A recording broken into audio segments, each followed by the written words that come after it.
All right, welcome everybody. I'm Mike. My wife Jessica will be here as well in a minute. We'll be harvesting using our itty bitty speed harvester and doing about 800 packaging, 2 ounce packages, and then some restaurant stuff and a little other things. Mostly that restaurants, grocery stores, home delivery, not home deliveries, but other people do home deliveries for us. So we'll be doing that today. I will be packing over here. She'll be cutting the majority of the stuff as I pack the majority of the stuff. And we're just going to show you our process and how we do it and everything else. So we're going to get ready to get started here. Jess will be going over to start harvesting process with the itty bitty speed harvester. And we'll get to pack it. If you got any questions or comments or anything else, please put them in and we'll get rolling. Welcome, everybody. We're starting to harvest now. Jess is just getting her final setups done and getting ready to cut some radishes. And then I will pack the radishes. So I'm going to get my packaging together. Really hard to pack without packaging.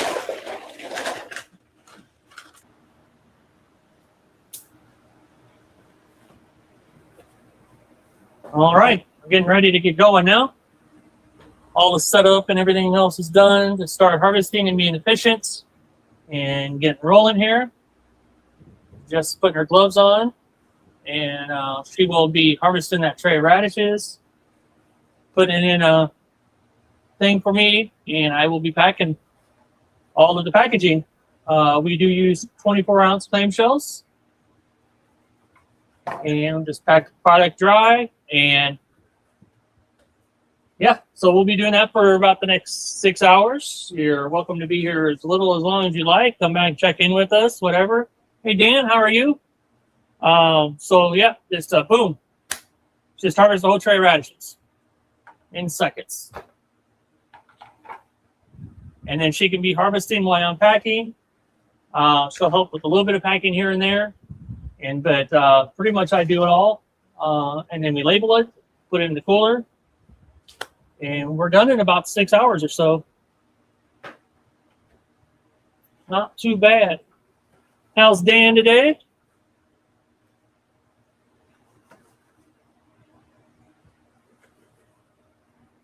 Got any questions, comments? Please put them in. We'll answer them as we go along.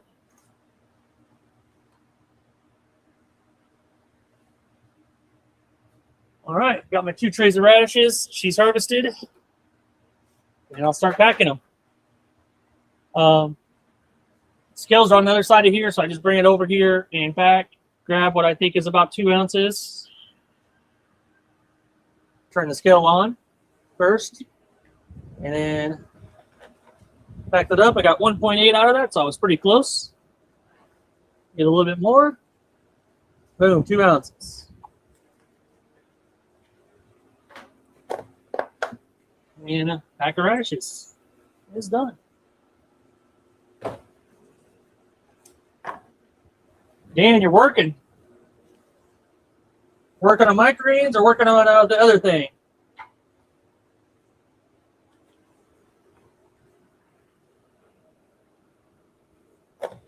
Or working on getting some seaweed fertilizer?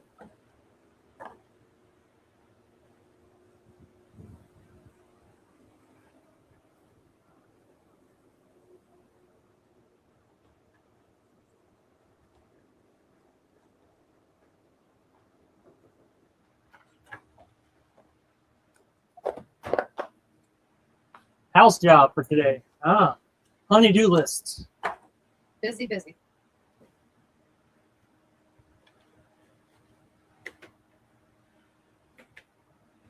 Perfect. 2 ounces. Seaweed. Yeah, seaweed. Not. Yep. Got to get that.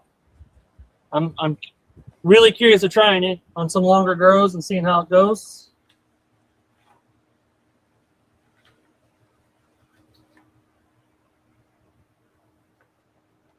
Anybody coming in, say hello.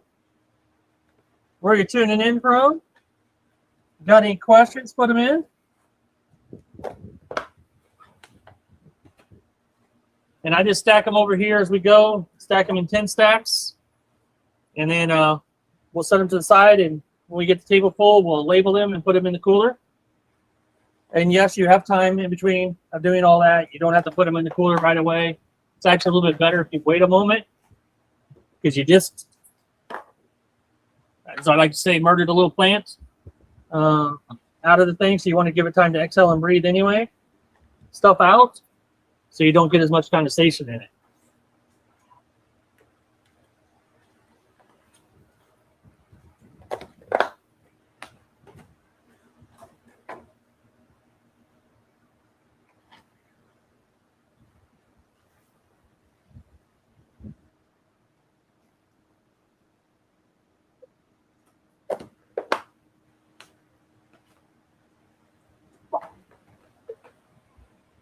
It was 39. 39 radishes.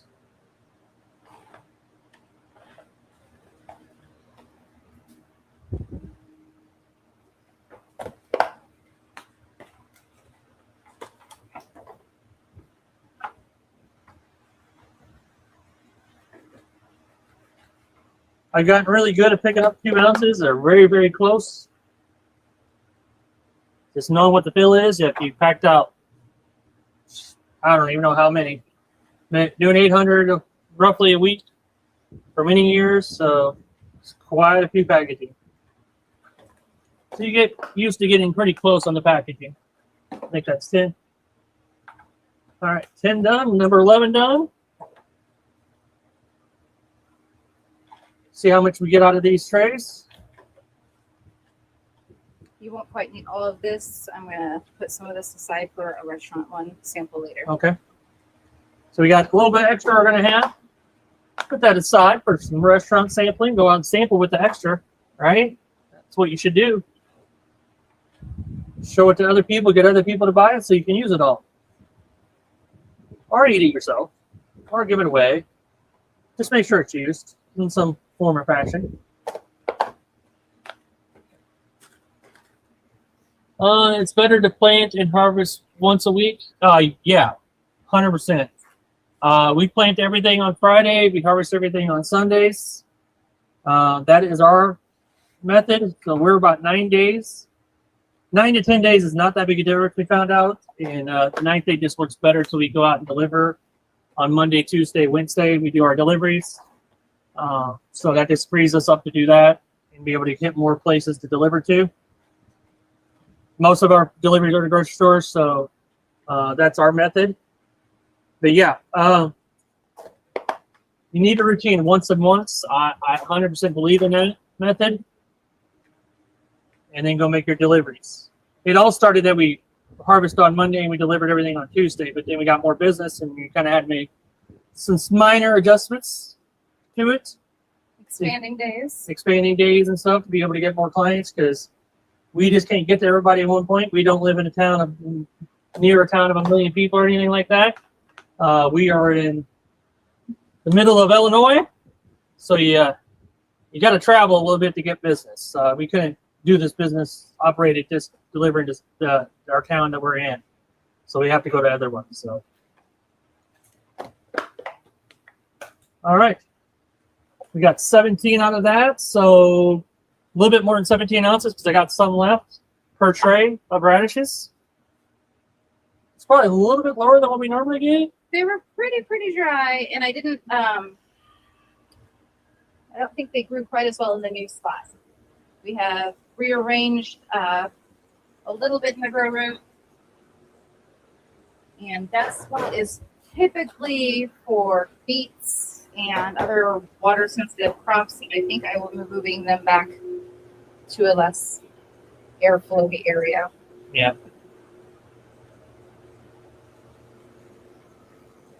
But still, we get plenty, obviously, for what we need. So, yeah. Usually we're pushing around 20 ounces a tray. So, yeah, a little bit closer to 20. They're a little low today, but that's not a problem because we kind of anticipated a lower yield based on that location. And to see how well it did. Yeah. Because you got to try it where you know. Oh, thanks, Dan. Appreciate you sharing it out.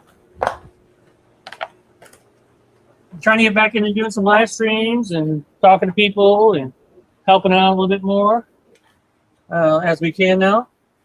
So, pass some things in personal life. So, get out back out here and get her done. Help people. That's why we made that profit calculator. That is free, by the way, so you can make sure you are charging correctly and making money doing your microgreens. So you can check that out at a website that my wife will put in there in a second. Yes. So, yeah, the calculator is completely free. Shows you, make sure you're making money off all your stuff. You know, some people forget about things. So, of what actually goes into making this. And make sure you're making some money that you can pay yourself. Definitely need that speed harder next week. I'm ordering one. All right. I got one ready for you, Dan. Right now I have one made. We'll be making another one. So if anybody does want that itty bitty speed harvester, you can just go to ittybitty-speedharvester.com and it's right there. You can get that.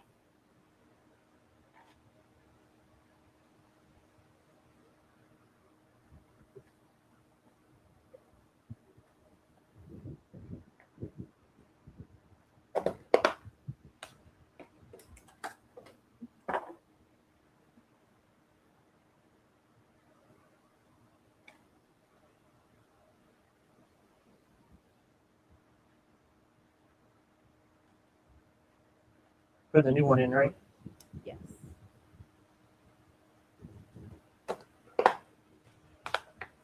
And radishes. Beautiful radishes. Is anybody growing radishes? Grown radishes? We are growing colorful ones now.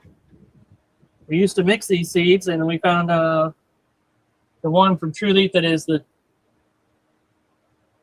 which seeds are these? Confetti mix. Confetti mix. I knew I was going to say something was wrong there.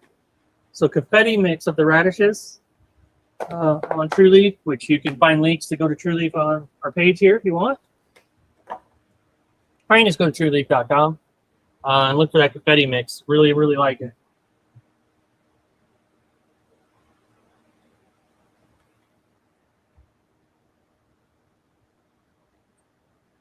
And I can go a little bit faster doing radishes now because I know we have plenty.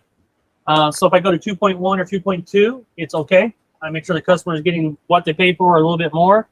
And then it speeds me up a little bit. I don't have to be exactly on 2.0 and try to make it work, you know, make sure we're going to make the number we have to have. So it gives you a little bit of freedom knowing that. It just gets the harvesting done a little faster for me that way.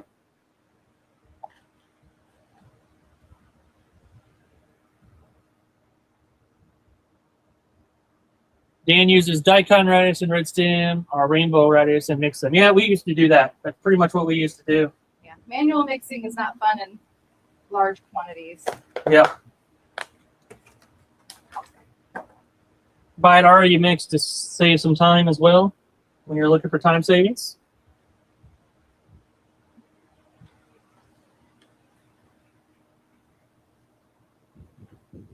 Honestly, can I get to that calculator right now? Huh? Can I get the calculator from my phone? Okay. Can you just save the web address? Yeah. Can you just save the web address? I thought I did, but it's not wanting to participate. On So the comments? yeah.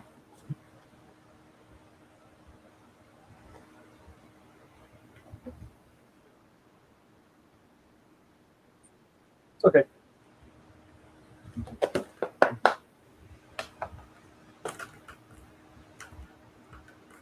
Okay. That's all right. No, it's not wanting to go to it. So I'll work on that later. No big deal. We will, at the end of the stream, we'll just go through and get them all linked up there.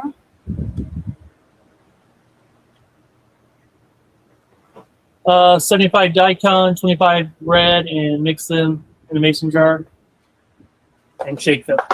Yeah, that works. Yeah. That works. That works.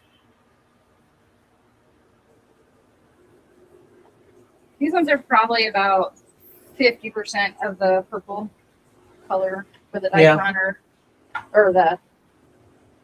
They look like a Rambo, or maybe Sango or Rambo, one of the two. About 50%, and then there's some white stem, red stem mixed.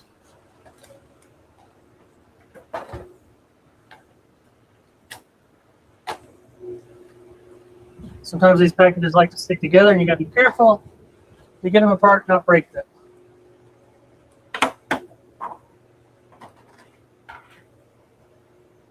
Because once you break that safety seal, you can't use them. So Kind of defeats the purpose of buying tamper resistant at that point. yeah.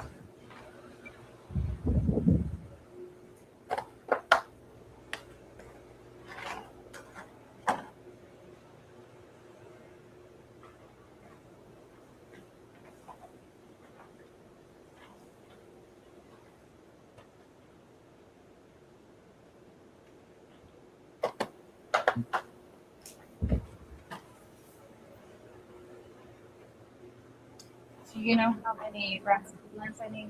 Yes. Brassica blends, we need 69.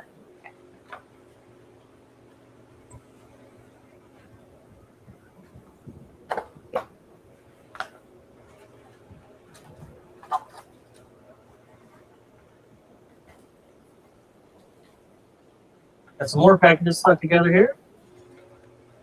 Happens quite a bit. But they come apart pretty easy once you know how to do it.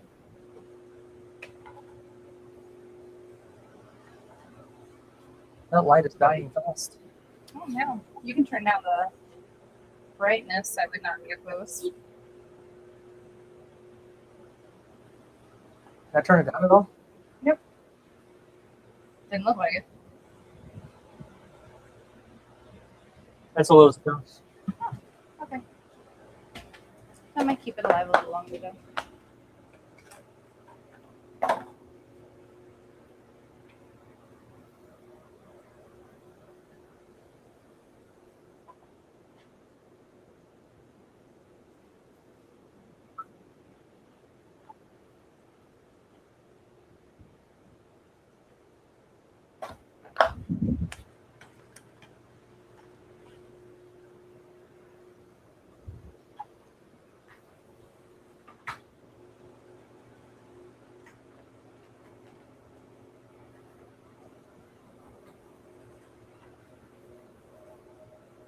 Dan's trying to push home deliveries this time around, and I can work on restaurants and maybe grocery stores. Yep, that's where I would go, Dan. That's where we did go. Farmers markets, home deliveries, then to restaurants, then to grocery stores. And then we turn our home deliveries over to a third-party company. Aggregator, I'm sorry. They'd probably be mad if I said that. Turn it over to an aggregator. All right, 39 radishes are done. Beautiful.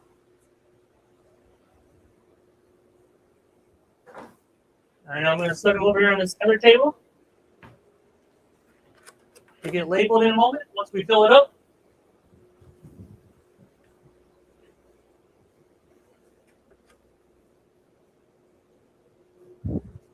Wipe down the table. Get these radish seeds out of here.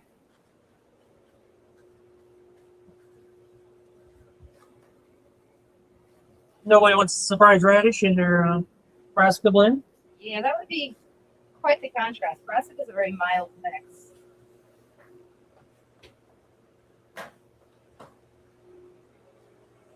Changing my gloves from the radishes as well, because we don't want that flipping over into their flavor profile.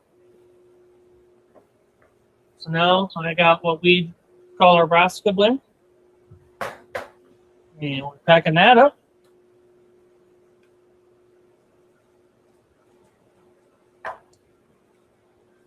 Anybody's got any questions or comments or anything else, please put them in. We are here to answer and help. Jess was poorly planned and has to change the batteries on her scale. Oh, batteries running on the scale, no good. No. So her skill's least important, but she tries to give me exactly what I need as she's harvesting. So it's important-ish. Obviously, this one's the most important one because this is what we're giving to the customers. Yes, but it gives me a good idea of what to give you.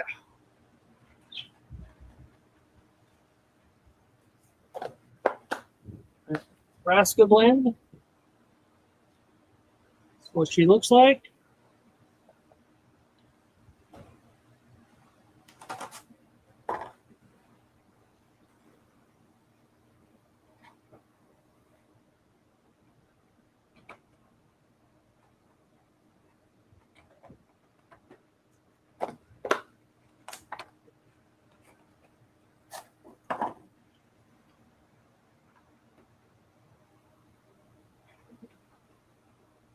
And if anybody wants looking for more coaching, more help on a more basis, we do have our coaching group. You see it scrolling down at the bottom there.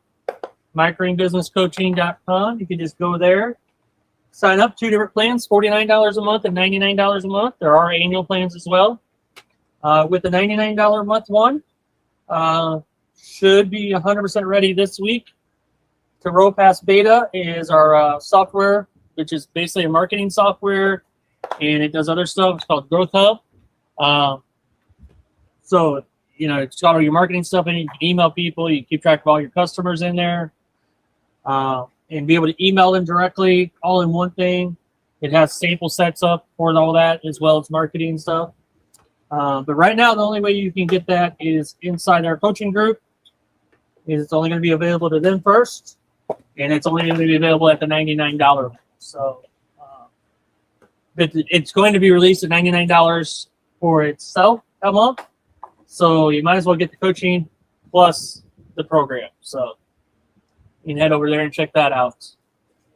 So if you sign up with My Green Business Coaching, there at the $99 level, later this week, we will be releasing that full version. I would say beta 2 version. Yeah, 2.0 beta. And you'll get access to that for free for just being part of the group.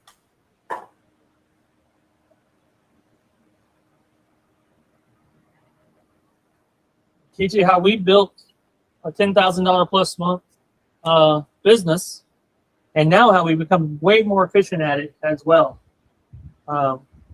We had 4 to 5 people working our business. Doing harvests was 4 to 5 people at one point. It was 4 always when we got real busy.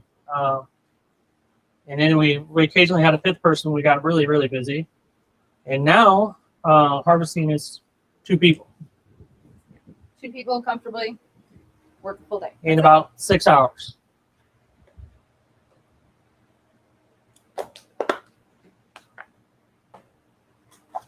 So we can help you do that. Some of the tools obviously help that you get.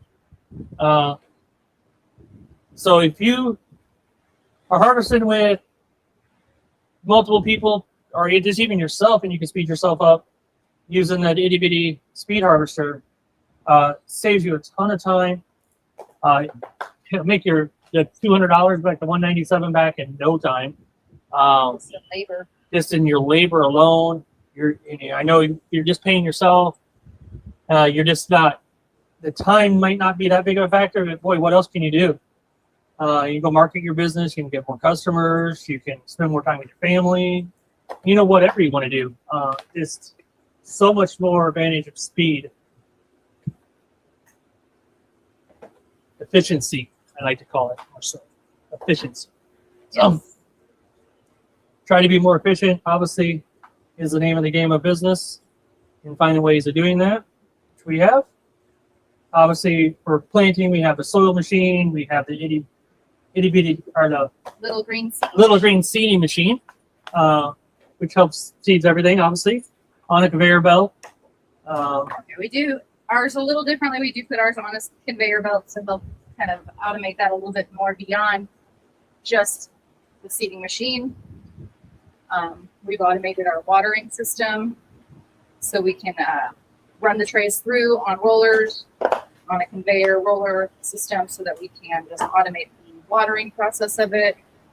We're able to plant I don't know, how many trees are we planting at? Well, Like, here's some math. so it takes about an hour to do 100 trays of And planting. That is Filling with filled soil. planted or seeded, watered in, stacked, put away, Everything. everything.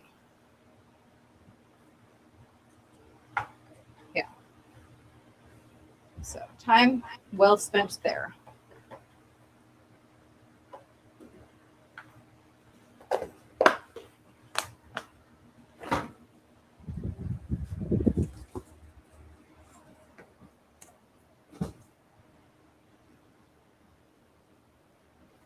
Things you don't see me doing on the side here, I am dumping our soil, our cement trays into 27-gallon tote bins. These will be used for multiple purposes, either garden soil, composted, given to chickens, various ways we are able to use the soil once it's been spent. We don't compost a lot of it on our own now just because we are in good shape with our compost, but we do share it with other people who have gardens and chickens. And we give it away for free. Yeah. You could probably sell it because it is so packed with helps out tremendously. Yes, but we figure it is mutually beneficial to give it away for free. We just trade out bins with some local people, and we're able to get rid of what we're not using anymore. I don't need necessarily, and they're able to make their lives healthier at the same time. Yep.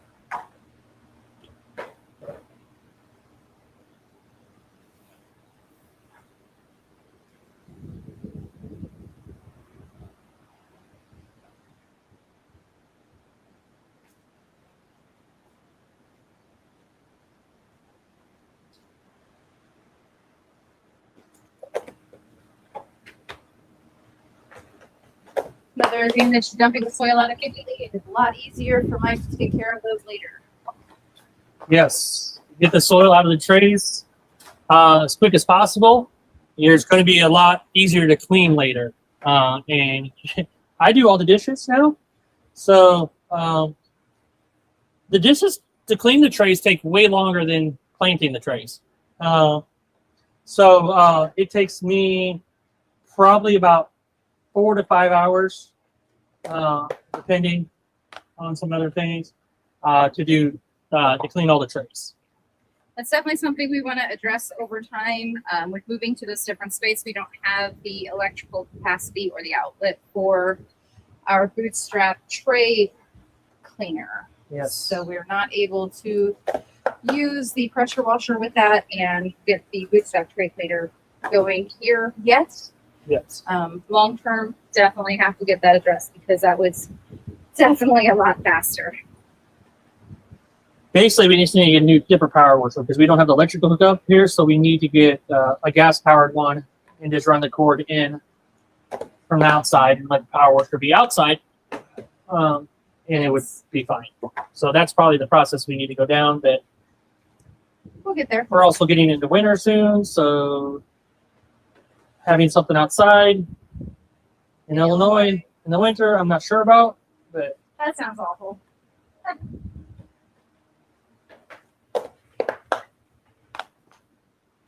thanks everybody for tuning in. You got any questions? Please put them in the chat, comments, or anything.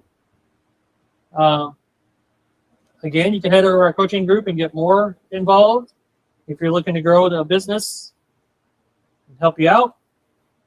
We do a live Q&A almost every Thursday. Almost.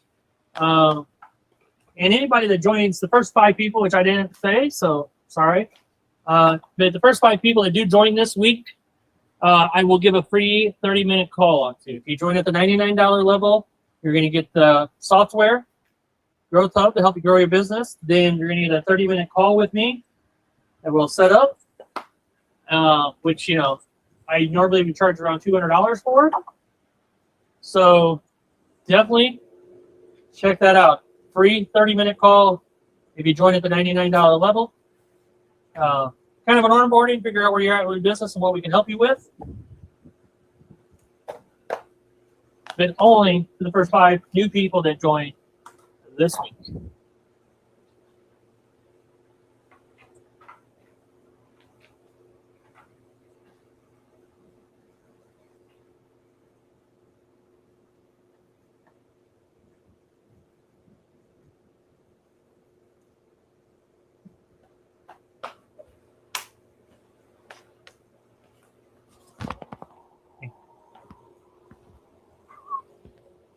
Should I tell them I'm back in the garage? Hmm? Dan has to go back in the garage. Dan has to be here. Dan's asking for here for the garage.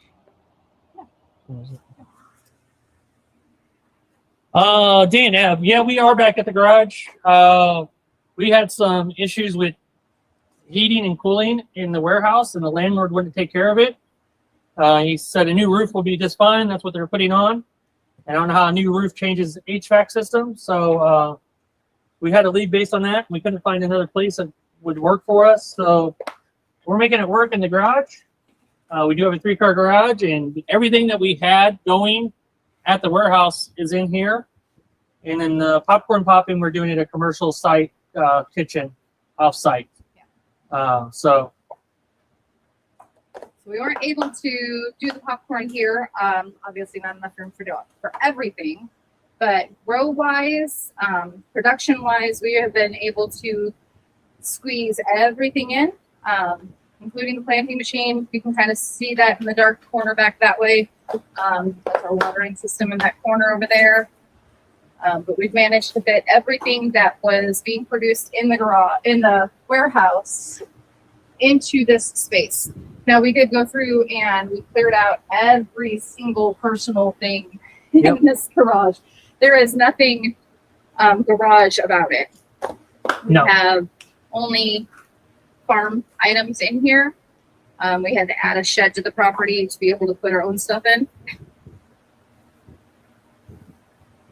Good afternoon. What would you say is the max capacity of a single operator can manage realistically with no employees at all? Well, that depends on kind of what tools you have available And how many hours you want to work. and how many hours you have available to work. But I would say if I was doing this, say myself, like right now, could I do what we're doing right now by myself? I could do all the deliveries by myself. I could do 1 farmer's market by myself, not 2, obviously. Same day, same time frame that we're doing currently. All the planting I could do by myself with the machine operating stuff I got, but if I was doing individually, it would take a lot longer. Yeah. Probably take a whole day to do that. Harvesting, if you had a tool, harvesting would be the biggest challenge if you don't have like an itty-bitty speed harvester. They were showing over there. If you're doing that, you could probably get it done in a full day. It's going to be a full day though. You're looking like a 10, 12-hour day probably to do that. Yeah. So probably about, I would say realistically, probably around half of what we're doing. About 400 or 500 So- packages a week, maybe. So about 400 to 500 packages a week. A single operator could probably do by themselves. Now you're full time at that point, you know. So, but you probably, I would say, uppers to around 500 packages. Say you're selling everything at wholesale, because we do everything based on wholesale. If you're doing everything retail, $6, you know, that's $3,000 a week. If you're doing everything wholesale at 500 packages, that's $2,000 a week. So, yeah, anywhere between $2,000 to $3,000, you could probably pay yourself probably around $1,000 or so a week, probably off of that. Some 600 to 1,000, depending on your expenses and stuff. So, yeah, it could be done. Done. And then restaurants are a little bit more on the profitable side, but you're looking at longer grow times. So the numbers can vary greatly depending on who your audience is, where it's going, if it's wholesale, retail, bulk versus individual packages. There's so many variables. There is no accurate number to say. But that's probably, if you're getting started out, if you don't already have, I would recommend getting a coach. Yeah. It doesn't have to be me. You have the link there. But getting somebody who's already done it, went through all the trials and tribulations of starting it up and doing it, and can lead you through. Always recommending having somebody. We've had coaches and stuff in the past that helped us out in life, in business, not just microgreens. So everybody needs coaches in life. So I 100% believe that. You need a coach for spiritually. You need a coach for business. You need a coach just for life. You need somebody. It doesn't have to be somebody you're paying. Even if just a close friend or somebody who's been there, done it. I paid for coaches. I've not paid for coaches and just been somebody I've known and they mentored me. So many options. Yeah, we're live on Facebook too, Dan. Facebook and YouTube.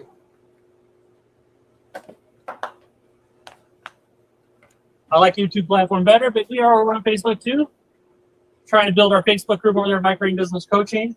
Going to be having a lot more information going on that page and stuff. So this kind of start of relaunching that. Like I said, past all the health stuff, life is pretty good. If nobody's noticed, my belly's not hanging over the table anymore. Lost a lot of weight as well through all that. So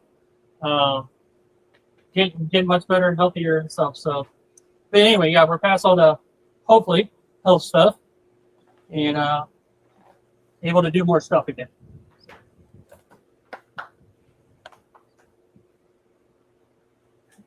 Now, yeah, you got to take everything you see on social media, YouTube, or anywhere else with a grain of salt a little bit. I try to show real life stuff. I don't try to be fake. We are here doing exactly what we do in life, showing you guys. Basically behind the scenes, I guess, you know. We're not gatekeeping anything really.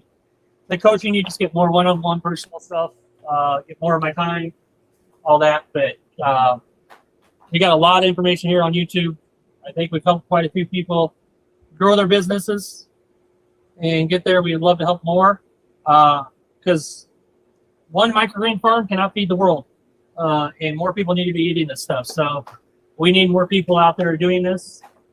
To be honest, in our 300-mile radius, I can't feed everybody with this. So if there was another person that came up that was right here in this area, I would coach them. Yeah. Now, I wouldn't want them to take over my grocery stores and stuff like that we already in, but I would coach them to do other ones and help them out, of course. Don't compete with people. People are already there, you know. Don't try to take anybody out. Do something different. Maybe you bring different products than what they can bring, and you guys can coexist in that area. You know, you don't have to fight and take each other out.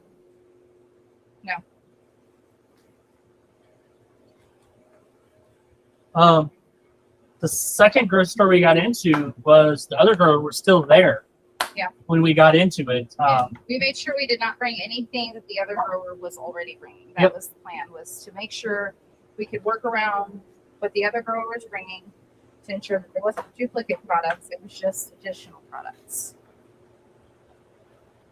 So I don't think we ever brought broccoli there. No, we didn't bring broccoli there because he had broccoli there for when he was there. And then he eventually decided to stop growing. His stuff was moving and doing well. He just different life event. He got what he wanted. He went to be a cop. And so, yeah, that's why he stopped. But definitely was not any intentions of taking anybody out because we both coexist for a long time together. Yeah.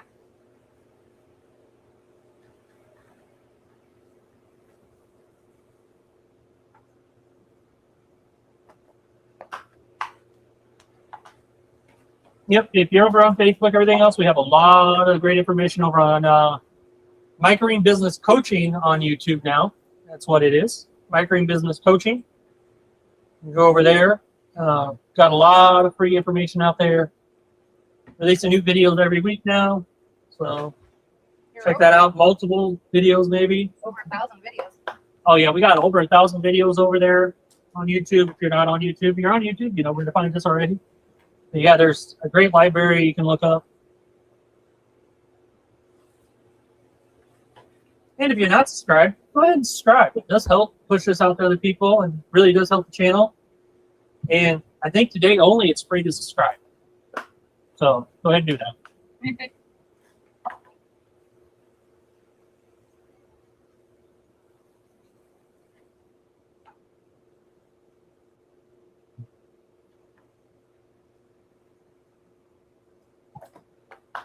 And if you stick around, you can ask more questions. You can see if we can get everything done in a 6-hour time frame.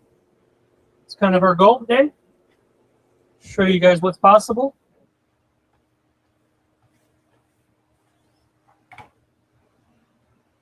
That is the goal. I know we're about 6 hours. I've never fully 100% timed it.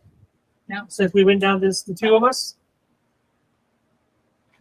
So we'll see. It's kind of a test for us as well.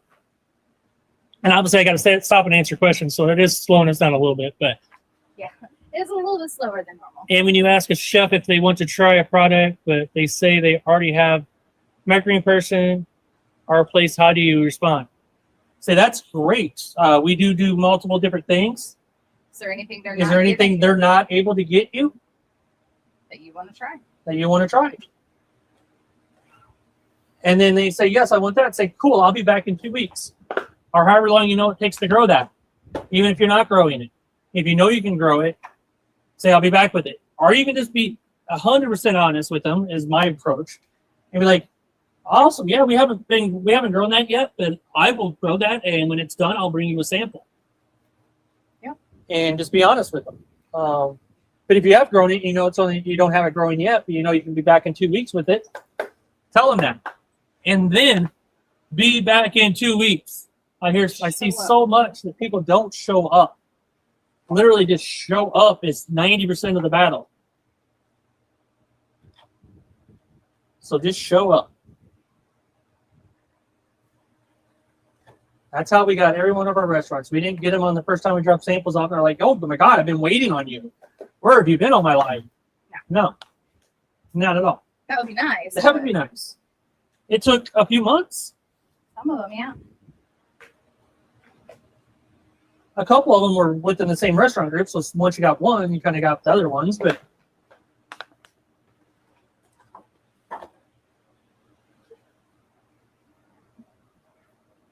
and then they say, no, we're getting everything we need, everything we got. It'd be awesome. Hey, just save my information.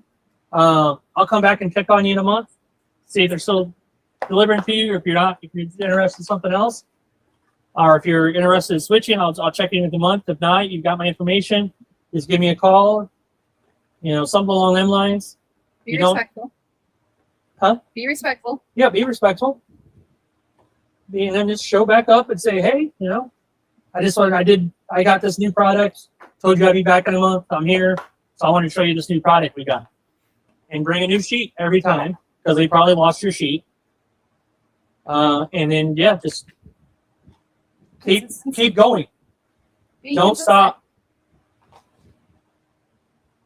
Only time you stop going to a restaurant or a chef or a grocery store that you want is when you got them, they are your customer. Now you're going and delivering. You're just not going and pitching. Or if they close down, they're no longer there. That's when you should stop.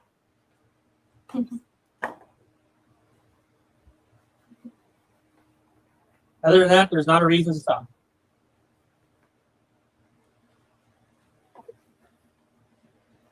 I guess there is a third one. If they tell you, come back in this building one more time, I'm calling the cops. Leave me alone. Then maybe you want to stop. That might be an indicator. Then you want to send your partner in? Because they didn't tell them to stop. No, I'm kidding. But be respectful. But I would probably wait 6 months and go back into that place, because they probably forgot they said that. Or there's a new chef. Oftentimes, new chef. Always keep your targets on too.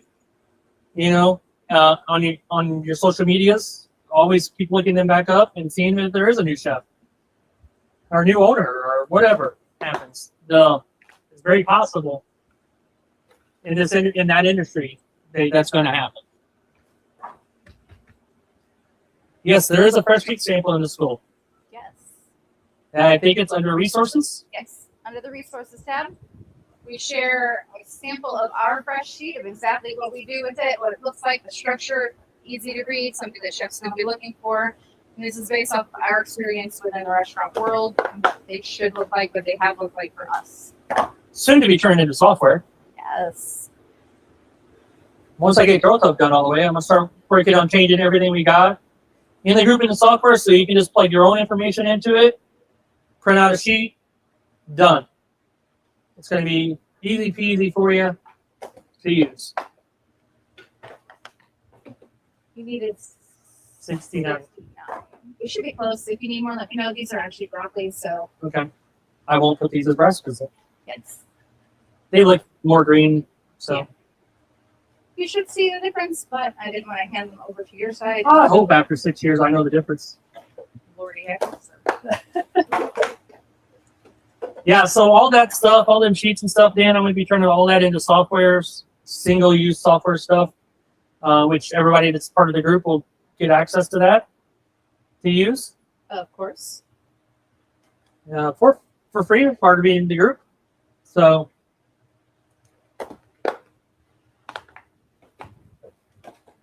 this takes time to do all that and change it all over to that because, you know, I actually have to work. Got to make the money. Minor details. It don't take too long, but I'm really working on that Growth Hub one, getting it done. So that's the big focus right now, turning that into software so people can help grow their business quicker, easier, everything in one place.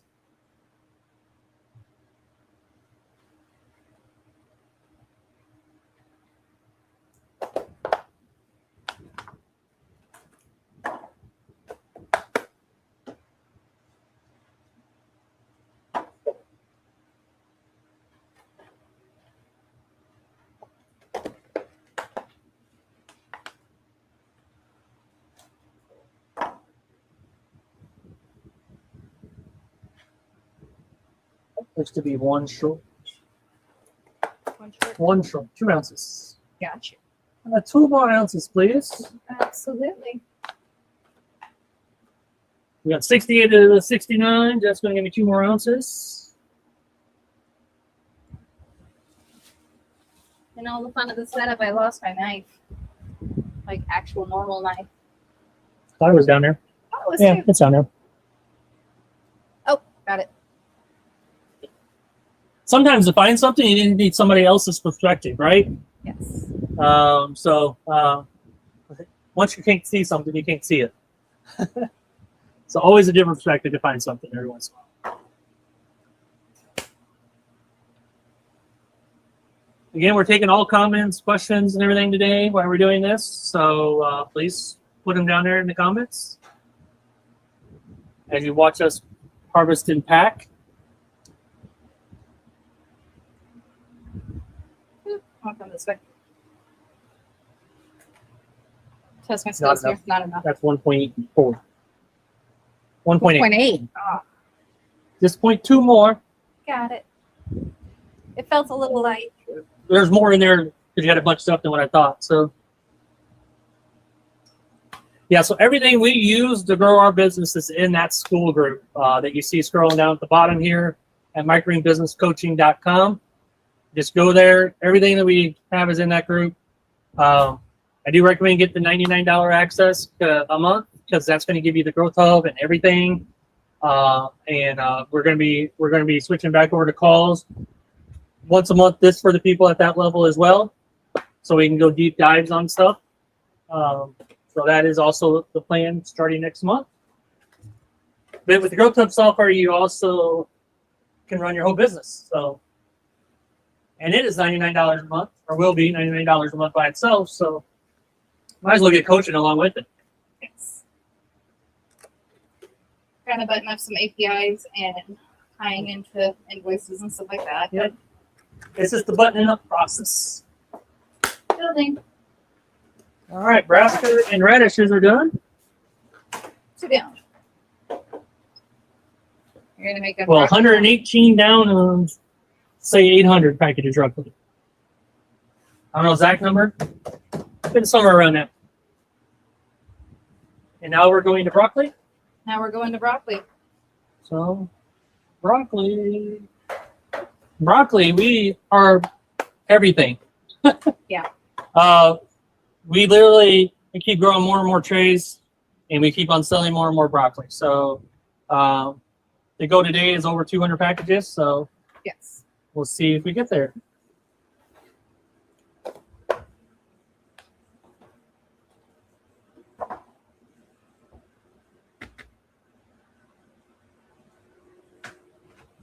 Okay, Dan, I'll check on that. You shouldn't say upgrade. I'll send me a message on school, Dan, so I remember. Just send me a private message, and then I'll look into that. That might have been my fault whenever I was moving some stuff around. Jess broke it. It's her Just fault. broke it. I'm not sure what happened, but she said it. She said it, so I'm gonna take it. It's her fault.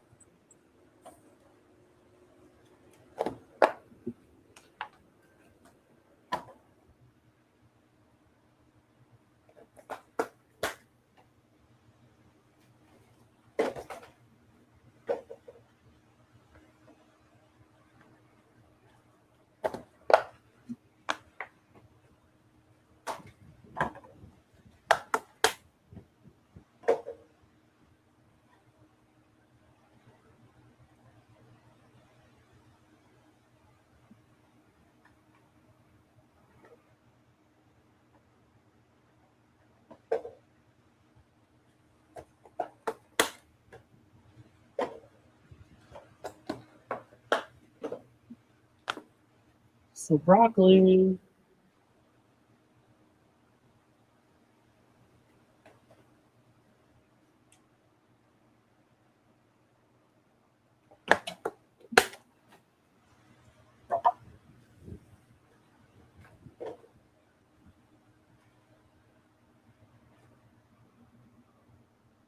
Yeah, I know you're referring to the school. That's what I'm saying. Send me a message on there so I remember to go check that.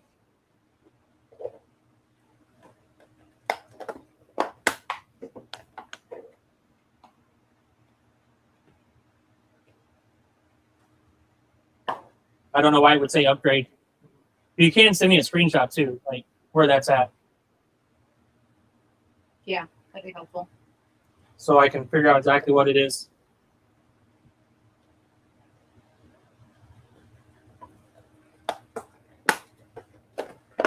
Jess is helping with broccoli because it's so much. Yep.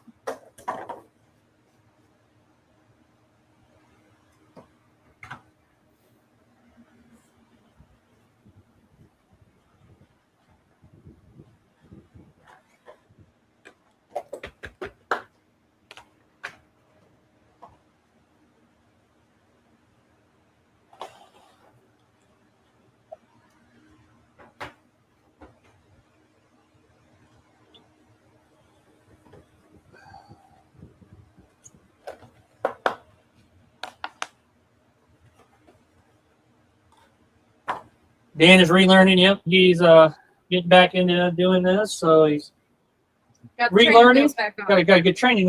Yeah. Got his training wheels back on for a minute. That's all right.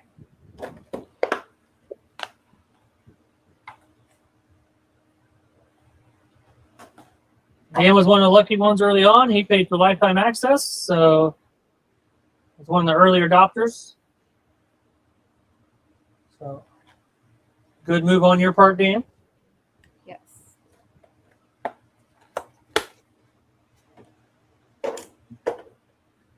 Say this is something you're serious about. You're obviously not going to learn it in a month.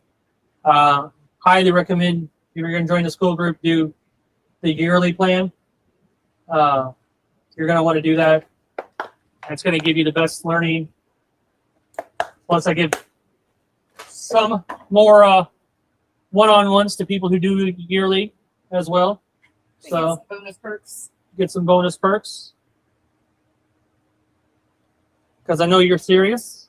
So if you're serious, I want to help you out.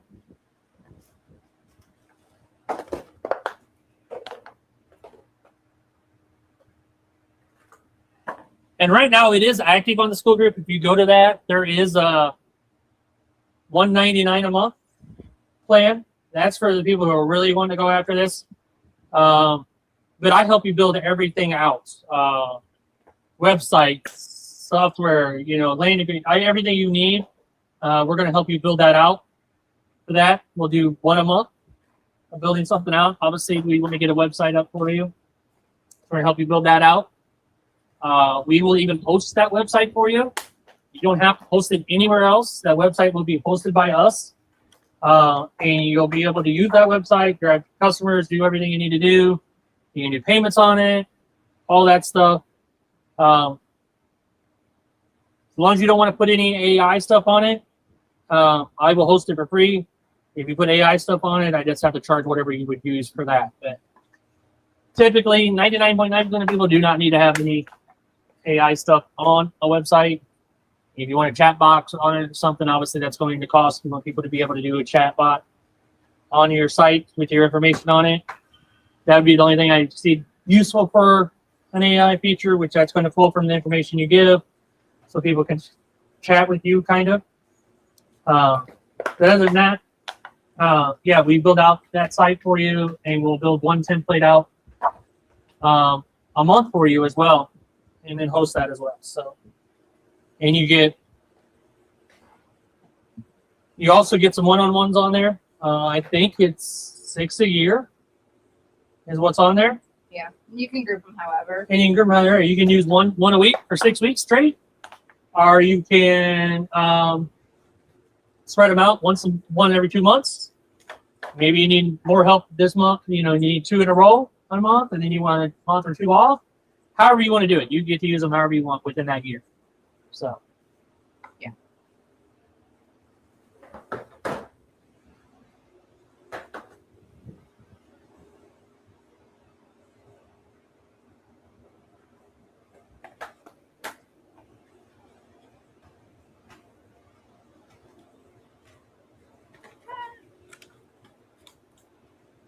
Dan, I will send you a form for a website. I got you.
.18, 1.82.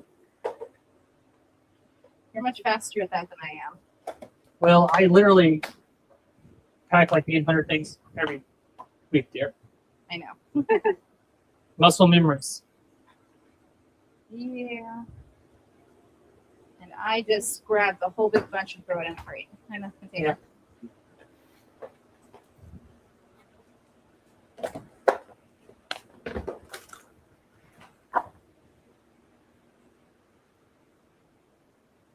Clean up my table a bit.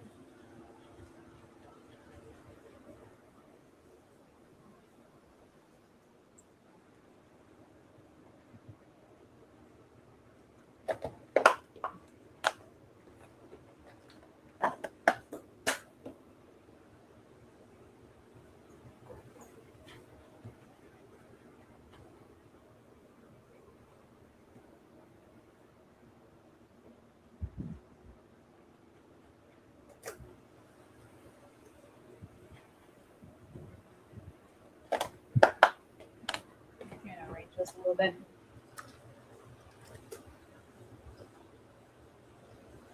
I have them right here. Let's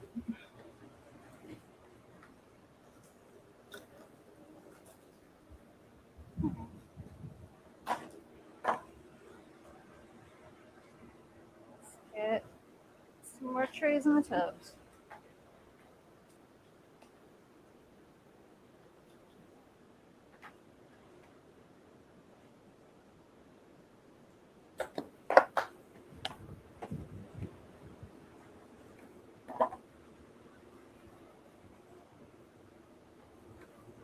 painting the door. You're good. Yeah. Don't want to stop in the middle of that. Definitely not.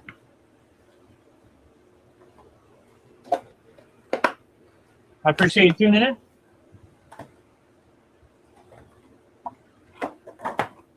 YouTube must be mad at us when we change the name. Yeah. Algorithm doesn't pick this up yet.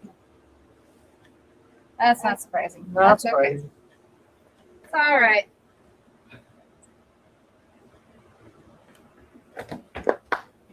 I also really have been on for a while, so It has been a while. yeah, Dan, I want to help you do this full time for sure. That is our goal. So Yes. Need to work on your logo with you a little bit too. I know you had posted about that in the school group, and I hadn't gotten a chance to really give you feedback. Definitely want to go over that with you. Get you a official logo sorted out and ready to go.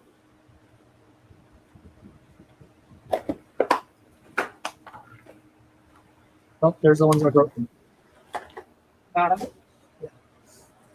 I knew they were. I had to just threw the lids away, so I was like, yeah, that's going to happen at the end. Yep. FedEx. We have two options for packaging. We can either have them FedEx to the house here where we're at, or we can swing by our distributor and pick them up.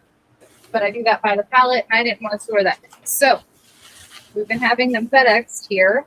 FedEx just doesn't care. These ones were better. Like They look better. Still have a few problems. that was my fault. Oh, that was when you dropped the bag of them. I dropped the bag, hit concrete at the bottom of them, so they broke. Gotcha. Okay. So I can't blame FedEx there. These ones actually look way better this time. Sometimes they come in looking kind of crazy. Well, son used to work at FedEx, so I understand why. Yes. We've heard stories of how FedEx uses pokey sticks to shove boxes down the ramps, and it's like, okay, that's just how we do it. Lord. Yeah.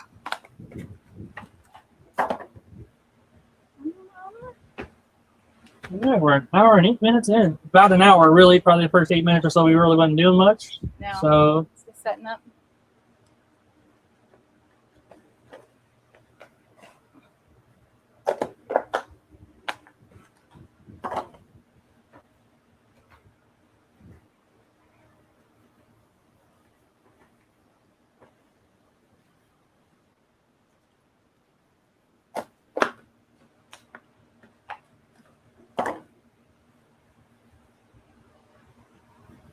broccoli. What everybody should be eating. Yes. If you aren't eating your broccoli microgreens, you should be. Even if you're not growing, you should be. At least eating it.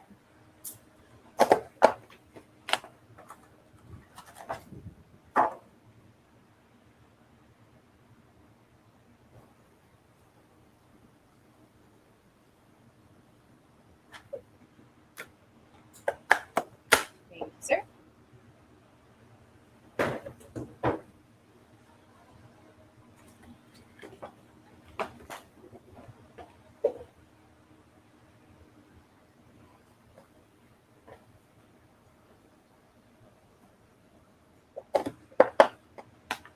So even if you're a single operator, you can easily use the speed harvester to kind of hold the microgreens while you're traying them up, putting them in containers.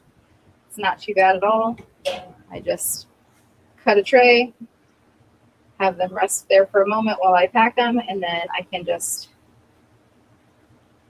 get everything in one area. It's a lot cleaner this way.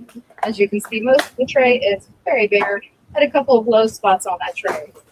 That is another advantage. It's not going to cut those low spots and accidentally get roots in the system. We don't have roots in our microgreens. We're not having to pick through and look for any roots. One of the advantages of cutting with the speed harvester and putting them into a container and then packing them, you'll see a lot of the seeds end up at the bottom of that bulk container. So you're not running into as many seeds being in your packages as well. It gives it another chance for the seeds to fall down to the bottom. Mike's able to not pack those because they're settled in. So that is an advantage of doing them the way we're going to do and Mike as a team. You could do this as yourself as a team as well, kind of as a single person. Right there like that, yeah. Just do that, and you can see all the seeds and stuff are still going to be on the tray. I can put them in the container here, and then I don't have to worry about having a bunch of seeds in the bottom of the packages. So I see that a lot in microgreens where the seeds have made their way to the bottom of the packages. Nobody wants that. They're not going to hurt necessarily, but one of the requirements of microgreens versus sprouts is we're not supposed to be consuming the seeds. That's one of the safer aspects of it. Seeds can harbor pathogens, so our goal is to minimize those as much as possible. And where can I find that at? At ittybitty-speedharvester.com. Store. .store, sorry. See, I got you. .store.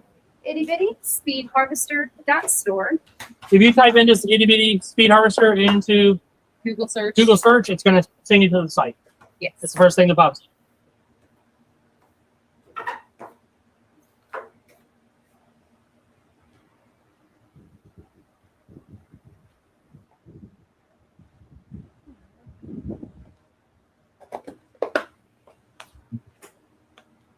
Are you doing beets or no? We grow beets every week. Yep. Beets every week. Every week we got grocery stores that take beets, or restaurants. I mean, Restaurants that take Yeah. beets. Ooh. taking grocery stores. So packing this right here. Restaurants that take beets every week. Yeah. They're not bull's blood right now. We're just doing a basic red beet for them. Based on their current menu that they're running, they were happy with a nice basic red beet. More cost effective on the seed side, and they didn't really need full bull's blood for this menu set. So we'll see what the menu changes come soon, because as the weather changes, so do our restaurants. Yep. If you've ever noticed that in small restaurants, individual restaurants, a lot of them that are on the higher end will change their menu seasonally, which is great. Gives us the opportunity to kind of keep our menu fresh and keeps them interested. You don't get in a rut. Yeah, if you stick around long enough, we will do beets towards the end. Yes. Vermiculite is like the glitter of the farm world. So I try not to use any harvest things with vermiculite till towards the end. So I don't get any vermiculite where it doesn't need to be. Even with the seed harvester, It's like glitter. glitter. It just goes everywhere. Valuable stuff, love the stuff. Don't love it on everything.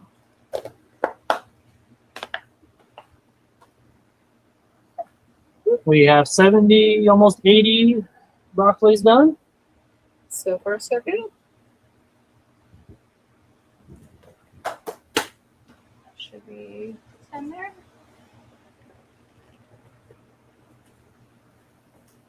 And there's 80. There's 8.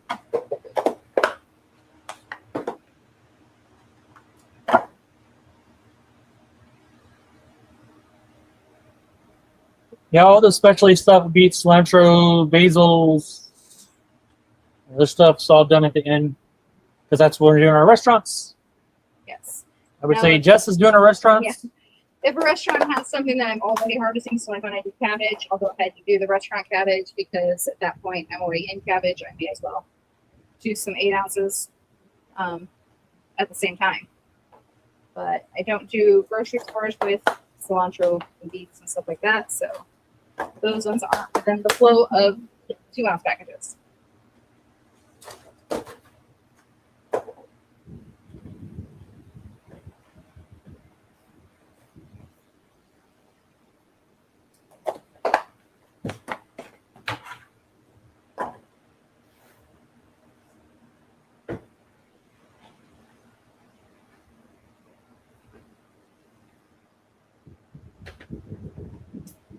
I was wishing that somebody that has a seed harvester would be on today because I was curious to see if anyone noticed the increase in their yields as well. Yeah. Because when you're harvesting by hand and you're harvesting in bunches and by the handful, you always have like little patches within your tray that are going to be higher or lower and things like that. And then cutting off for roots and stuff like that. So I was curious to see if anyone else noticed that increase in yields because your tray is consistently harvested at the same height across the whole tray. And even with the soil line and the tray edge, so we can really up the yields on our trays because of that. I don't know what the percentage was. Kind of curious to hand harvest one, then do a comparison. But not with broccoli, because I eat every bit of this broccoli, guys. Yep. Every bit.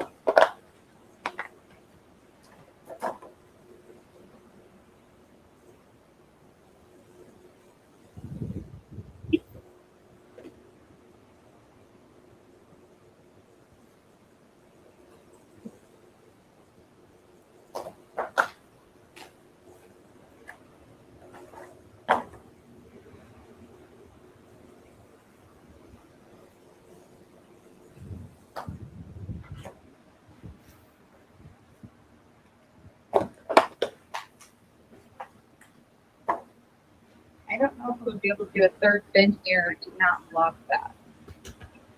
You hear from Relena still? Nope. Marina has disappeared. She has disappeared. Life has gotten busy on her. She was doing a ton with her market and she was super duper busy. And I know her daughter was around and it was just life. So I don't know what she's been up to. I hope she's doing amazing.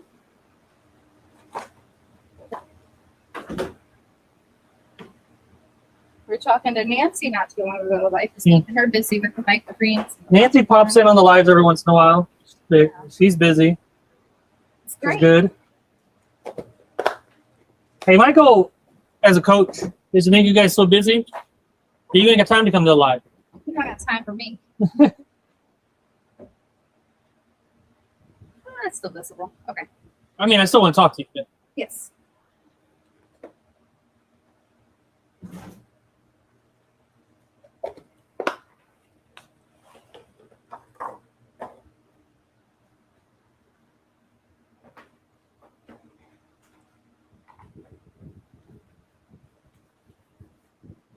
you're still going to need to get questions answered every once in a while as you go along, obviously. So that's why you still need a coach, no matter how busy you are. Nancy does send us message every once in a while. Yep. Even if she can't get on the live. Yeah, even if you're not on the live, you're in the group and you've got a quick question that's something like just a quick, hey, I got a quick question thing. You can always DM us. We answer pretty quick with that. We try to at least. Oop, there went that light. Because I know sometimes we just have those random questions pop up where like, we just need a quick little answer, not a whole live session. Yeah.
dry. Good problems. Yes. Broccoli is ready. Harvesting dry is key. Glad I still got my bootstrap tray. Best investment ever made in the beginning. Yep. I'm Yeah. lucky on the cheap, frenzy ones to get one or two across the alley. Yeah, buy good trays. I know there's some people out there that say bootstrap trays aren't worth the money. They're all just hyped or whatever. But that person's dead wrong. Bootstrap trays is the only way to go if you're going to grow this as a business. I feel like bootstrap trays will outlast a lot of the starting growers. Yeah. Unfortunately. But it's true. We haven't had to replace a single tray. I mean, we got more trays as we got busier. Yeah. But Well, we had 3 break. We broke 3 and they replaced them with 10. yes, that's right. Yep. 3 broke. They gave us 10. Pretty good deal. Yes. Now those guys work hard. They're very good at customer service. They work tirelessly to make sure that these are the highest quality trays they can create. Super excited back in the day when they moved everything back to U.S. production. And that's when we had to break trays. And that's when we had the broken trays. There was some issues with some kinks in the plan with them going back That to had to U.S. production. Work out. But it worked out just fine. They've been amazing ever since. We appreciate their efforts very much. Now, I know if you're not in the U.S., it's a little bit more difficult for bootstrap trays. There are other brands out there that have thicker plastic trays. We do just recommend that you use a thicker, heavy-duty extruded tray, not these cheap, flimsy ones that you find at the nurseries that are meant to only work through one season of growing. That's what they're made for. They're propagation trays. They're not microgreen trays. You're looking for something that you can use over and over for many, many years. And bootstrap definitely fits that bill for us. I know on the Canadian side, Modern Grower has some, I think. He was designing some really cool ones with like watering holes and stuff like that. Apparently, Mom's has some. Mom's apparently sells some heavy duty ones. Sunblaster, I think, does as well. Always just looking for something that works better long term because you don't want to reinvest in trays over and over again. But if you're in the U.S., especially 100% bootstrap farmer trays, we have thousands of them and love them.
I wish we could put music on or something, but I definitely don't want to get smacked with the Oh copyright. no, no music on YouTube anymore. Maybe It's very serious about it, unfortunately. So we can't just We usually listen to music while we harvest, jam out and listen to music. but YouTube will strike it down. Yep. Only because they won't make money on it. Yes. That's what it's about, right? For YouTube, at least. Yep.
Oh, Dan, somebody on a Facebook group that owns a Facebook group yesterday called me a YouTuber.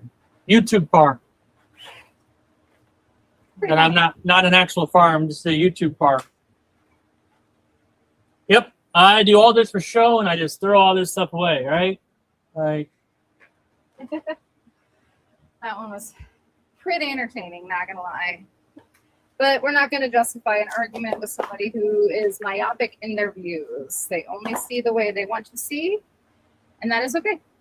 That's on them. I kind of got tomorrow off, mow some lawns, and then go to meet friend. But I hope start getting organized again sometime tomorrow. Great, do this. Yeah, that's pretty funny. And it's unfortunate because that person actually had helped us in the beginning, but has definitely turned very silent. I don't understand it, but I can't control it, so it is what it is, and we'll do what we can.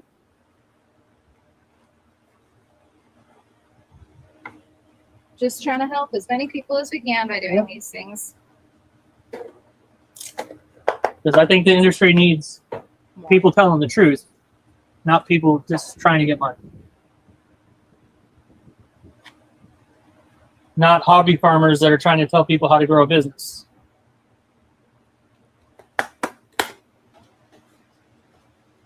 I do see that. That's the reason why we got on YouTube. Yes. This is our full-time income. This is what we do. So, we love what we do. More people should do what we do. Yeah, it begins with a D. I'm assuming that's the spot behind this movie. Yep.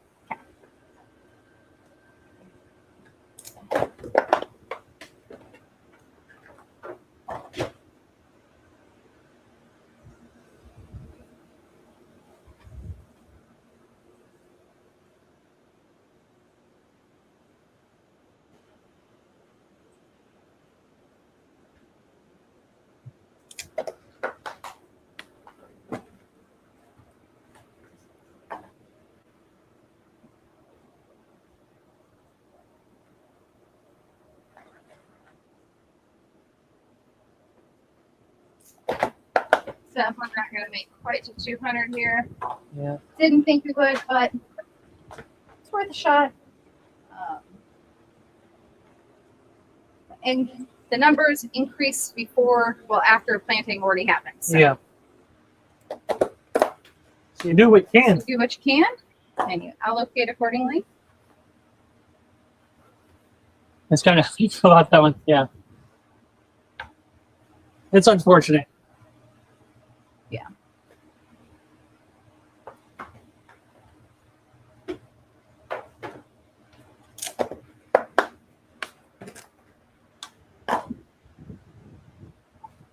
Switch varieties on my side.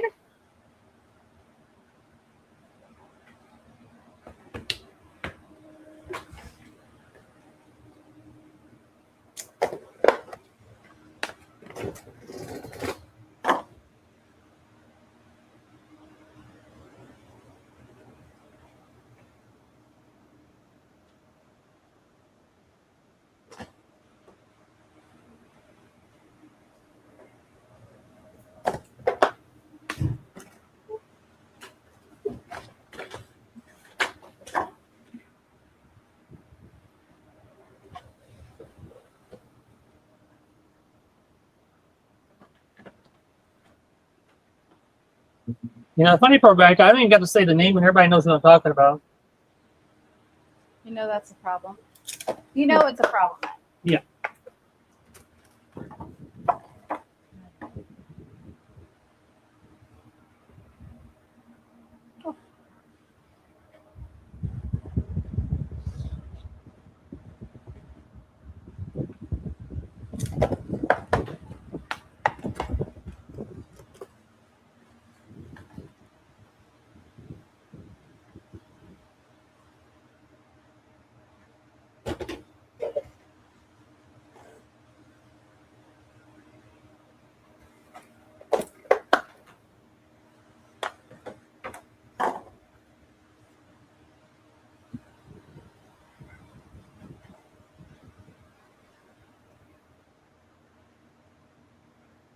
Yeah.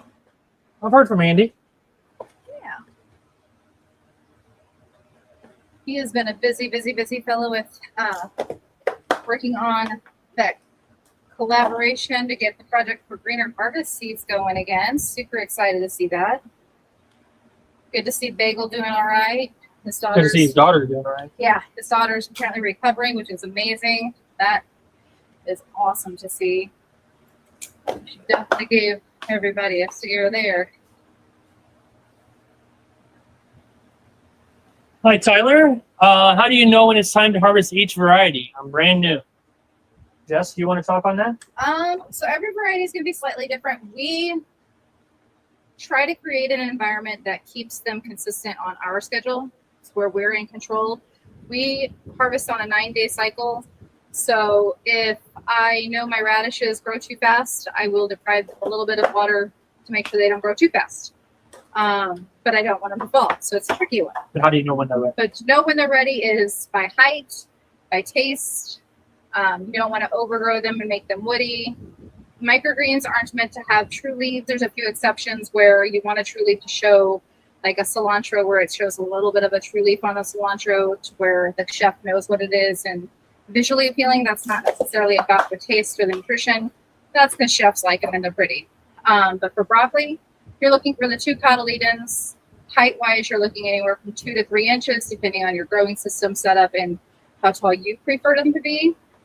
And then visual, looking to see if it looks like it's grown enough. You don't want tiny cotyledons that aren't opened up yet.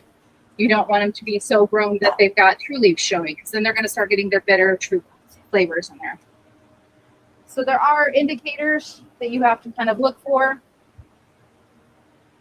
But for the most part, see it, taste it, see what you prefer. If you're growing for yourself especially, personal preference is huge. If you're growing commercially, you're going to look more towards the size and yield volumes and stuff like that. We noticed, like, we're growing until day 9. We used to do day 10, but we found that there's not really a massive difference between day 9 and day 10. So we can get stuff done at day 9, add the delivery day on, because we split our delivery days into 3 days now. So with that change, we've lowered our growing days, and it's been great still. So not everybody can do that. We do have a little bit warmer environment in this grow space, so things tend to grow a little bit faster.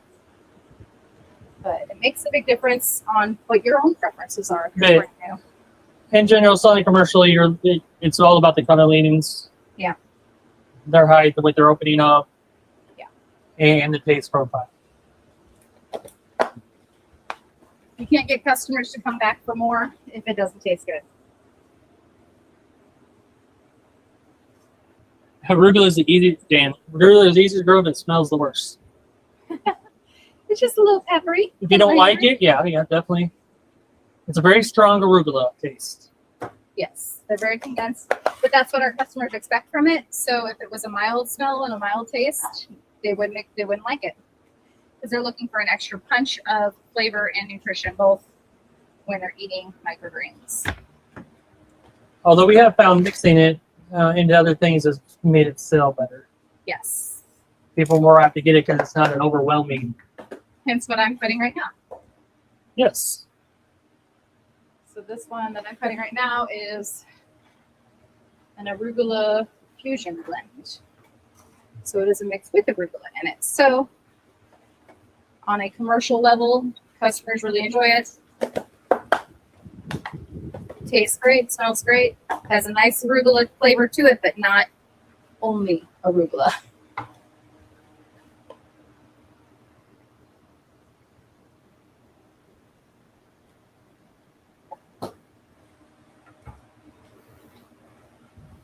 And on sunflowers, if you're growing sunflowers, Tyler, you definitely do not want a true leaf showing on that one. Mm.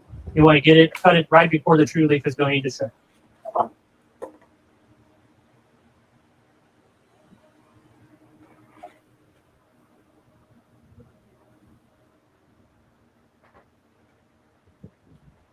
Once the true leaf goes on the sunflower, it gets very bitter. Yes. The fuzzy leaves, not so delicious. They are edible, they're healthy, but they are not delicious, which is not what we're looking for.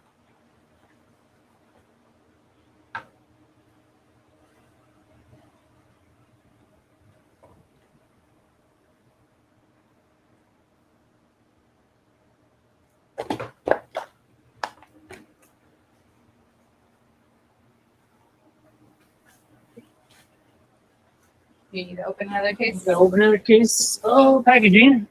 So be over here for a second. On to case number 3 almost, or 2.5. 2.5, something like that.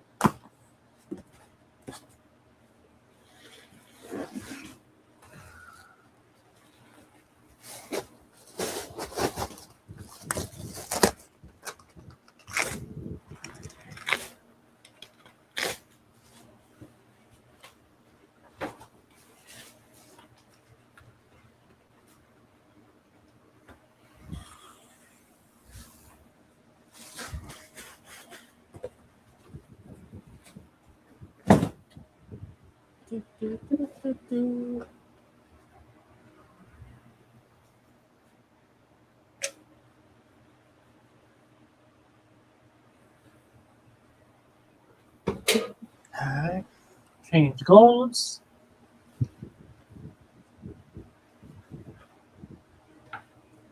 So you don't want to be opening boxes and be using them gloves. Yeah, that box has been around, I'm sure. You don't know where that box has been.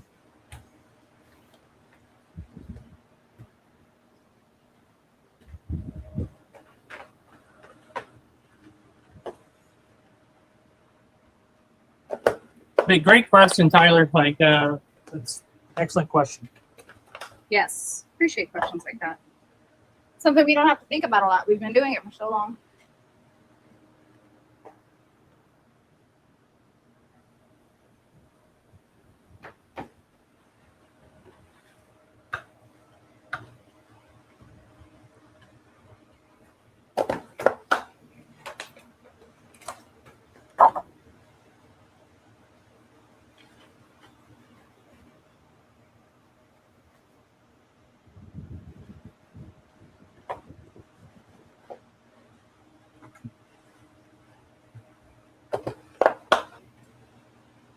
I like when everyone around me says microgreens won't allow you to make a living. All farmers would be doing it. I just, yeah. So a traditional farmer is used to being able to work hard, put the crop in, and then wait. And they do other things. They have other stuff to do. They spend time with their family. There's plenty to do on a farm, right? But they're not tending to their crop every single day. They're just not, which is fine. That's just how those grow. So a 90-day corn crop, they bust their butts for a week getting it in, 2 weeks putting it in, and then they wait 90 days.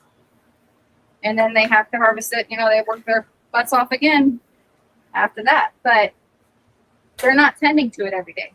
Typical farms aren't going to want to deal with watering every single day and harvesting once a week and planting once a week and all of the finer details that go with microgreens.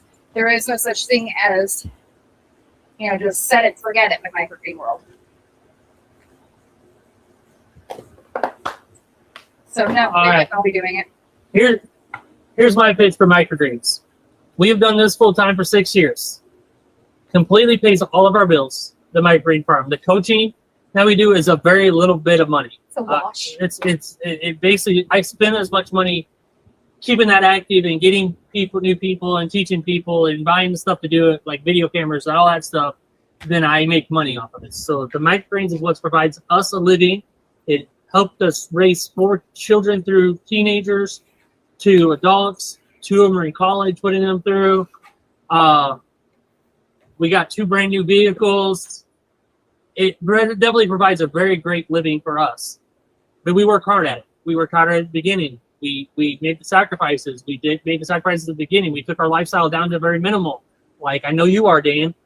And then you can build back up, right? So it was a couple year and a half probably that we just took a down cut in lifestyle. We didn't go out. We didn't eat out. We didn't do anything. We worked the business. We sacrificed to make it happen. Just like anybody would in any other business that's ever going to be successful. Any business, you're going to have to make sacrifices. So it's a great living for us, and we want to help other people make that great living too. That's why we do the coaching. It's not to make money, and we don't do YouTube to make money. Trust me, YouTube does not pay us any money, hardly. I think we get I just got $130 check in from them, and that's 2.5 months, I think. I think it's like a 2 month plus check. Yeah. 2 month plus check on it. So no, it doesn't make any money. That stuff doesn't make any money. The YouTube don't make money. The coaching doesn't really make any money. We do it to help. The microgreens make a great living for us. So yes, I want more people to have this great living to where you can decide what you do in your life and do it. That's my soapbox for the day. For the day. Maybe.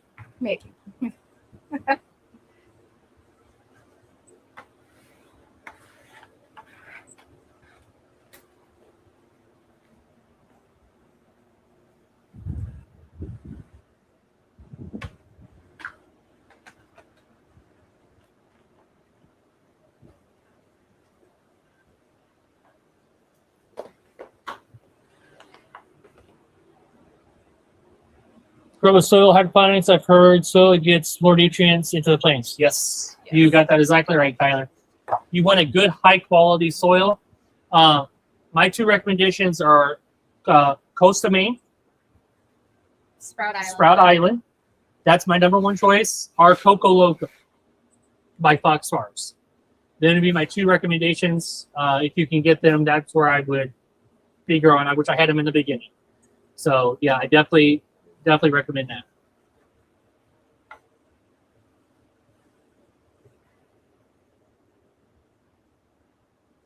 Hydroponics can be done. Yes. It is a lot more work, a lot more adding stuff, and your yields are not going to be as good. Yeah, I've never seen a hydroponic farm achieve the yields that we are getting. I've never seen it. If they are, that'd be amazing. I'd love to see that. But we use soil, which is a natural buffer. So this peat-based potting mix, I guess technically is what you want to call it, does have nutrients in it. It's already pre-mixed. I don't have to mix soil. I'm not spending my time formulating, mixing, adding, subtracting, troubleshooting, all of that. All I have to do is put a bag in the machine, let the machine fill it, or I can just take a bag, fluff it up, and put it in a tray. Can you give the two soils again? Simple, easy. So we've got Coast of Maine, Sprout Island blend, specifically for growing seed starts is what it's for technically, but microgreens are essentially seed starts. And then Coco Loco is by Fox Farms. If you're on the West Coast, a little bit easier to source Fox Farms products. It is actually a cocoa-based potting mix. Both of those have really great soil water retention, but also have enough aeration to function in a microgreen setting. They're not going to be overly wet and stay too saturated. And then we actually trialed another one by Bio365. They actually have a microgreen specific blend that they're working on. And that one actually was very comparable as well. If that's something that you can source locally, I'm not sure what their distribution looks like quite yet. They are a very new blend. So if that's something that you can get. So that is like a third one. I just don't know how accessible it is. Our goal is to keep growers growing by having accessible things. That is something that we messed up when we were started out. We started with ProMix from the hardware store, which most people do, which is great. However, in the fall, in the Midwest, They don't all have the any. soil gets sold out and they don't put more in because Christmas is taking over. And we had no soil. We had nothing. And then we went in and we're like, hey, can you order it in for us? We're like, oh no, we can't do that. That's Christmas time. So that's the whole out areas for the Christmas trees. So we had to scramble to find any kind of soil that we could get. And then it was trial and error and learning all over again because we didn't have that nailed down. So we ended up switching to, at that point, ProMix BX from our hardware store. And they were able to actually order it in. Absolute awesome people ordered it in for us, kept the pallet there. So they actually ordered in half a truckload at the time for us and kept the pallets there for us. Super duper awesome. If you have a local small hardware store that can order stuff in for you, most of the time they can actually source, we didn't know at the time, Coco Loco or Sprout Island through their distributors, their soil distributors, they can actually get stuff like that in. So definitely, if you've got someone local like that, that can keep a supply for you, because in the winter time, it's hard to find any kind of garden supplies. At least in our area. I mean, I think around the country, really, too, for the most part.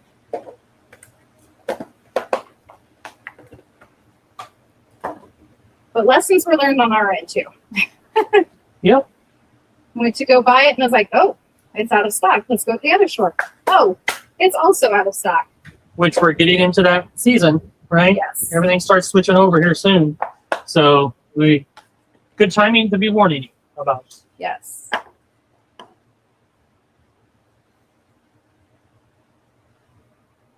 Well, sure. Yeah. Hold on, that's a container. I knew we would be because we upped it after the last planting. We planted more. 174. 174. That's fine. This won't make it. That's lunch or whatever. That's lunch. Make some sandwiches, throw some broccoli on it.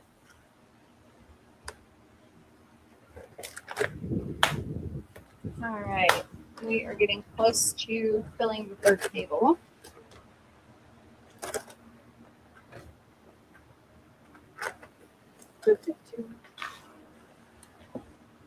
Slide all this broccoli over to the table for labeling here in a moment. Once we fill the tables up, we will start labeling and putting it into the cooler. I think you guys can see, probably not, but I do have a big, you can see a little bit of it. Got Yeah. 3 big door cooler over here that we use. Facebook Marketplace for the win. Yes. That was one of our other big challenges when we moved from the warehouse space to here. To fit everything in, we went from a walk-in to this refrigeration unit and trying to find one. We actually ordered one online, a brand new one, and they wouldn't ship to us. Yeah. So we had to pivot and figure out how to get a not brand new one that we could pick up. And my amazing brother-in-law and my sister went and got it with their truck and trailer for me because we don't have a truck and trailer to go pick it up. Yeah. So thankfully they were able to go grab it for us. Deliver it, help put it in, get it in here. Teenage boy labor, love that. They have teenagers too. Helps out a lot. That was definitely a big challenge with this transition over here too. Yeah, you're very lucky having Johnny's on next door to you Yeah, damn spoiled. in Costa Maine locally. Yes, Promex is impossible to find locally for me. Okay. Sunshine number 4. Where are you? Where are you at, Tyler? Like West Coast, Central, East Coast? I could probably help a little bit more if I know general direction, state, even something. I'm gonna tote these 3 out. Okay, So I gotta open up. sounds good.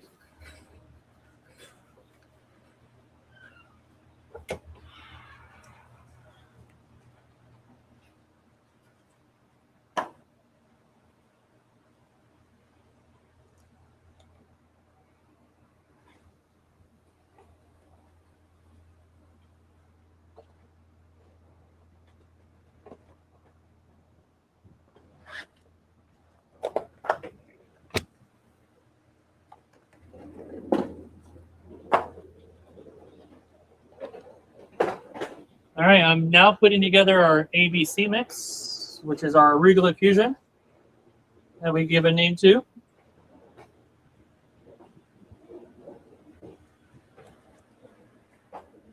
And it's selling like crazy right now.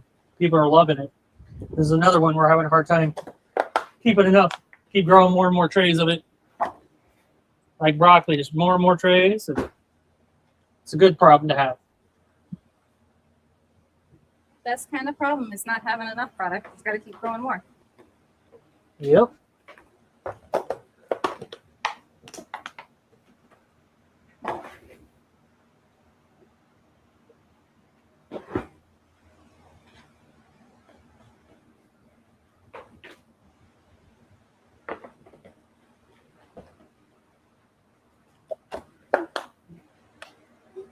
If anybody's interested in going deeper in learning microgreen business, you can join at the link scrolling at the bottom of the screen, Microgreen Business Coaching.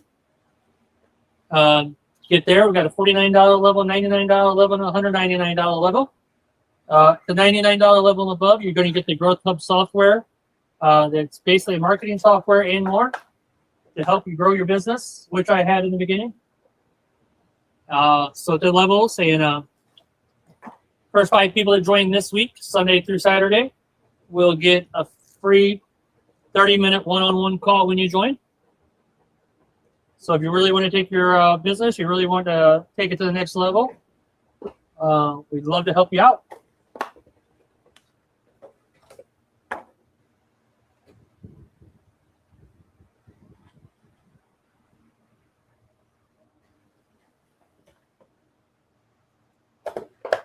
All right.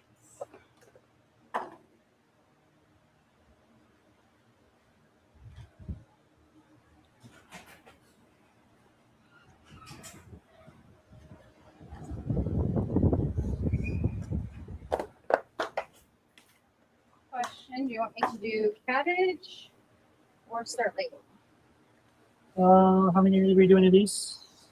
I have These 3 trays. 3, 6, 9, had 10 We can do trays. cabbage. Well, yeah, let's do cabbage, yeah. Yeah, I'm gonna get that half knocked out real quick. I definitely want to wipe all the arugula off here first. Yep.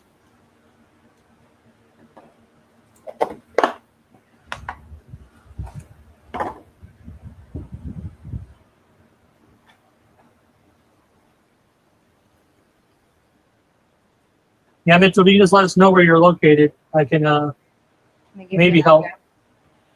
What might be more locally available?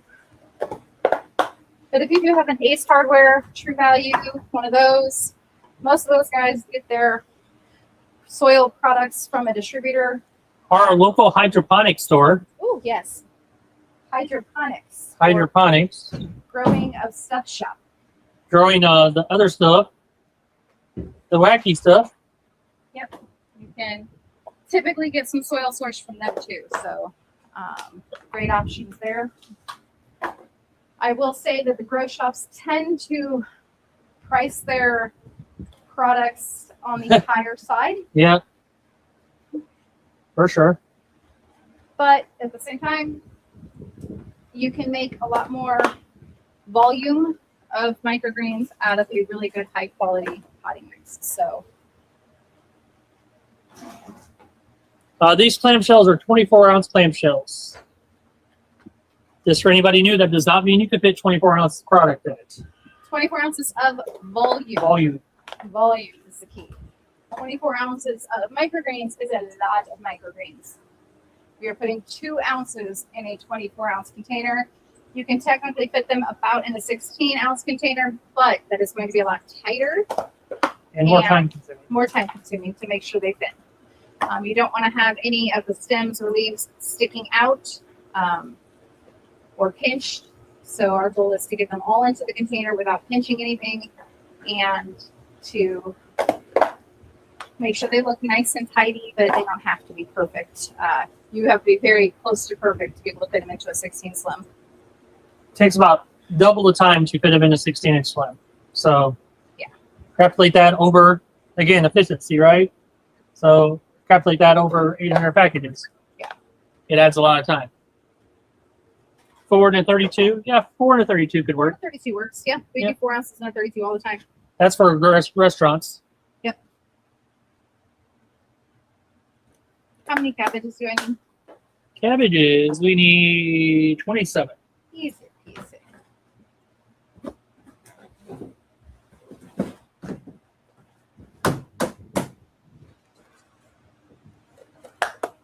Thank you.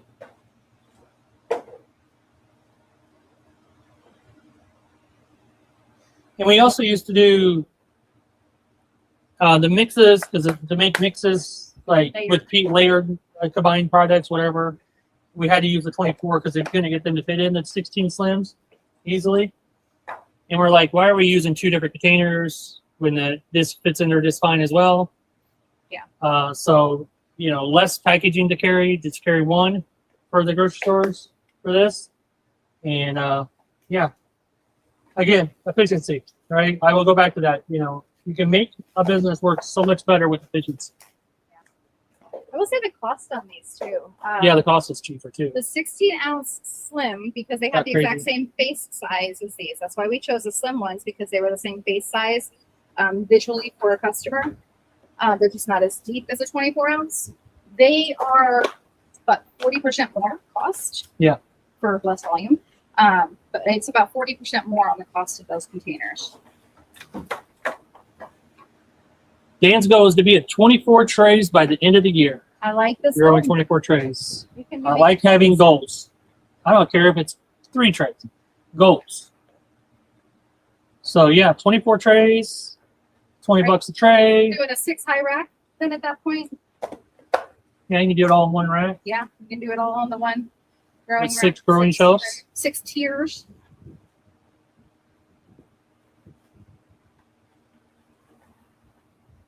We're in the process of probably changing all of ours over to 6 tiers. Using 2 T5s instead of 1 T8. Yep. Being, again, more efficient with the space. It's my new favorite word, by the way, I guess. Apparently, that is the word of the day. That is the word of the day. Word of the day is efficiency.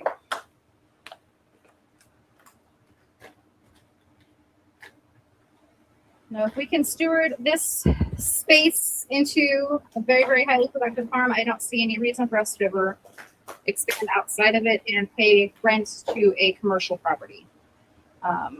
We did that before because, honestly, we thought that it was necessary. We didn't know. We did not know. We didn't think we would be able to fit as much as we did into this space when we had to.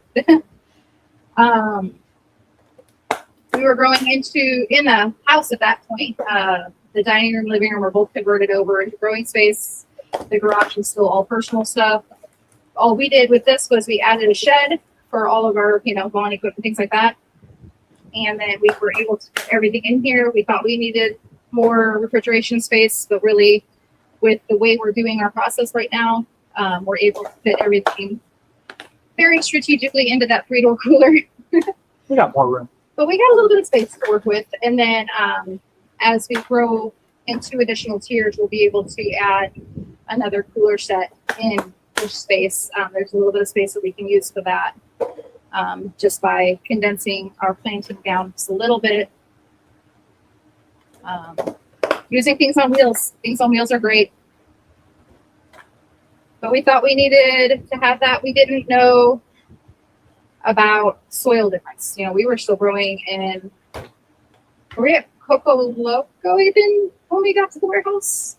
No, we were literally in ProMix still. And we went from 7, 8, maybe 9 on a good day ounces of broccoli to 12 to 15 at most. I mean, I prefer to keep them around, like we were doing it on Sundays, they're about 12 to 13 ounces, which is perfect. I think it's just not too tall yet. They're not too lengthy at that point. 12 to 13 ounces on the broccoli. That change means I don't have to grow as many trays. And if I don't have to grow as many trays, I don't need as much space. So I can grow more food in less space by having a high quality potting mix, by following like with the cedar, having those super duper even seedings, that up our yields as well. Using the speed harvester, we've been developing this for years. We've had so many variations of it in the prototypes, but cutting across like this has helped with our yields as well.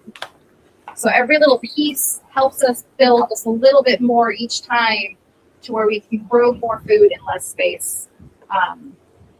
So we don't really need all that.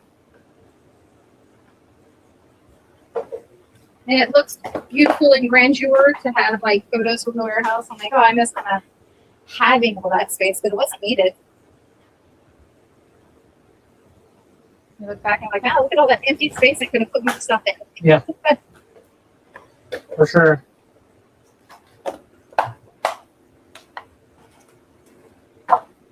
All those high ceilings to pay for more utilities.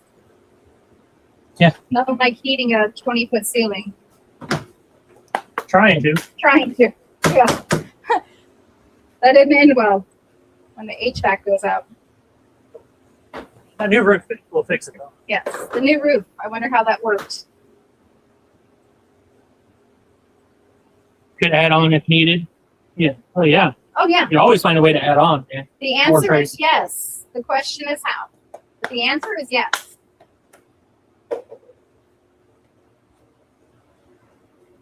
We operate on that that principle. You know, if someone asks you something, the answer is yes. You can do it. You just got to figure out the how. And usually the how is figure outable. Everything's figure outable. When we had our first grocery store, we weren't in grocery stores. We were not even thinking about grocery stores. They called us. They called us and they're like, hey, did you consider going into grocery stores? And we were like, Yes. yes. Were we? Hadn't thought about it yet, but we were going to figure out the how. And we did. And we learned some things with that. And man, we had some rough learning experiences with our grocery stores at first because there really wasn't anyone in grocery sharing that information yet when we were doing it. It wasn't out there. The information wasn't there. And the whys and the hows, it wasn't available. So for us, it was just trial by fire.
Might get started at 9 when I get home. If I'm not too tired, yeah, get home like at 10 or 11. Ooh, 10 or 11 every night, damn, that's long.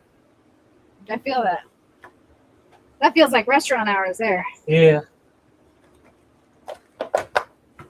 Best decision ever made. November of 29. Oh, 1929. 2019. 2019. I left the restaurant business forever. It was a great 20 plus year run. It needed to end.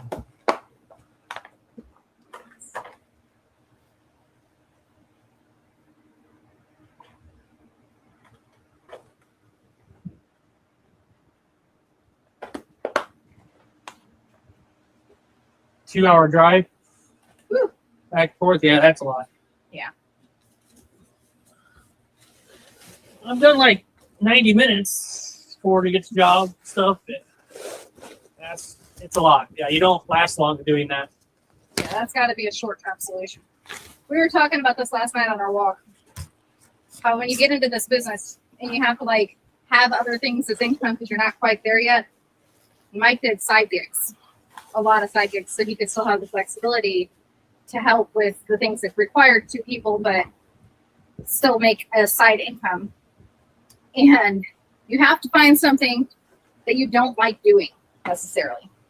Not something you're passionate about on the side. You want to find something that you don't want to keep doing. Because that's going to motivate you even more to do this. So if you find like a job that you enjoy and you love and you don't want to leave it, you're never going to make microgreens be your primary income, right? But if you side gig things that you don't necessarily enjoy, you're going to find a way to make this work. Yep. So Mike was doing, shoot, I don't even know how many I-9s you had last year. Yeah.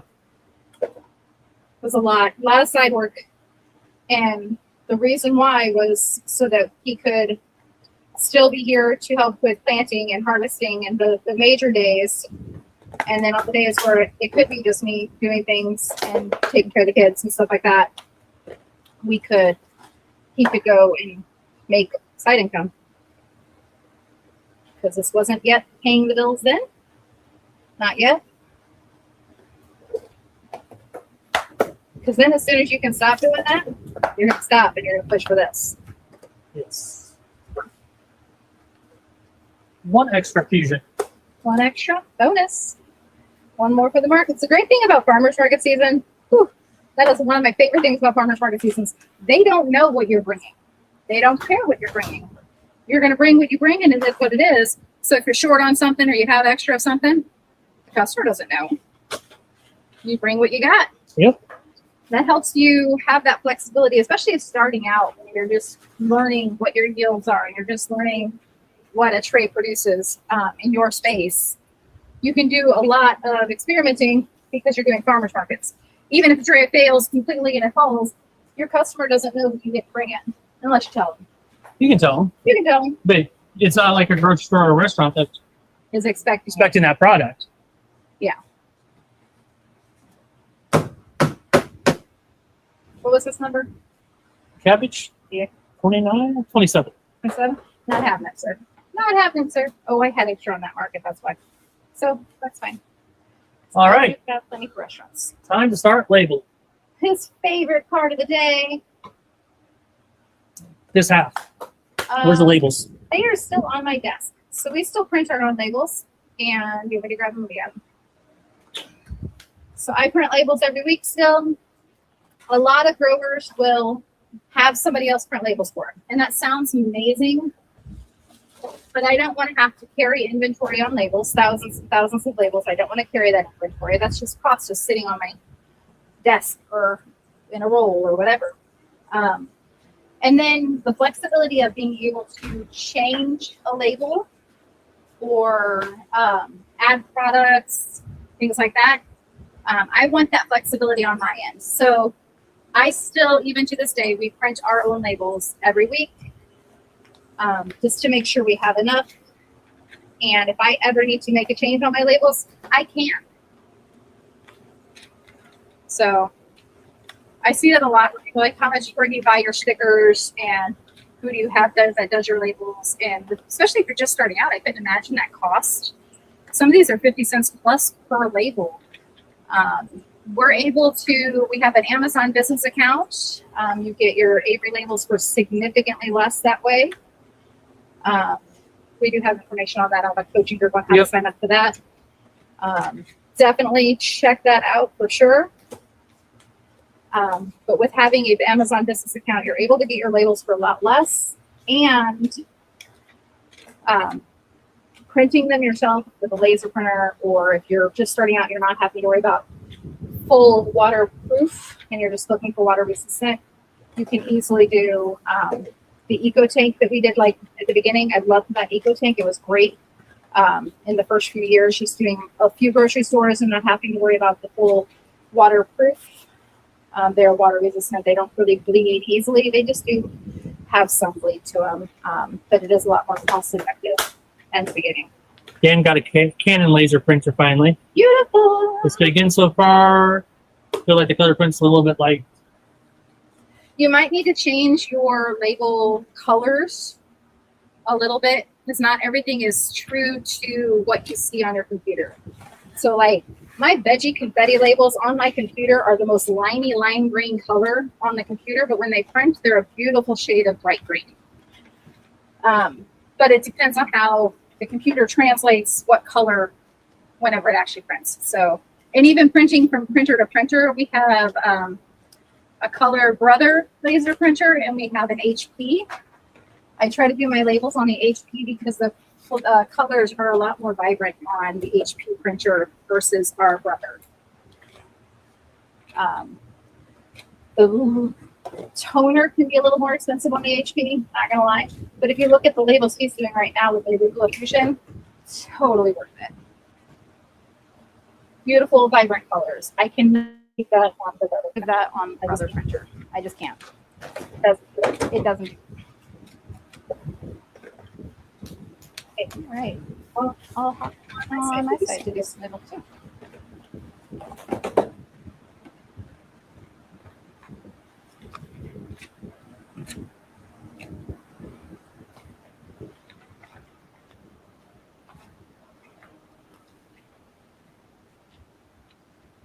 Did you micro? Is only individual MPs, right? So we have micro, veggie, Veggie. peas. Yeah, micro, veggie, peas, and then mixes. I'm gonna start down way yonder and do radishes. Why? Why you start there? Oh, I guess I can do broccoli there. Yeah. Yeah. Look at you being so smart. So otherwise you're gonna not have tablespoons. Yep. Valid.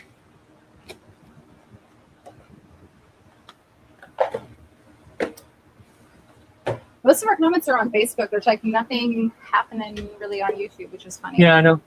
Weird. YouTube is being weird. That's all right. That's all right. So I can't see because I just hopped on the YouTube side on my phone. Oh. So I can't really see like Dan's conversation, which is fine because you can read it from there, I think. Yep. You have better eyes than I do. From this distance. Yes.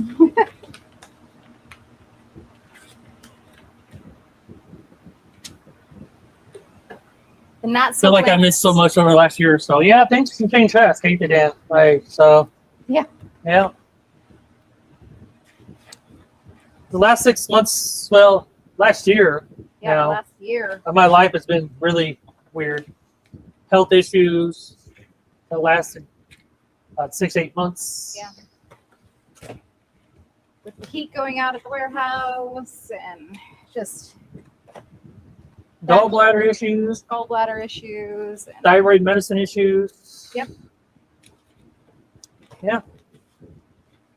Really put me down in the dumps. in a weird place for a while, but that's all right. We back. We'll get through it. And things have changed a lot for us, Yeah. business-wise as well.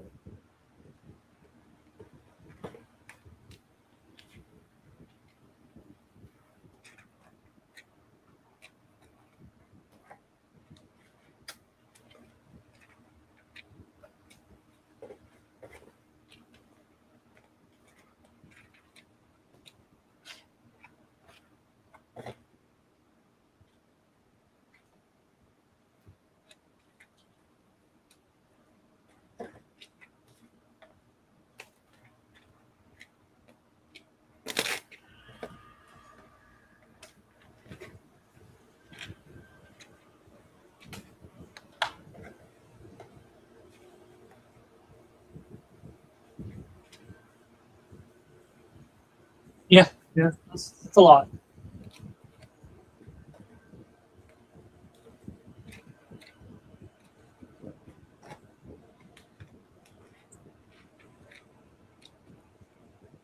But we're through it, and on the other side of that, at least, let's see if anything else happens. But Right?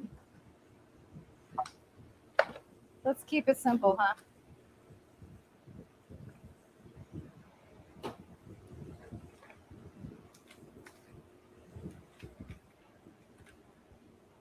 was in the hospital for a week with blood pressure issues. Whew, no. They were 275 over 145. I couldn't believe I was walking. Yeah, that's not good. Well, I'm glad you got that taken care of. Yeah, that's scary. Eat your microgreens, Dan. You get that blood pressure checked. Yep.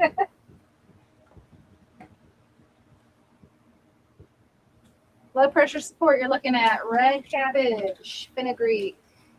This is not a medical claim of any kind. These are just really great ways to bolster the immune system and the body responses that you already have.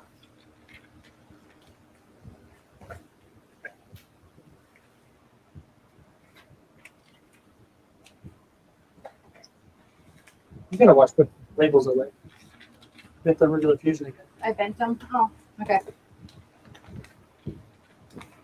Sadness. The top one is no good. Well, that's about the same time the printer was things. So, had a fight with my printer last night. Didn't work. It happens. It happens. Technology. Now I'm stuck on blood pressure pills and water pills, but I'm still swelling all the time. Definitely. Got to look for root cause with that, sir. Root cause. Stress. I'm gonna Painting doors. slide the cabbage over here. It's like cabbage. Yeah. 24 cabbages. Almost. Almost. And yeah, a lot of it I just added to the market a little Yeah. bit. So it's kind of whatever I can get with them. Not a big deal. I'll just sell out. Darn. Yeah.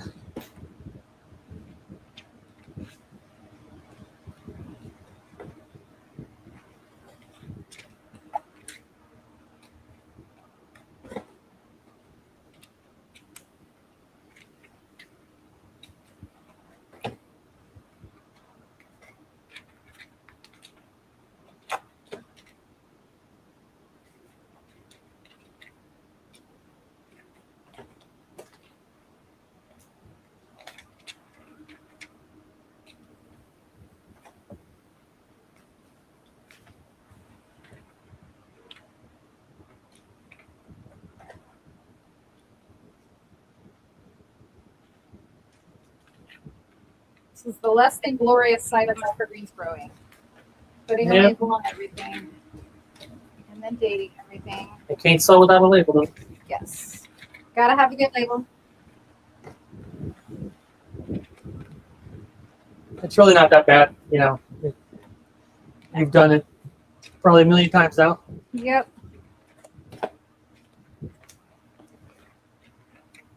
Be a fun thing to calculate how many packages have we made Yeah. over the years.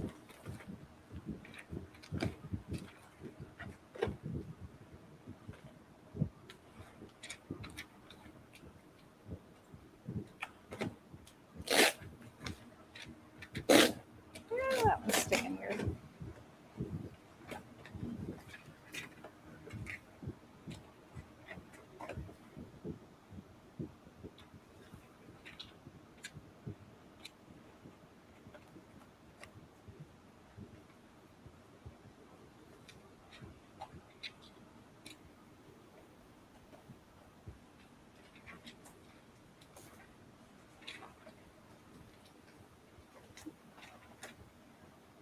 It's weird to see farmers market season winding down. Saw the email come through from one of the markets. There's only 4 markets left for the year. What's today's date? Today is the 23rd. So we got. 4 I more only got markets? 4 for Lincoln. Yeah, that's Jamie just Yeah, emailed. yeah. 4 more markets over there for the year left. It's crazy. Doesn't feel like it's that time already. No.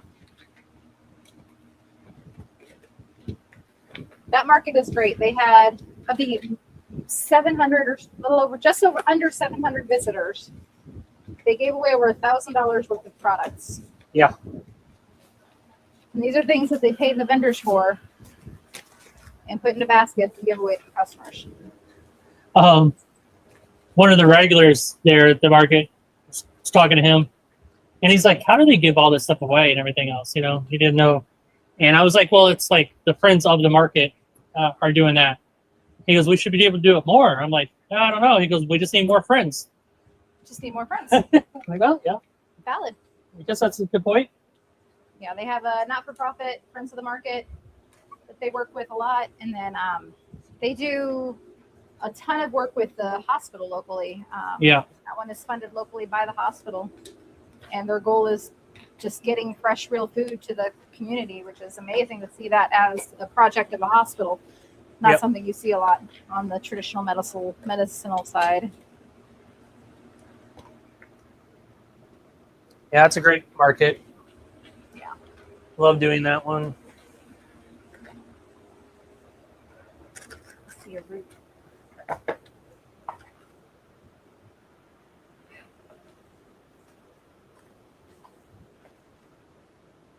I'm getting hidden behind the tower of product now.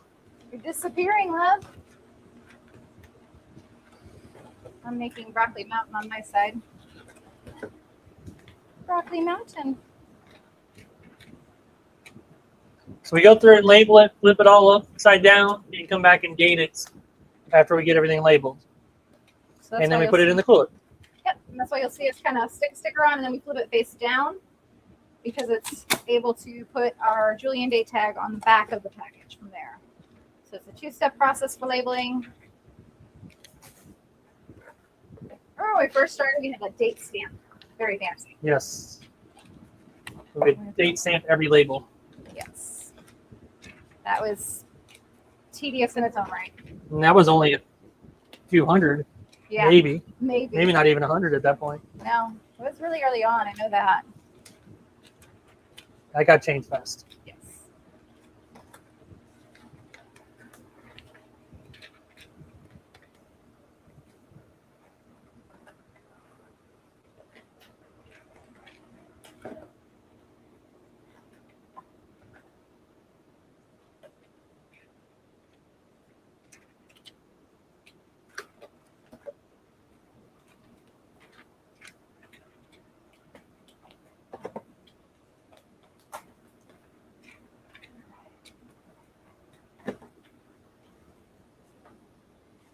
I know I have a short stack somewhere. Can you hand it to me? Yeah, It's you like, already knock it off. just like, I'm not sure where it went. Thank you.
All right. Radishes.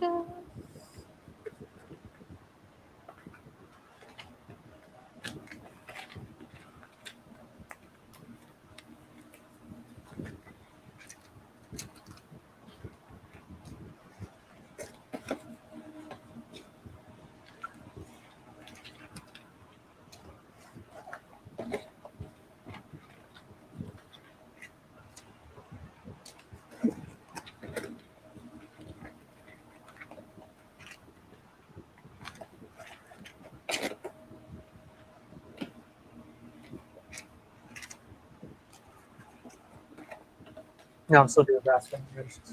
Oh, Nebraska. Oh, yeah. Let's see. Never mind. Not radishes. Still Nebraska, then.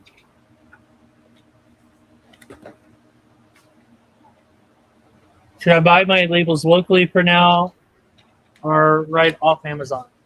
Like the Avery labels, to make your own labels, Dan? Yes, just buy them on Amazon. Okay, so Office Depot has this exact same pack of labels size, what, $70 for a pack of them? And on Amazon it's $32. And I hate to support giant Amazon, but I also don't like to break my bank over something like that. So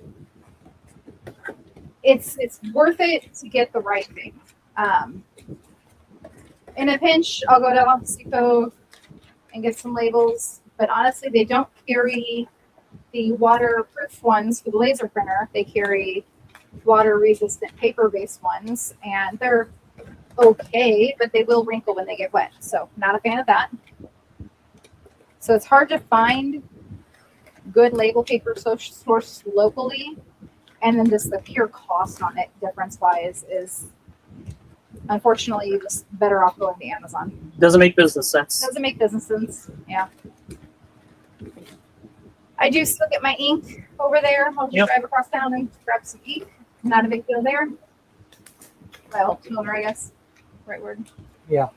But I don't, because the price of that's exactly, it's like a wash.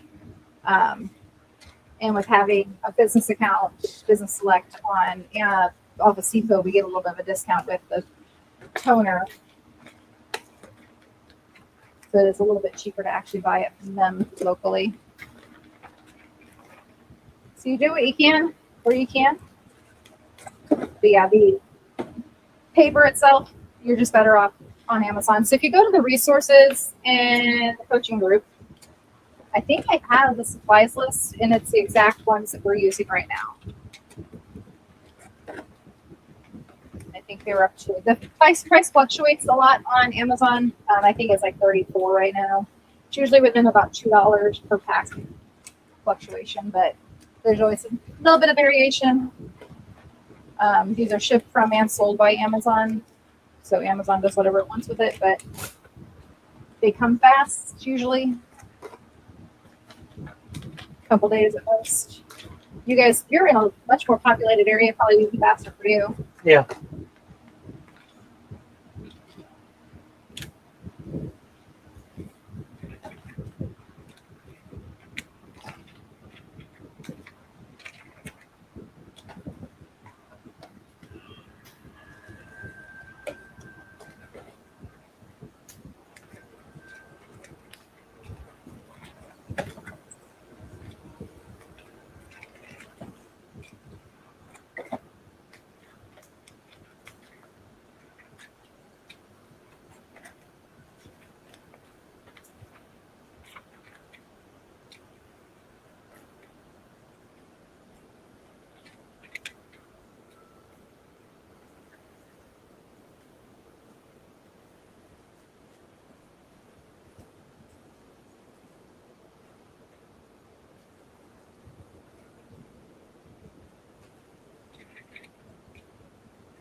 Perfect pathway. One extra label basket.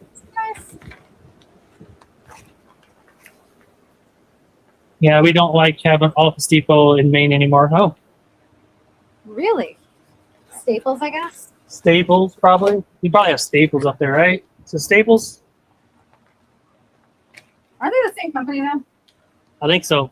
I think they got bought out Yeah, I'm pretty sure that is actually the company. because I know Office Depot bought Office Max, and I think Staples bought them both, but kept the Office Depot brand. Does that make sense?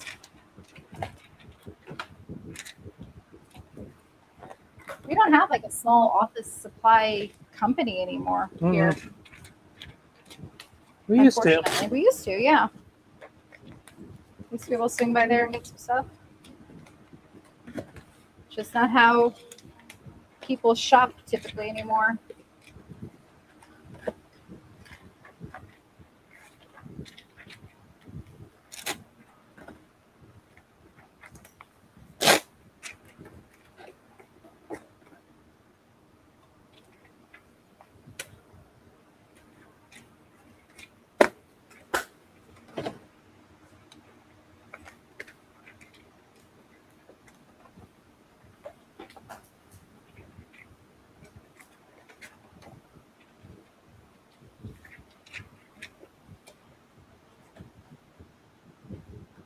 Oh, you need space? You're good. Okay.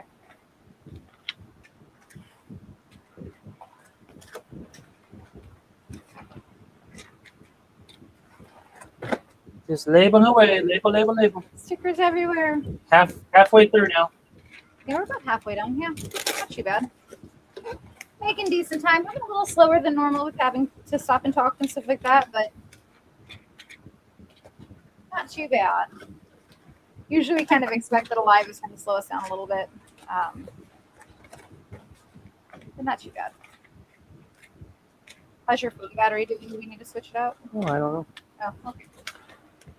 I don't know how we switch out the phone battery, but I would, the laptop's plugged in, so just take his cord for a minute. I mean, if you need to, so you still have your second camera.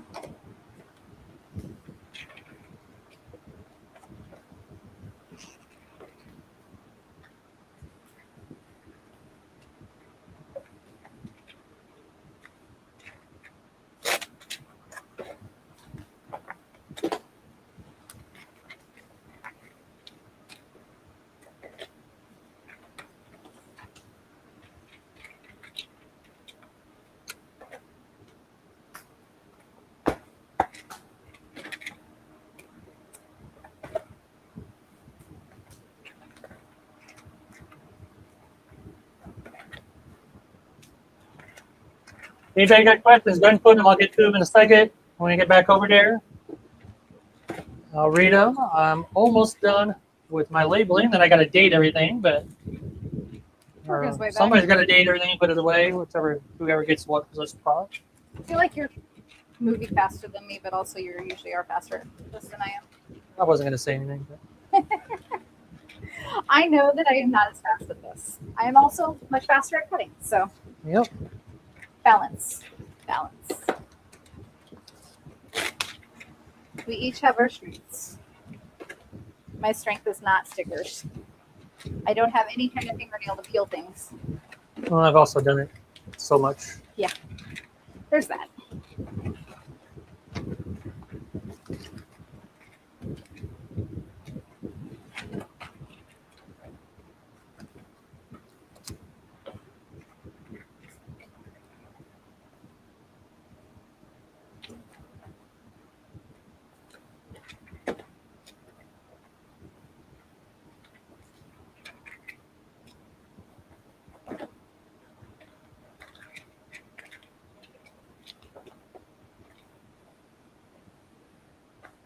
All right.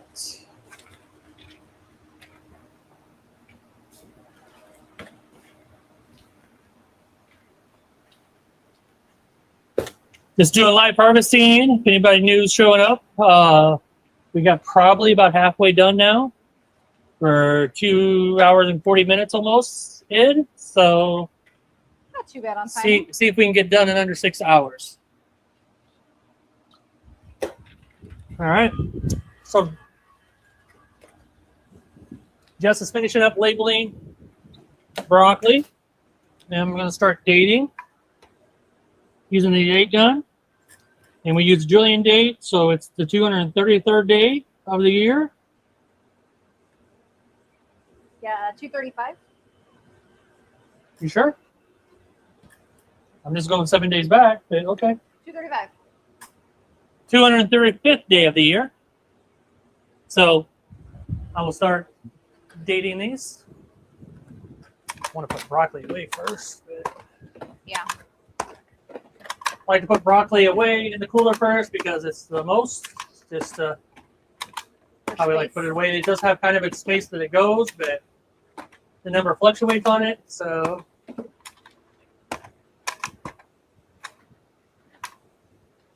seriously, already? You need to change it? Got you. Didn't even get started. Got like 9 of them dated and it need a new Roll. roll of dates. So the data seems typical anymore. Sabotage. Sabotage to me.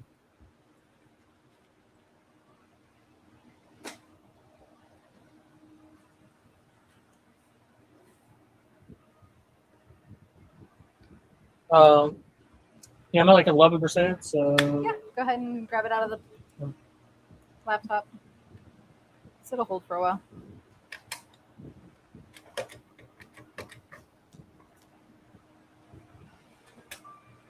All right. Take down his change. all right, back at it. Perfect.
So I found out my city is not sure how to spell it, but started ordinance with my wife's embrace. We live in.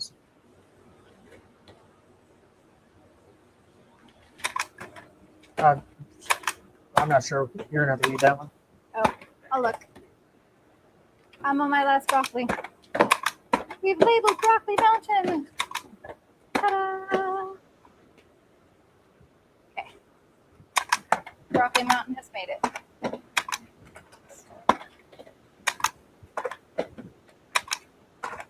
Lots of empty pages.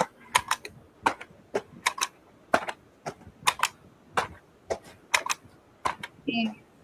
So I found out my city is not so sure on how to spell it, but sovereignty ordinance, but wife's embarrassed of the neighborhood we live in, so she won't let me do any of that.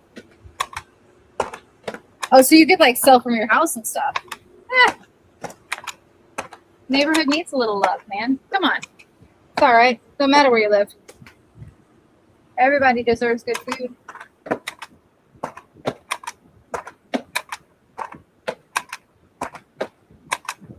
Yeah, a lot of cities will let you do business from your house, and there's a lot more flexibility. Ours is a state capital-ish, so yeah, it's very political here.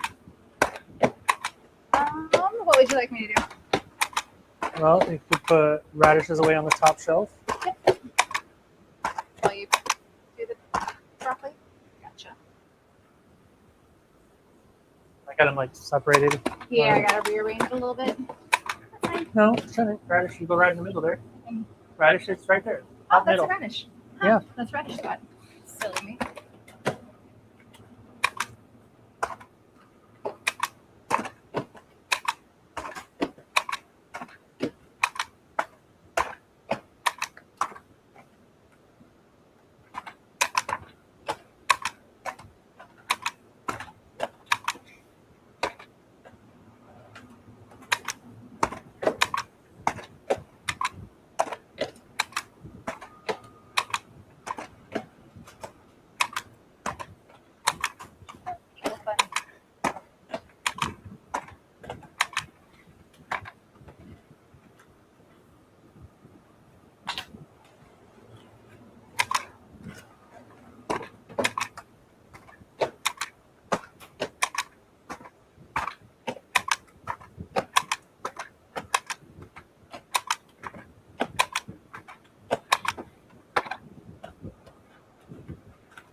Grocery store would stay open. Yeah, That'd be nice. other than those. The other one was, yeah. Probably used to back in the day.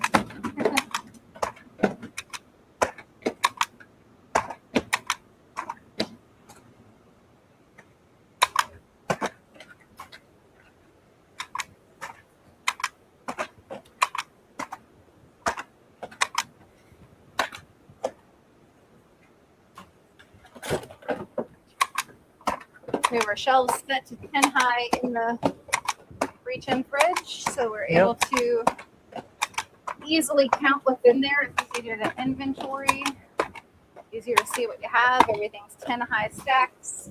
Every stack is 10 minutes at that point. Makes it much easier to know what you have.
There's one on the ground over here.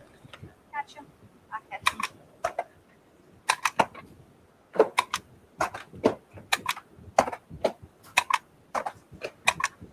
Got a runner. Me and the label gun keep on fighting. Hmm? Keeps on floating over, like comes out and it folds over. Every once in a while. So every once in a while it wants to misbehave.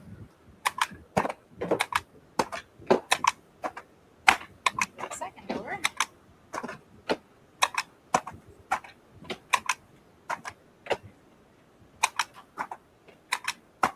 Meg. Oh, Mike and Jess, hope your summer is doing well. Hey, Mark. Mark at Motor City Micro Farm. Hey. Haven't seen Mark in a while. Yeah. Busy. Summer's been great. It's been crazy busy. We're back to doing 2 markets this year. So 2 on a Saturday split. Keeping us on our toes. Really enjoying it though. We're just decided we could live harvest today. About halfway done for the day. Just gotta label and put away round 1. Gotcha.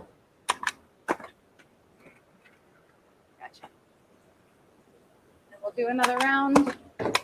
We've gotten our broccoli, brassica, arugula, cabbage, and radish done so far.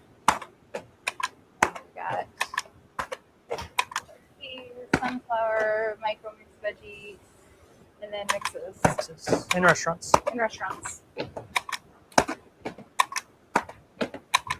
First half of the day done. First half. Round 1 done. But yeah, it's great to see you. I'm glad you stopped by and said hi. And then all of that for the dating. All the dates. Make twirly ribbons out of these. Twirly ribbons.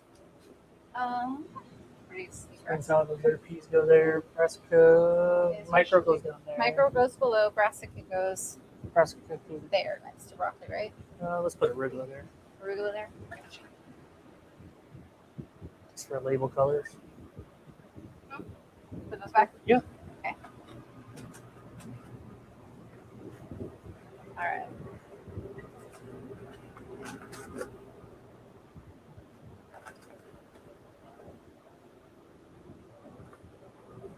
You're braver than I, because I do not handle them very well like that.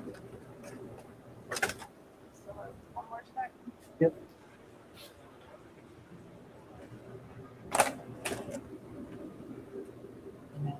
Cabbage in front of them. Yep.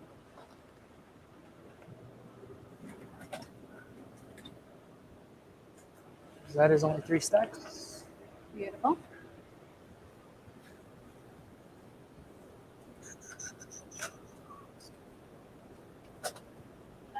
And then we put brassica down there. Brassica in the corner. Okay. I'm on the wrong side to hold the door for you, so I'm gonna hold the door and I'm gonna hand it to you because it's low I'm gonna land it short. and you're shorter, so I am lower.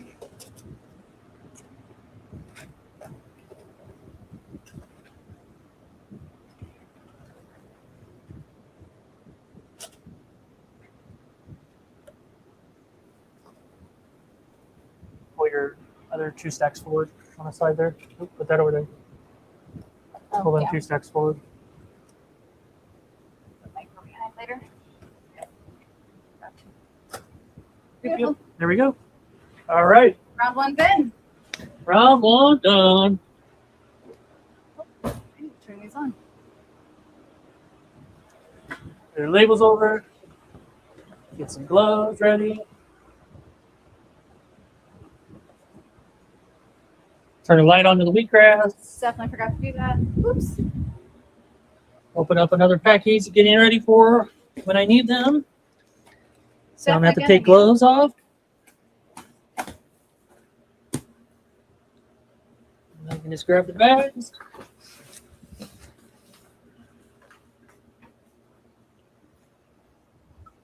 All right. All right, now I gotta wait for Jess to give me some products.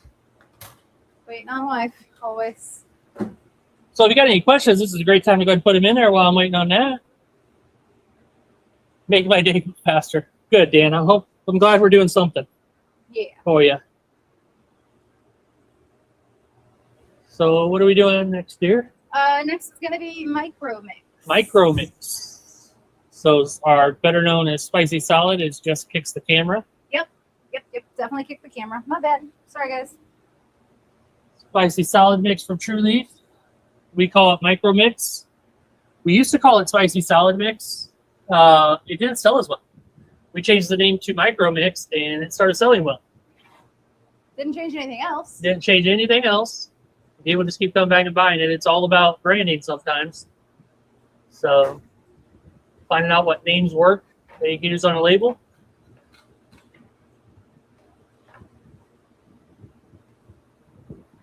Not a spicy salad mix. It's not really that spicy. No.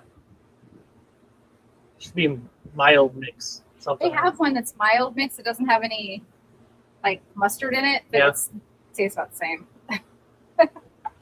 Like they both taste pretty mild, honestly. Yeah. Nobody's super duper. What did you get? Hmm? What'd you get out of it? Excellent question, sir. Scales off. Oh. Press turned on.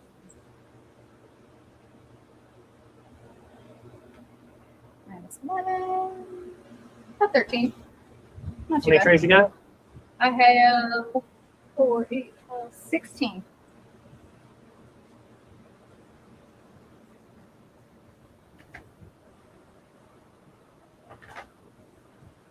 Need 166. Really? 83. I thought you said 166 of these. Oh no, Oh. 866 ounces. Okay. I was like, okay. I mean, I don't remember putting in that many orders for it. Oh yes, smart way to harvest for sure. That is our tray harvester that we made, and we do sell them at Itty Bitty Speed Harvester That sort. .store. Itty Bitty Speed Harvester .store. You can pick them up. We made it for ourselves, and people were wanting it, so we started selling it. So We went through many years of prototyping and changing and tweaking this and that, and then we were going to look at having it made for us. And honestly, it just makes sense to just be able to make it ourselves, ship them out to you guys. If we need to. So she'll harvest everything, put it in a tray like she's doing there, hand it over to me, and I pack it. Super quick, super easy. I mean, we've already gotten through 200 and something packages so far in a couple hours. Yep.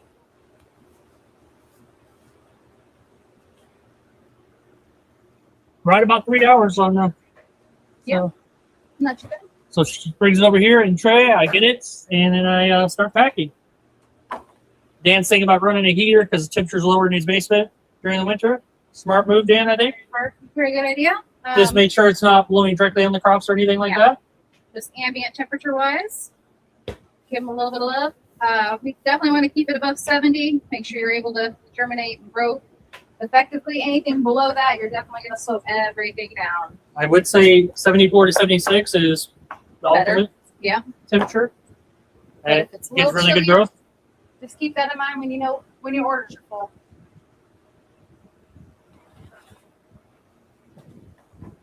We're running closer to 76 right now, which is fantastic because it makes sure the 9 days is doable for us. We're able to harvest it 9 days, and then we don't have to worry about getting everything harvested at the same time as getting everything off those shelves. Yep.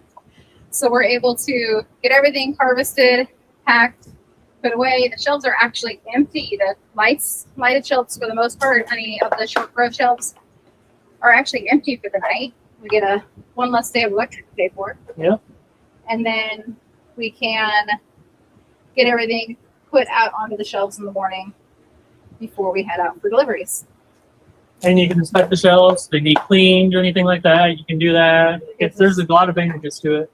Yeah, we're able to deep clean our shelves, do a lot of maintenance, leveling, things like that, that you normally, we weren't able to do at a Tim Negro because we were literally, as soon as the shelf was empty, we just reload it.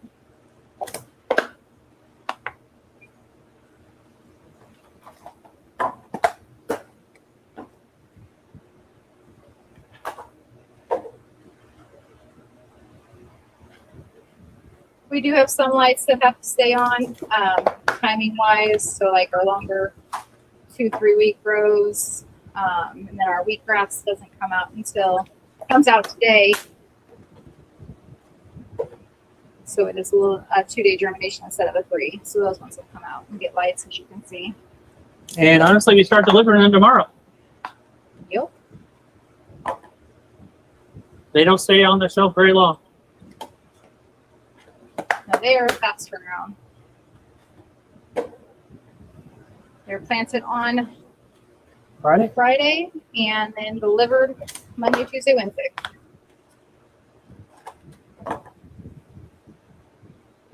And by Tuesday, I am refrigerating them to make sure they don't grow too tall for the Wednesday deliveries. Yeah.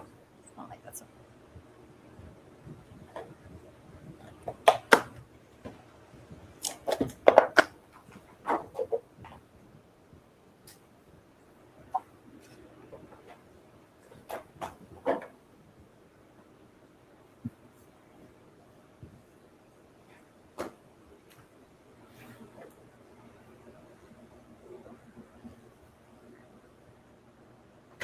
All right, Dan. I know you'll still be here.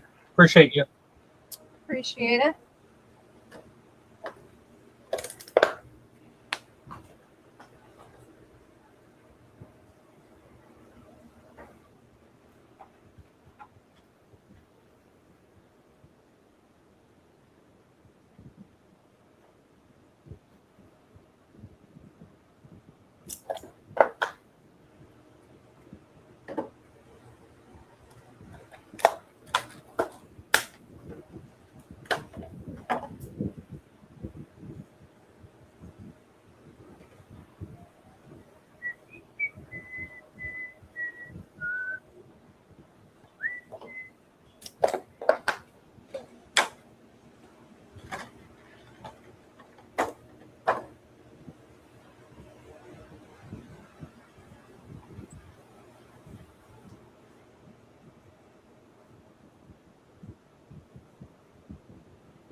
I moved my squishy mat over there so I could step on it while I was labeling. Got to move I back. forgot to move it back. So I've got like a 1-inch height difference where I work my way over. Getting shorter the further left I go. Yeah.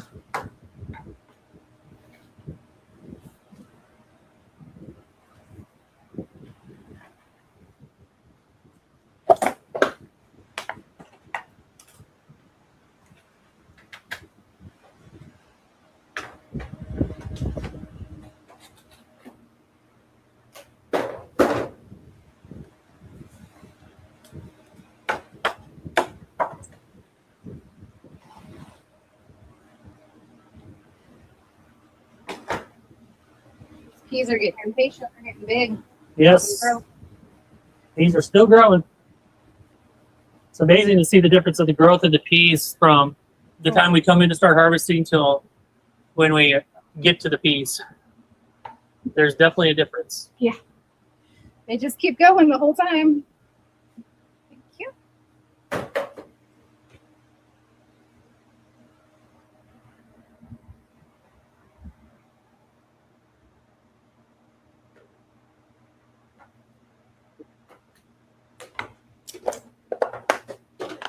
Yeah, grow things, apparently.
Bye. Hopefully, no surprises this week. That's exactly what I was just thinking. Flashbacks. We already done the one by sunflowers. So. Yes. I didn't even put it next to the sunflowers this week. Sunflowers are by themselves this week because they're on punishment. Their fault. I'm blaming them.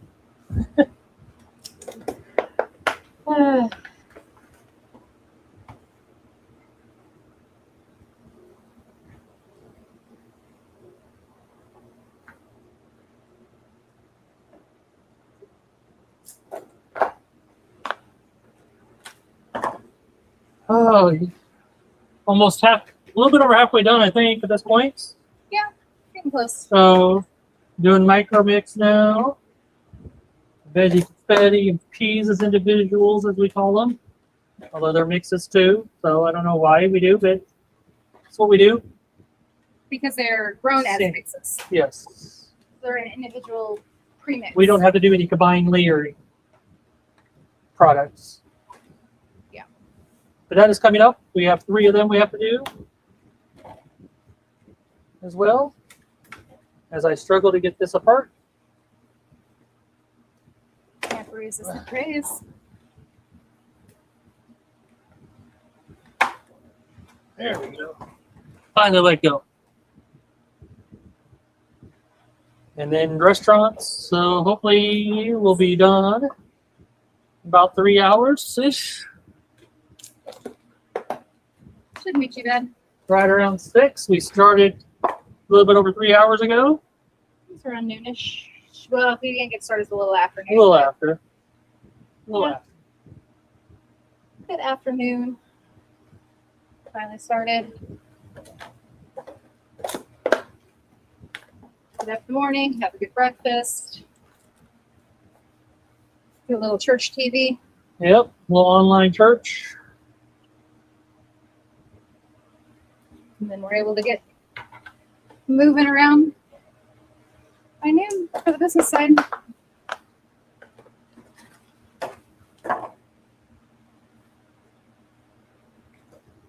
Moved our harvest up to Sundays because we split our Tuesday route up to Monday and Tuesday.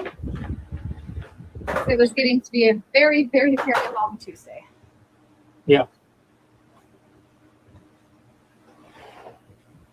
Too long. A little bit too long, yeah.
You guys are just hopping on, feel free to ask questions if you have any questions at all. While we're harvesting, we are currently doing our spicy salad mix. We call it micro mix. You'll see I am cutting on one side with the itty bitty speed harvester, putting them into a tray. I do line my tray with a paper towel just to make sure everything doesn't fall through the holes. We found this as a repurposing way to use the deep mesh trays from Bootstrap Farmer. I don't really grow a lot of things in a deep mesh, but these fit 3 trays of harvested product perfectly. So it works out beautifully this way. I actually find it to be very helpful in a way to kind of transfer over to him in a nice clean way. And then I will, you'll see me hop off screen to dump out a tray, get it emptied into a tote bin for soil, and then I'll get another tray to reload. So you'll kind of see me popping on and off screen because I walk in a circle all day long. Cut tray, empty tray, put tray away, grab And I another pretty tray. much stand right here. I walk in circles.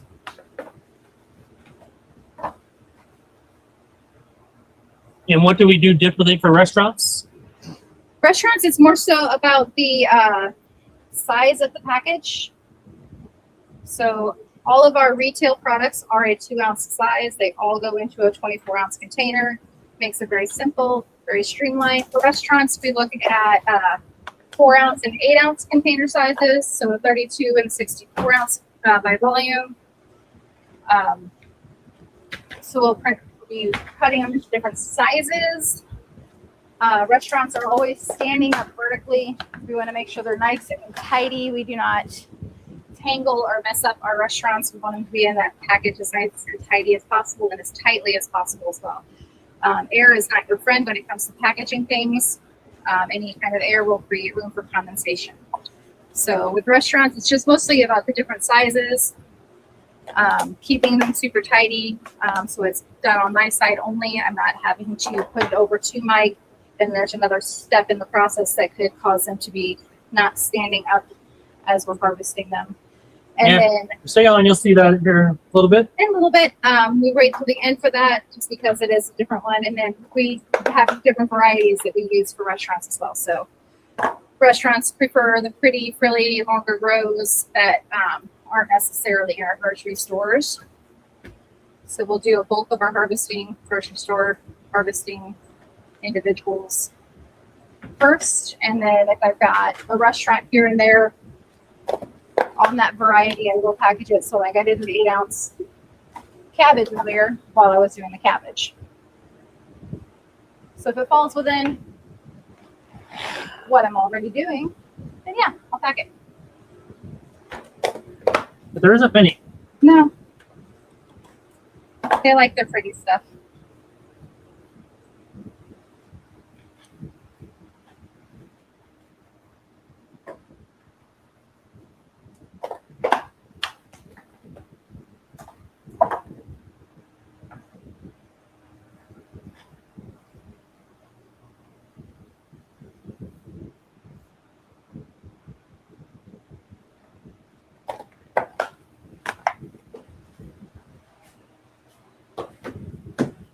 Oh, that helped out. I'm trying to hold on to it, but it fell. That's all right. I'm gonna be moving on to veggie with that one anyway, which I can do both, but. Yeah.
speaking of doing restaurant online, I'm working on veggie now, so we will do an 8-ounce, well, 2 8-ounce veggies.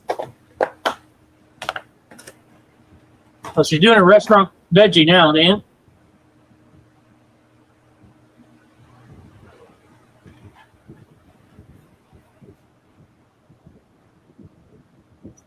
Veggie confetti. Veggie confetti. So tear off the white, pack it up straight from here. And the 64-ounce container is great because they're about the same height as what I need these to be. So it works out beautifully. I actually have two 2-ounce ones, which is kind of an odd one. It's for a smaller smoothie company, and she prefers them to be into the smaller container, so I actually charge appropriately for that. That's how she prefers to have her deliveries done, and to smaller containers, she only uses a little bit at a time, and it keeps the pressure in her cooler, so we allow that. Now, why do you put a towel in there? Because restaurants like to open things and close things and open things and close things and open things and close things a million times.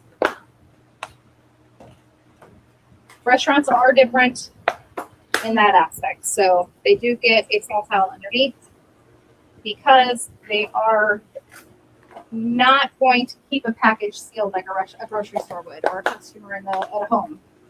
Once you open it, you use it. Restaurants is going to open it up, take a little bit out, maybe close it, maybe not.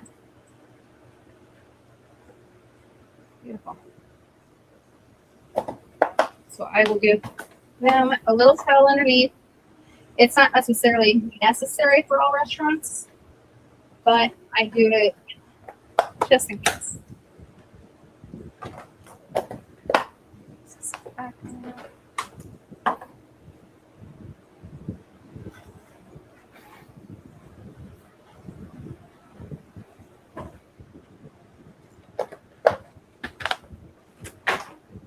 I would not suggest doing that for retail.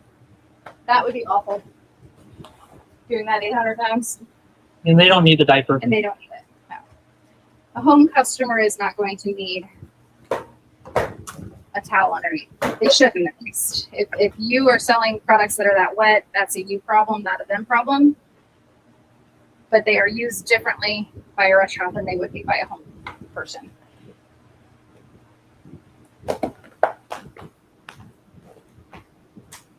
So I'm going to divide this off as roughly, I feel like that's about 8 ounces. And I can transfer it straight over. 7.44, so close. Half ounce plus. Close. A little over 8, will be fine. My restaurants know they always get a little bit of extra love. And when you're doing a variety that is retail and restaurants, you always do your restaurants first. They always take priority. So that way you make sure you don't come up short. Yes.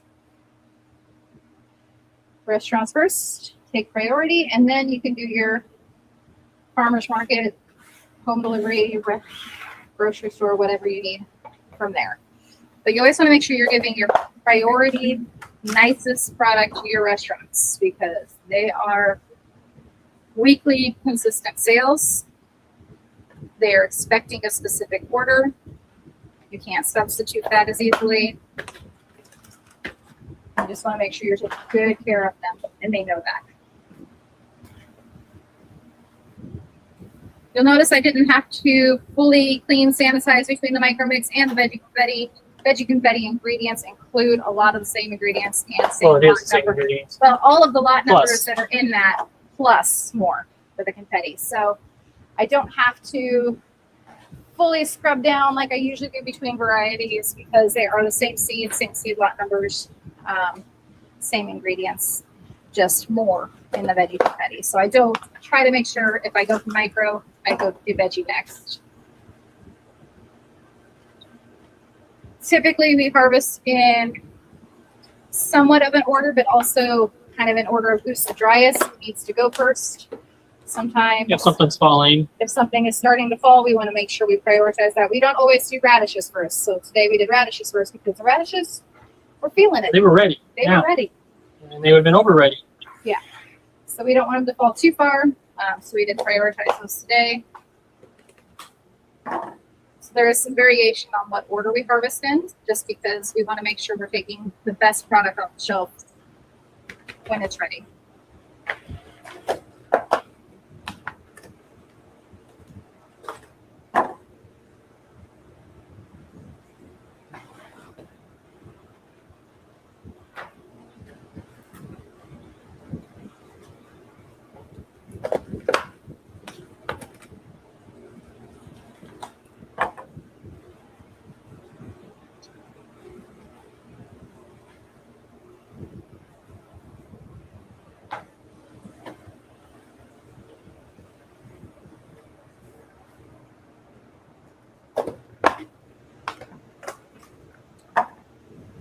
Any questions or comments about anything related to microgreens? Put it in the comments. We'll do our best to answer them as we see them.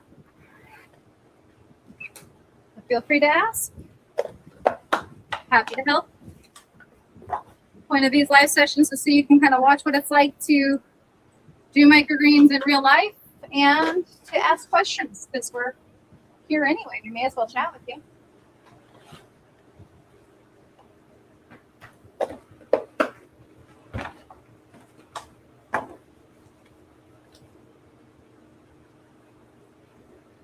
What's my veggie number? Excellent question. 42. 42? Easy, easy.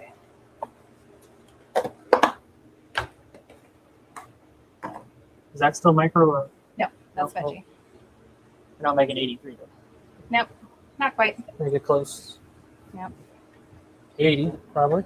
Yeah, you'll have plenty for 80. But A little less for the markets. the less the markets. That's all right. We'll get some extra veggie maybe. 81 probably.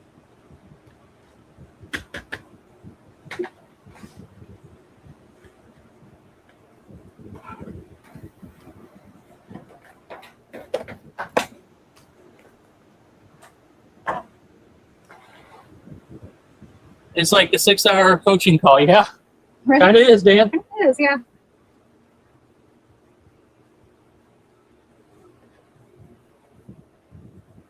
We're going to do these from time to time. Won't do them every week, but we'll do them from time to time. So take advantage of them when they do show up. Make sure you subscribe, like the video, watch the other videos that we have on our channel. A lot of great information on them. And of course, you can join the coaching group, which is scrolling down at the bottom of the screen right now.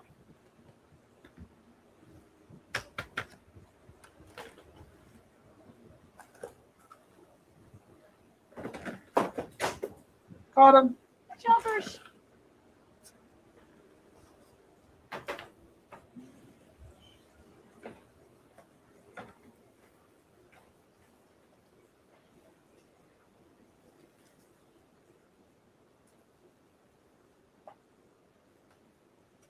Set these over here. Start working on veggies. Switch. Don't have to really, it's the same ingredients, so I don't worry about cleaning up a little bit here. Do you soak peas? I have the hardest time with peas. Yes, you soak peas. You have to soak peas. Yeah, you want to soak your peas at least It's 12 hours. hours. We do an overnight soak with our peas. Most efficient use of time, soak at the end of the night, so you have it ready in the morning. You probably can get away with 4 hours, honestly. But the best is just soak them overnight. You get up in the morning, drain them. Yep. Yeah, so it's the most efficient use of time. You're not sitting there waiting for 4 hours and then going to drain them. And, you know, again, that word I've been using is so life efficiency. It's much more efficient to just do it overnight. Yes.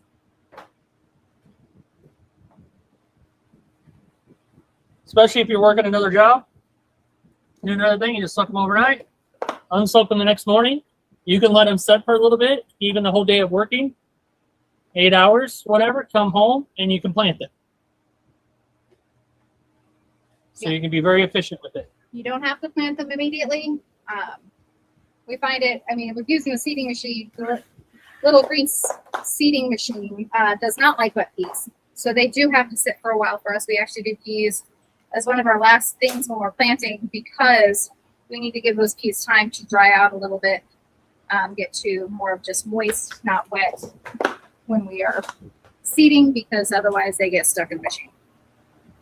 Last time he was soaking, his jar exploded. Oh no! They expanded too much. We don't keep them in a jar when soaking them. We just soak them in a bowl. I would suggest getting like a bowl and colander set from like any basic store. I don't know where they're at. They might actually still be over there from plants. They are. I still got to put away Haven't over there. cleaned them yet. Haven't even gotten that far. Something like that.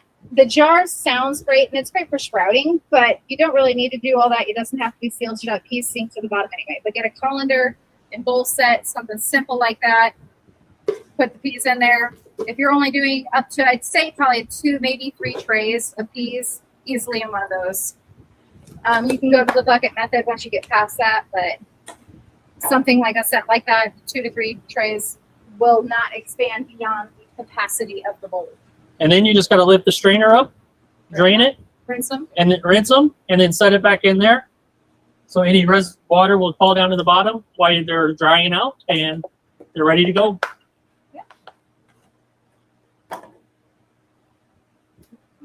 Start.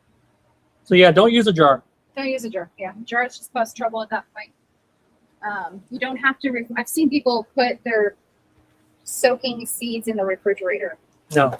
Don't have to do that. You're not do that. You're just gonna slow them down.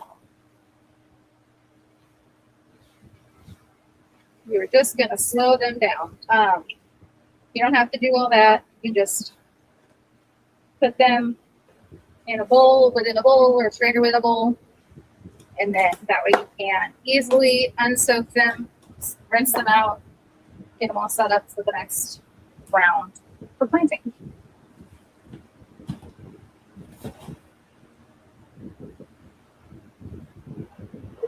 Oh, soak them separately? So each tray separately? We used to do that. We did that in the beginning. You don't, I mean, we're doing 14, 15 trays now of planting.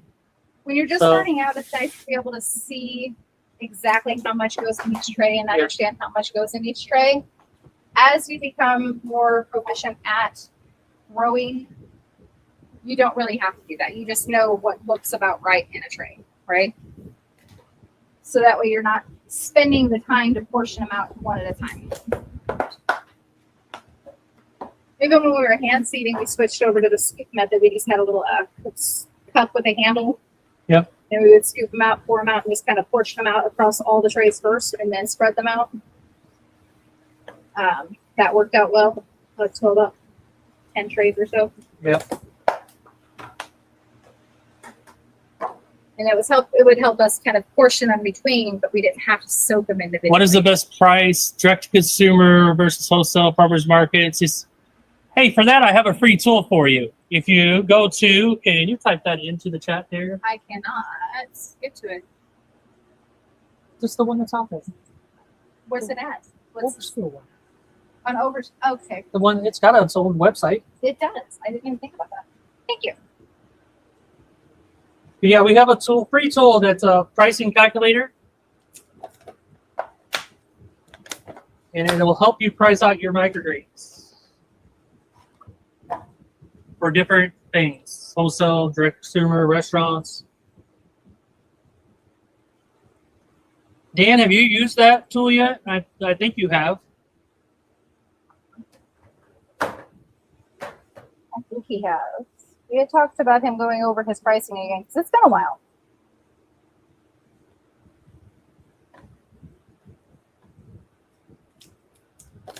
Now you want to cost price based on what your cost is. You try to the camera. So sorry, you guys got to stare at nothing for a little bit, guys. So sorry about that. Beat up Mike's camera for a That's way minute. shorter.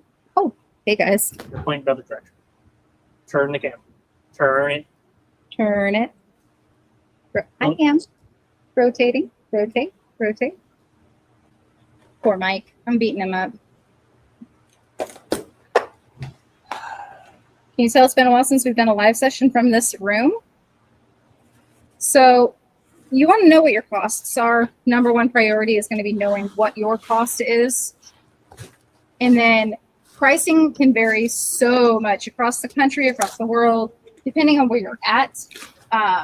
What's your electric costs? What's your electric cost is definitely a major factor of it. What your seed costs where you are, depending on if you're able to buy in bulk or not. If you're a smaller farmer, it's harder to buy in bulk, and you're going to have to charge accordingly because your costs for seeds, and soil, and things like that are going to be higher. Knowing your costs is more important than knowing what everybody else charges, because you can race to the bottom if you wish. It doesn't go any higher.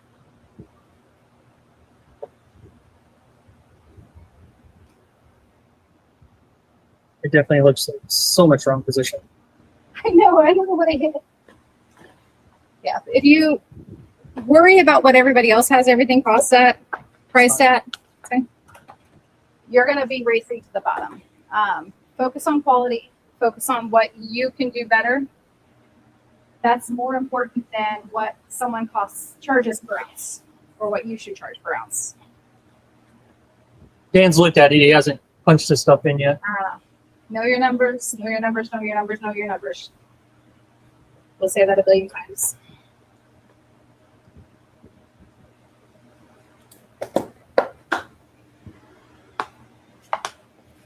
Yeah, so your price could be different than my price could be what we could sell it at and still make a profit and make money versus somebody else. So it's not a one price universal for everybody. Yeah. You got to know your numbers, what your inputs are, and that's what that calculator helps you do. And then understanding what you need to make this business to be worth your time, effort, energy, and being able to, if you're wanting to go full time with it versus a hobby. Hobby grower that's not trying to make any money might be able to charge a little less, but they're not going to do it forever because they're going to get bored real fast if they don't make money. Looks like you're scaling. Your process looks very efficient. We see them overall market short, medium, long term. I'm also in Illinois. It's just building relationships one at a time. Building relationships is massive. Long-term microgreens are going to continue to grow as a crop in general. People are becoming increasingly aware. There's been a lot of legwork done by larger companies.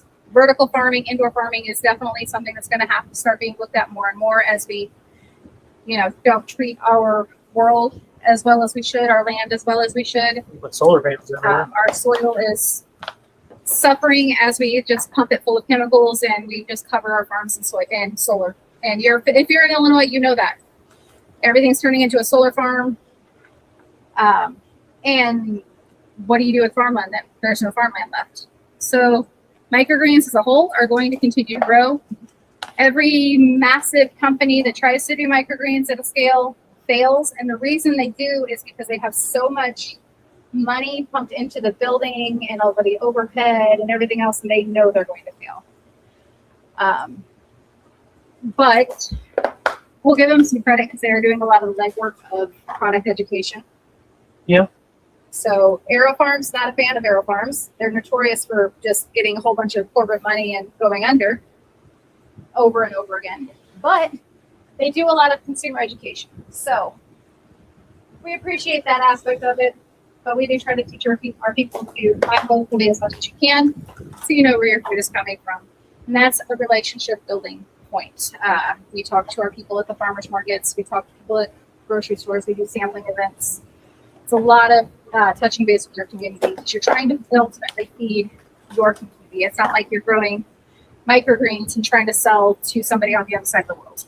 Your goal should be to feed the community in your area something that's better than what they could get just from a large company. No more than a 300-mile radius. Yes. And that's a lot of people. Yes. You can make a huge business and still not touching it. And still not feed everybody. Talking about that earlier, like we cannot feed everybody in Illinois. Ooh. Impossible. We need more growers. We need more growers who are doing it right, who care, and understand that what we do is important, not just from a farming aspect, but from a nutrition standpoint for people.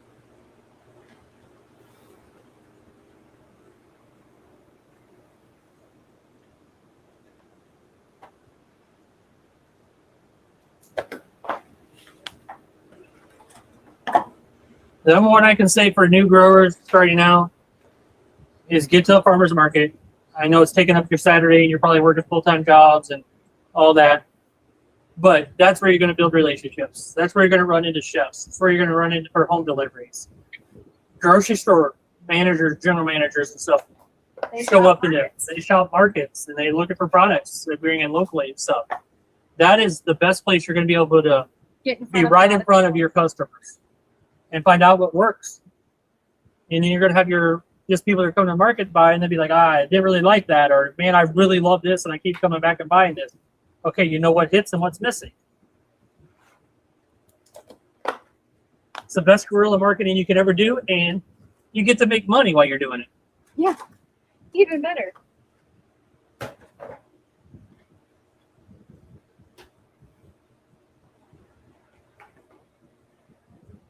And we've been at it for quite a few years here.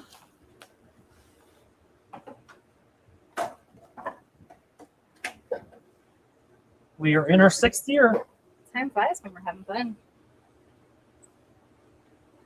And yeah, we've gotten more efficient over the time. The itty bitty speed harvester helps out tremendously to be more efficient.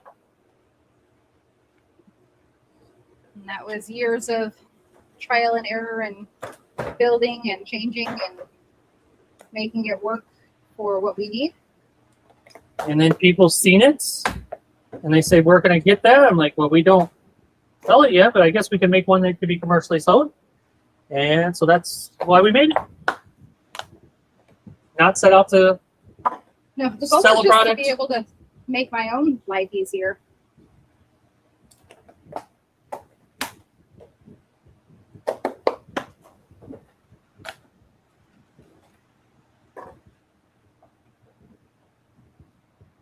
We used to have 4 people that harvest, so now we have 2.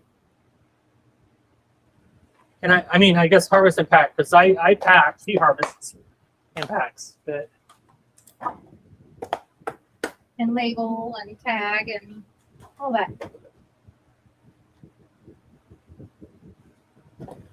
went from 4 people about 8 hours a day to 2 people about 6 hours a day by using one tool.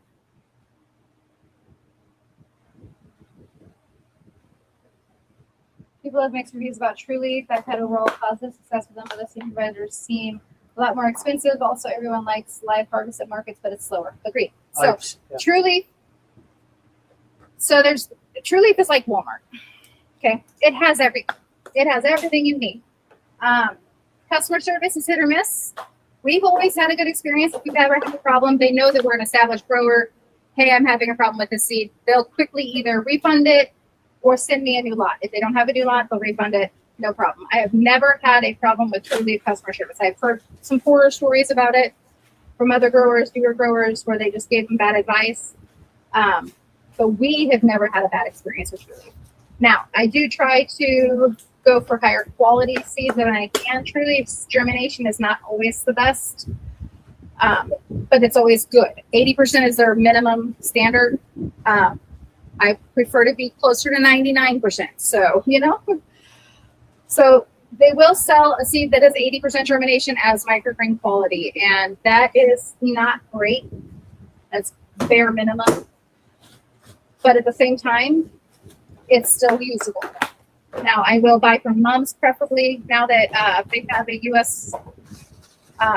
Warehouse. They've worked around some tariff issues and stuff like that. They have a U.S. warehouse. We unfortunately ordered seeds that were not in the U.S. warehouse yet, so we had to wait for them to get them to customs through customs. Early on in their process of Yeah. doing all that, so it was a bit of a mess when we did it. Not a fan of that, but at the same time, they're trying to make it work to where they can still service U.S. growers. The best thing about them is everything they sell is organic. I don't have to worry about organic versus conventional pricing and all of that. Everything they do is organic. I don't have to worry about it. We are not certified organic, but we do try to shop organic as much as we can. We try to support organic farmers as much as we can. We acknowledge how overpriced that program is. Not everybody needs to be certified organic, even if they sell organic stuff. But Trulieve You know, they're like, yeah, they're the Walmart of microgreens. You get anything you need ever. Anything and everything you could possibly need from a seed company, truly. But they're not going to have the greatest seed or the best customer service ever. They're just not. Because they've bought, but I don't even know how many companies. A lot of places. They have a habit of buying all the small competitors. I mean, But doggy dog world. You want to grab that set of these for your mixes, I didn't even see them there. and I'll get you. How many springs do we need? Great question again. Yeah. 31? No, 42. 31. 42? 42. 42. Gotcha. Please.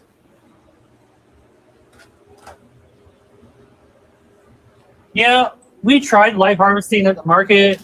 People liked it, It looks but we didn't lose any customers when we went away from live harvesting and just brought products in. People like the efficiency and how fast it is that they just grab their stuff and go. Right? People are busy. Who wants going. to wait in line? Yeah, it looks cool. They like it, but I overall don't think you lose any customers by not live harvesting. Having live trays there, we went to that like for a few years. Display. We were displaying live trays so people could see what it looks like, see what they're getting and everything else, but we just sold in packs. So. Now, if we ran out, we had the ability there. We had all the stuff that we could live harvest it if we ran out. So that's a good option to do as well. Yeah. But we usually you get your numbers down to what you're selling eventually, so you usually have plenty to go with. But it was there if needed. And then you're looking at having to cash handle, wash your hands, then Oh, that's the worst thing. I've seen people online that are cutting microgreens, taking money from people, and going back to cutting with gloves, stained gloves on.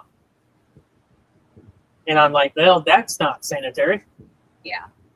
While these aren't considered ready to eat food, they are still food. So touching money and then touching your microgreens is super gross, guys. Don't do that. Don't do that. Let me get you one more tray, and then you will be ready to start making stems. Okay.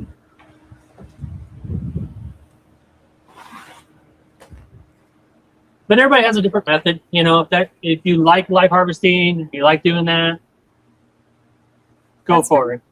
It's a Just- great show. Know that it's not going to be the fastest service. Yeah. Or if you have another person at the market with you that can exclusively cash handle or exclusively cut, like somebody who That's can what be in we were charge. doing. Yeah, that made it a lot easier. But if you're trying to solo a market and do everything, that sounds terrible. Double check my weight. Beautiful. Right at it.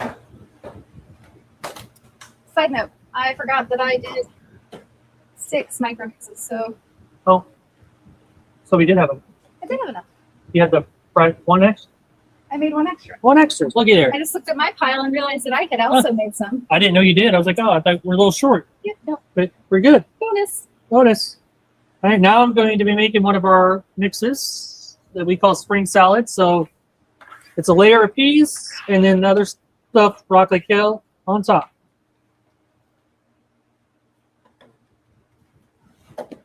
So put that together, peas on the bottom, other stuff on top. Boom, we got a combined layer of products / mixes. Depending where you are in the country or wherever country, there are some rules sometimes that say you cannot post-harvest mix anything. So our way around that is no matter where you are, you can put things in a container at different layers. So a combined layered product is not the same.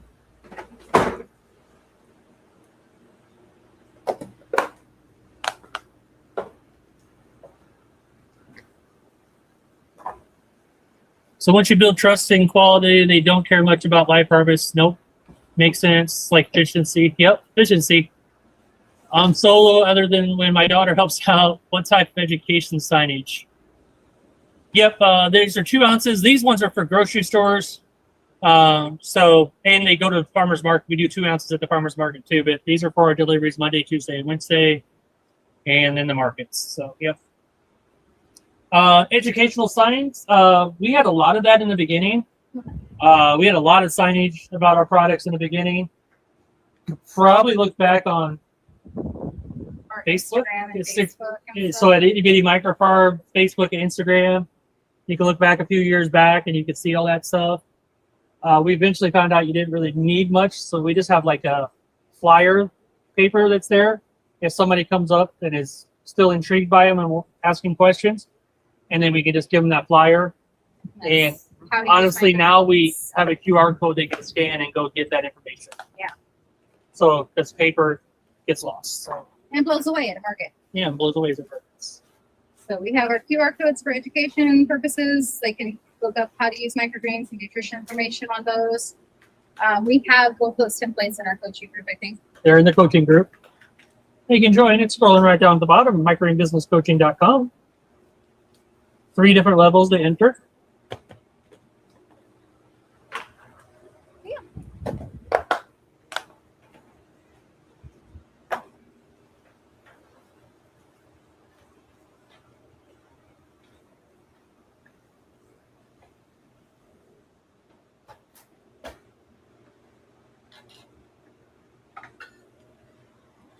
Here they need 2 batteries.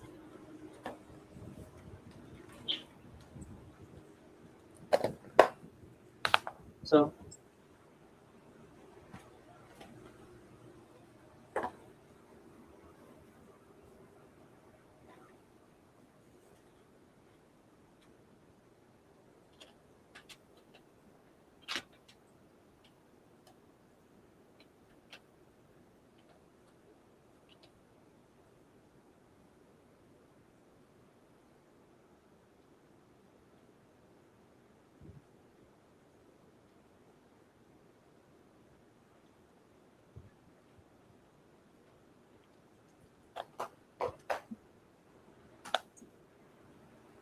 these are speckled peas.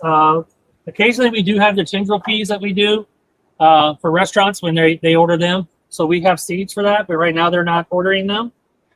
So we do the speckled peas or filled peas, as Johnny calls them. Same things. So that's what we use right now. With the old soil, we actually dump them into 27-ounce gallon totes, I guess. And we have people that pick that up and use in their gardens, their orchard areas, their tree areas. In the orchard. Yeah, Give for the chickens. chickens. Yeah. So it all gets reused somewhere. We don't just throw it in a landfill. No. Which I guess it kind of feeds the animals that are out of the landfill too. So Yeah. it's not as horrible as people think. There's It's going back to the earth either way. But we like to be able to help them out. And we don't charge anybody for it. You could probably charge people for it. I know there are some people out there who do that. But we've used it. We got our money out of it. And we give it away.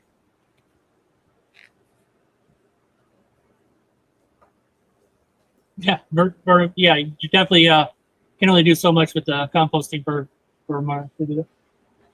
with worms and stuff. So you get too much eventually. Yeah. So yeah, Yeah, our compost pile is full right now. So, I Yep. mean, we'll add to ours as needed. We give probably the vast majority of it away. So,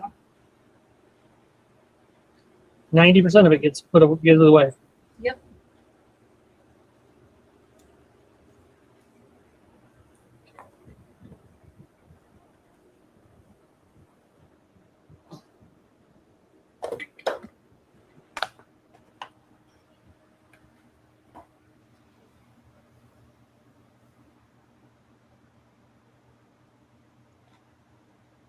Yeah, you can get a lot of soil waste, or spent soil, I guess. spent trays. Spent trays really quick if you're doing any kind of business. It adds up fast.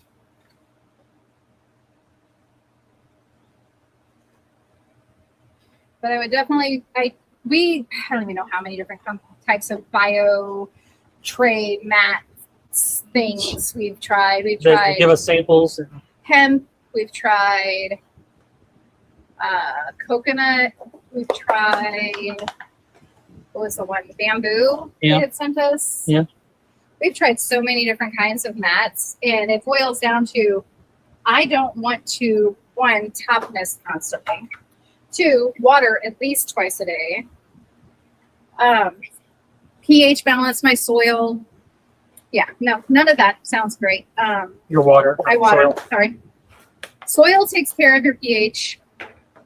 A good quality growing medium doesn't need to have pH balancing issues, all of that. We just keep it simple. Keep it simple. Good stuff. Just use good stuff. I use local Pro Mix from a nursery. People say Coco Loco is great. It is. Coco Loco is great. Is there much of a difference in yields? Yes. Yes. Yes, there is. Definitely is a difference. We've used Pro Mix when we started. Then we discovered some other ones. We went to different ones that were slightly better, but not a big difference. But then we got from Coco Loco. Thanks, Dan. So, Or Andy, Andy. Thanks, Andy, for the Coco Loco. suggestion on that. And then Costa Maine Seed Starter is what we're using now. And Dan turned us onto that. And they both are amazing. Yields are much, much better. And I think the taste of the product's better. I think they're just getting more. Much more flavor. Colors are deeper. Your purples are more purple. You know, like just the overall profile of the entire microgreen is so much better.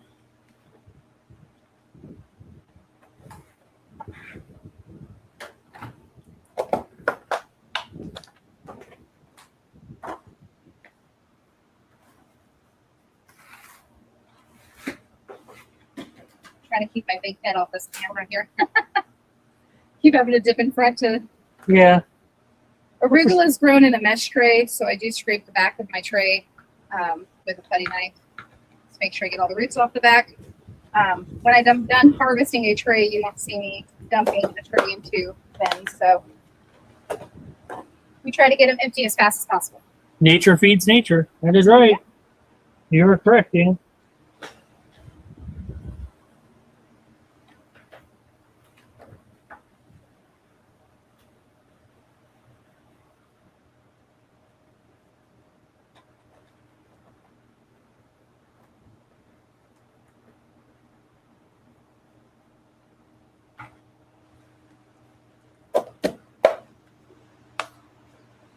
Where's the base place? So source Costa Maine. It's hard to source. It can be $25 for 2.8. That is not bad. 25 for 2.8. Is it 2.8 you're getting cubic feet for the Costa Maine at that price? I don't think they do compressed bales like that. This is a 2 cubic foot 2.0. Oh, of the local Pro Mix. Okay, yeah.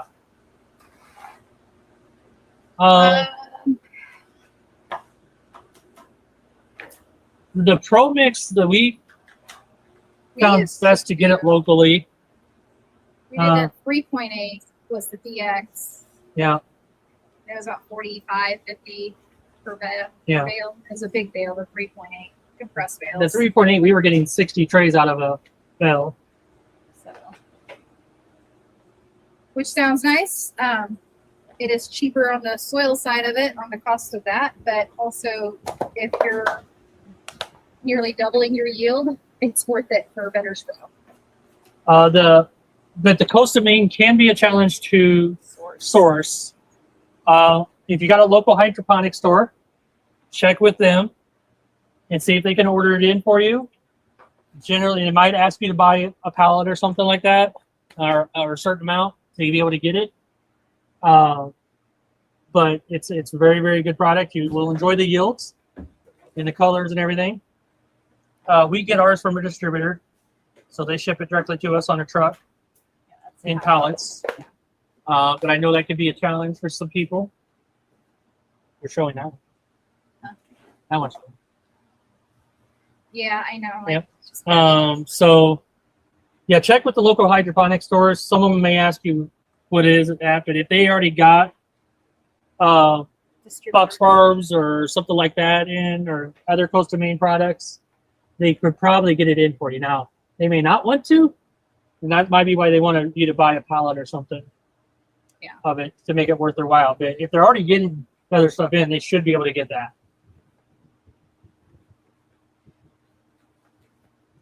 I know our local hydroponic store here gets Coastal Maine seed starter because the truck driver told us.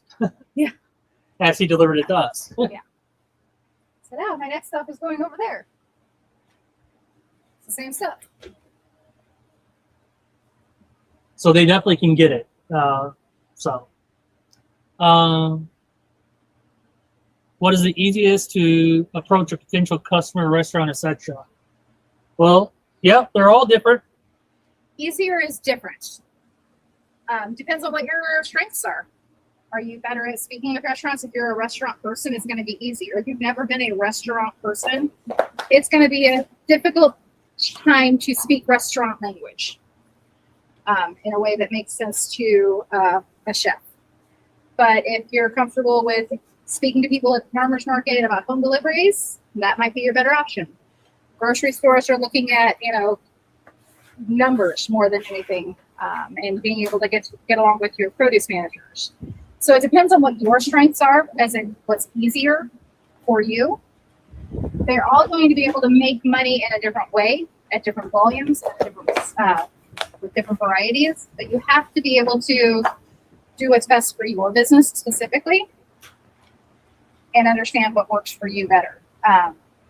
Now, granted, you got to get out of your comfort zone and do things you don't like necessarily, but easier is kind of a harder word there, because I think it's easy to talk to a restaurant person because we spent so many years in restaurants. I find it harder to talk to a wholesale distributor because I don't know them in that world. But I do it. But we're learning. But we're learning.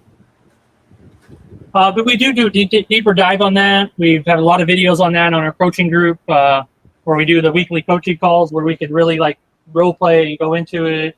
We have sheets that can help you go in as well that are pre-made, which is going to be a software here soon that you can just fill your information in, and you'll have that access in that group, and you can just print out sheets. Yeah. In our Growth Hub software, we have an area where you can put a pitch in, and we have a sample pitch. So you can go in and talk to restaurants off of that and everything else. And you get access to that at the $99 level a month on the Growth Hub or in the school group, Micro Business Coaching. You'll get access to that as well. And we can just do a deep dive that we can do in our conversation here on YouTube. And then we can talk to you directly. So if you want to check that out, the link is scrolling right there on the screen, mygreenbusinesscoaching.com. Pretty simple. Just finished local markets, sold out 13 trays. What's the next biggest lever I need to pull to scale the business properly? Really appreciate your help and knowledge. No problem. We love helping. So that's a good, solid market. It's a good solid market. 13 trays. So I'm going to guess 6 containers per tray roughly. So 66, 18, 80 products out the door. Not bad. $5 we'll say each. $240 market. Not bad. Solid market. When you're at that market, are you offering home deliveries? Is that something you want to do with your business? Yeah, what do you want to do in your business? Yeah, that's a great question. Right? When you're at your market, are you looking to try to get catch the eye of a chef? Is that more your style? Now, chefs are going to ask for harder grows, longer grows, colorful grows, things that aren't necessarily consumer side friendly as much, but it is an option. One thing about chefs is they are fickle. They will change their mind a million times because that's just how they are. Depending on the size of the restaurant that you're working with that. If it's the owner and the chef at the same time, can be awesome, can be horrible at the same time because they're also looking at their numbers. If their budget is tight, you are the first guy to go.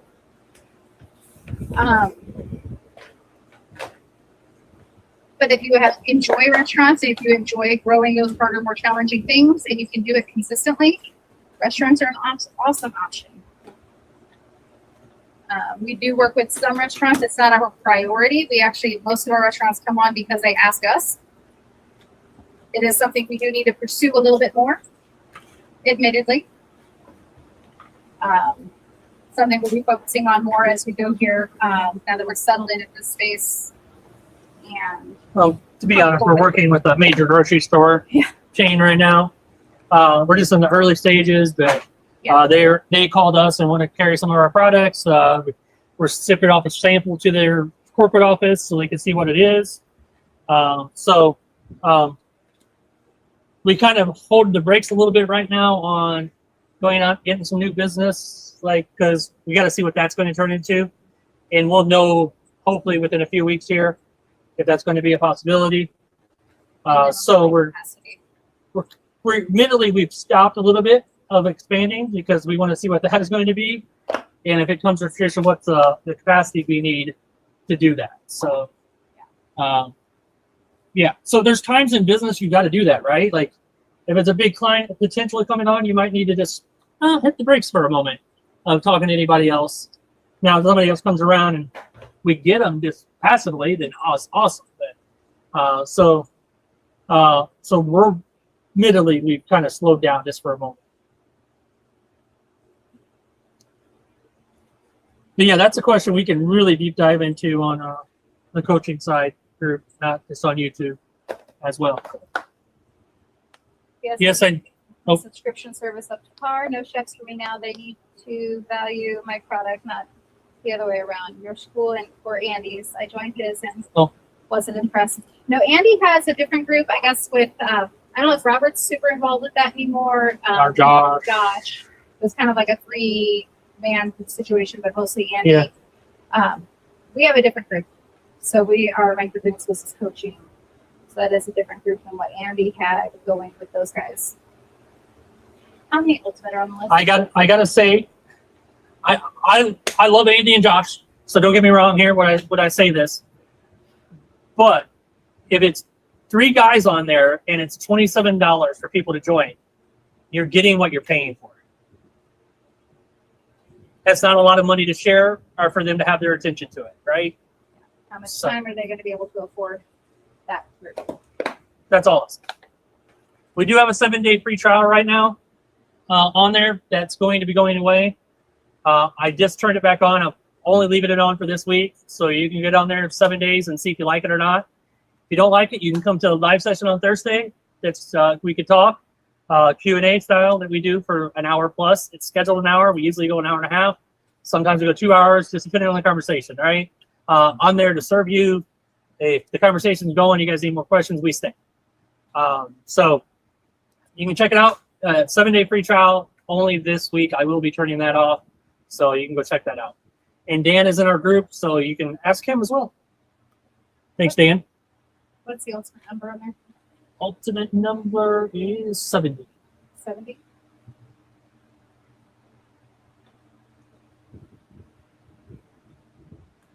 Okay. I just checked 0.8 on the AK.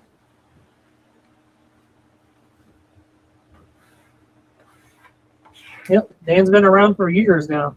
Yeah.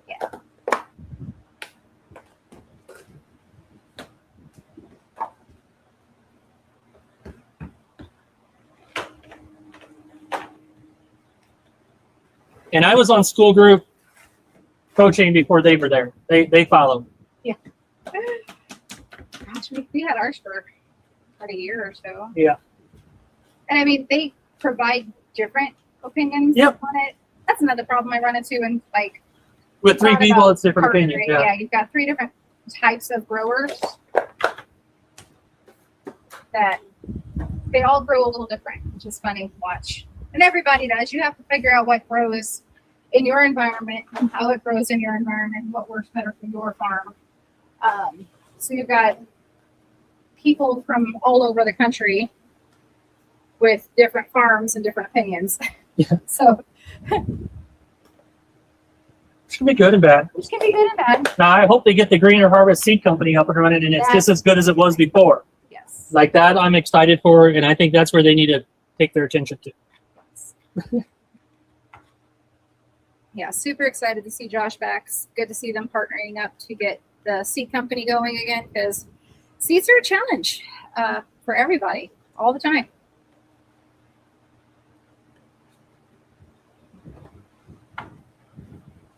We keep a pretty good sized catalog of brochure of different lists for who we get our seeds from, where and when, and who's the backup of the backup of the backup.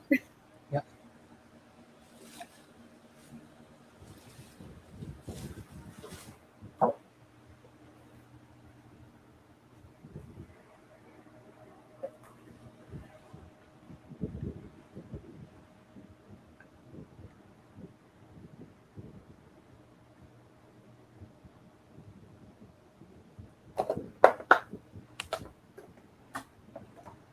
But yeah, what other questions you guys got? Why we're here?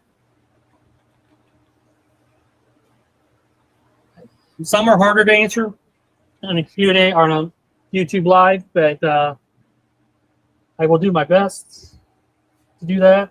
Some stuff we need to show. That's what Zooms are great for. Ask questions, we can show things, Share screens. share screens, all that stuff. I know they didn't do that. They didn't use Zoom. Over in Andy's group, Andy Josh group.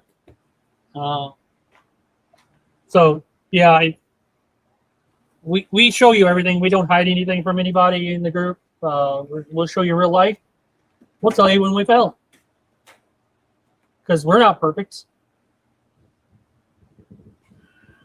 and we learn from it. The best teacher is moment of failure. How many is in your group? It is about 50 people right now. Probably half of them are active, to be honest. Market season. It's market season, so it's a little less active during that time frame because people are very busy. How much competition's out there for coaching? For microgreens in general. I mean, you're in Illinois. I know of at least 5 Central Illinois growers. Yep. At least. I mean, there's a lot of competition, but also Not one person could feed everybody in your community. If you try to feed everybody in your one community that you have, you couldn't do it. So there's plenty of room for everybody out there. yes.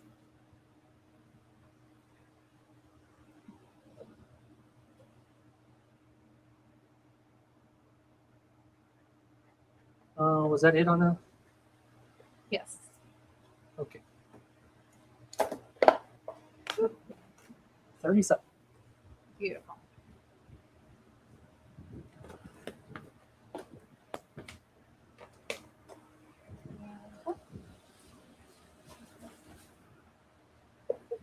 Should probably start putting labels out here. Yeah. Start labeling. Or at least getting the labels laid out so we don't mix them up. Sorry, off screen to get a towel to clean up, so we don't have any cross of anything. So you only water once a day? Yeah, I only water once a day. Yep. Twice a day sounds atrocious. We don't have time for that. I mean, especially as a small business, you know, you have to really, really prioritize where you're putting your time. So knowing that I can come out here and harvest and water one time a day is perfect for what we do. A lot of our longer grows will actually taper off on our watering. So they're like every other day, depending on if they need it or not. So it kind of depends on the crop. Talk to your plants. Always talk to your plants. See what they need. Pay attention to them. Yes. They will tell you, you'll learn the feel of it. Yeah. Of what they're doing and everything else. They really shouldn't need watering twice a day. Unless, now we used to have a student, Barry, who, only reason why he's left because of life stuff. Life. So we wish Barry still the best, not his wife. Okay. He watered twice a day because he's in Arizona. And as much as you want to control the environment indoors, you still have factors outdoor that do affect your indoors. So he did water twice a day, but that's because he was in Arizona. Yeah. So where you're at can make a difference. Here in the Midwest, you can figure out once a day usually.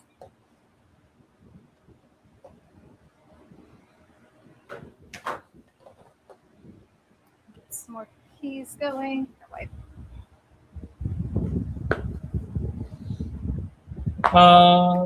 In the group, how many in the group you have? Yeah. And there's 3 different levels in the group. So there's a $49, a $99 where you're going to get a little bit more. You're going to get the Grow Club software. That is basically a marketing software plus.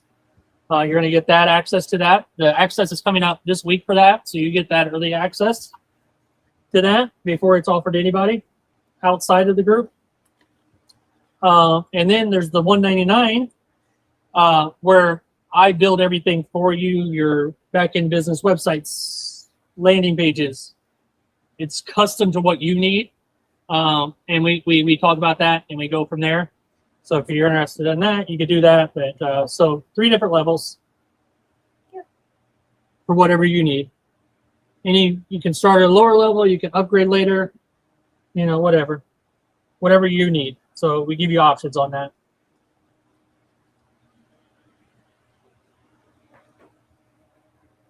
And again, there should be a 7-day trial on that right now. So 0.8 on the fee. Huh? 0.8 on the fee on the AK. Nope. Okay. 0.8 on AK. Okay. With community specific, what's the best way to win over majority of the community? A lot of them just don't know and have zero interest. Where do you source trace? I was using it in PLA, but doesn't seem like people care. Okay, so we used the bio whatever containers Packaging, for a while for our packaging. 2 things. One, we found out that a lot of our customers are allergic to corn, and it's corn based, so they couldn't eat all of our stuff. Then the other side of it is cost, and the packages that we use are PETG or what do they call this? Yeah, PETE, which is polyethylene something or another, but it's recyclable. So they are post-consumer recycled and recyclable. So people can easily recycle the packaging if they're concerned about the eco impacts of our packaging. And we recommend them too. We recommend that they do. I have some customers who are at the farmer's market who don't have access to recycling that will bring them back to me at the farmer's market, and I will recycle them with my stuff. And that's perfectly fine. Product education is key. Getting to the correct person at a market. You're going to get a lot of guys that walk past you at a farmer's market and tell you they don't eat grass. Okay, I get it all the time. It doesn't bother me anymore. Yeah. I will talk to their wife and tell them how to sneak it in their meal, though. I'm not above that because Lord knows she's just trying to get it to eat healthy and it's not happening. We are in corn country. I get it. And meat and potatoes is kind of our thing. But there are actually a lot more health conscious people. You just have to be in front of the right ones. So even from market to market, there is 2 farmers markets in our city. And one we don't go to because we can't sell a microgreen to save our life there. Because it's just not the clientele. So you have to figure out which market is the correct market for you, where you want to be, and Get that a lot. That rabbit food.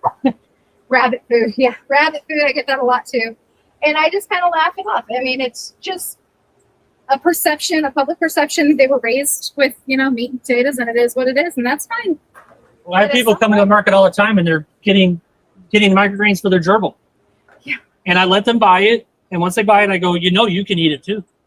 Yeah, this is great. Great way to share food with your gerbil or your tortoise. We have a lot of tortoise customers. Yep. People will do anything for their pets, but not eat it themselves. So, if you're having problems or, you want a little bit more sells, maybe advertise that. Great for Do you have rabbits, gerbils, turtles, critters. critters of any size? Yes. Let them eat great microgreens. Yeah, it's pretty entertaining. It used to bug me, like it used to be annoying, but I mean, at this point, it is what it is. It's fine. You know, you can't please everyone. You can't feed everyone. You're gonna have your people. You're gonna find your people. Do you guys have a? Do you have a vegan vegetarian community at all? If there's a vegan and vegetarian Facebook group in your area, that's another good option. Get in with them. Plant-based, whatever they want to call themselves.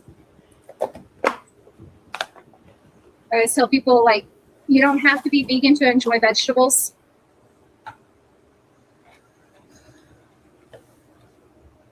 But sunflowers and peas are a whole plant protein. Really great way to get a person who doesn't eat meat a whole protein source. That's why they eat so many beans and lentils and seeds, getting their protein in. This is a great way for them to do that too. So that'd be a good customer base. People have been asking me about wheatgrass or catgrass. They'll eat it. Usually my dog eats grass and he throws it up, but I guess expanding into wheatgrass wouldn't hurt. Oh yeah. So we sell wheatgrass all the time. And I think I've got some big ones over here. You got some big ones still over. Yeah, some labeled ones. The key to it, if you are in Illinois especially, you sell it as wheatgrass, which is a grocery item, right? For people, I swear. Pet grass falls under, like pets, pet foods, pet things, which is what, the 10.75% tax rate we're at right now. Groceries are at 1%. So keep in mind, you want to call that wheatgrass for people, but also could be used for pets. 99% of our customers are people with cats and dogs and gerbils and guinea pigs and rabbits. And yeah, wheatgrass is a really simple, but can be messed up easily. And you can easily mess it up just by overwatering it. Bad seeds are another problem we run into a lot. If the seed lot is not great, you can get mold issues very quickly. Yeah. Just really working with your customers on teaching them not to overwater it and then complain to me that they overwatered it and molded it. All the time. Did you water it from the bottom? Yeah. Did you water it from the bottom? Did you leave it in a bowl of water? Yes. Yes, you did. That's all right. It's a learning, teaching moment where you can kind of work with your customer on that. But yeah, pet grass, wheatgrass, definitely call it wheatgrass versus pet grass for government involvement purposes. We sell about 160 5x5s a week A week. Yeah. of the wheatgrass. It's great for markets. It brings people to the table, even the ones that call it rabbit food. It draws them in because they want to know what it is. It's a great way to talk to them about it. Say, hey, it's great for wheatgrass juice shots, or if you have a pet, you can easily give them that. It settles their stomach, live nutrition. You can go over the health benefits of it for their animal and for them. If you have any juice bars nearby that are actually using wheatgrass, that would be amazing. We don't really have very many of those around here. Well, Not really a thing. There was a phase where like East Coast, West Coast had a ton of like wheatgrass juice bars where they do a live shot. Not as popular anymore. They kind of went away from it. They found powdered mixes easier, which I get. It's easier, more shelf stable, but less nutrition. we have not approached pet stores yet, but that is something we want to do. Yeah. We just haven't found the time to go to them. Yeah. You can sell a lot more for there because what they're getting right now, they're selling retail probably $8, $10, $12, some of them. Yeah. So, and I think ours is better and more stable, bigger container. So, definitely could do that. It's harder to get into the pet store because almost all of them are not local. Yeah. And you have to go through all the corporate levels of everything. So that's kind of why we haven't. And again, we're kind of on hold on everything right now. So, but But yeah, it's definitely an option to go for. If you have a single owner pet store, like something small in your town or nearby, that might be a really great option to get into. I don't know if there's any. There's a few here and there you'll run into. Specialty stores. I would say our pet grass, wheatgrass, that's next to another competitor that's a national brand, I guess. They get it from their distributing center that they have to carry, and people will buy ours first, even though it costs more. Yes.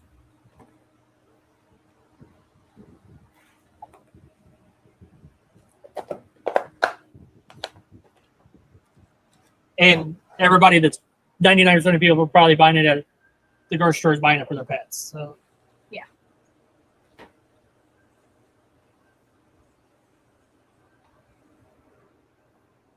People will pay good money for things for their cat and their dog.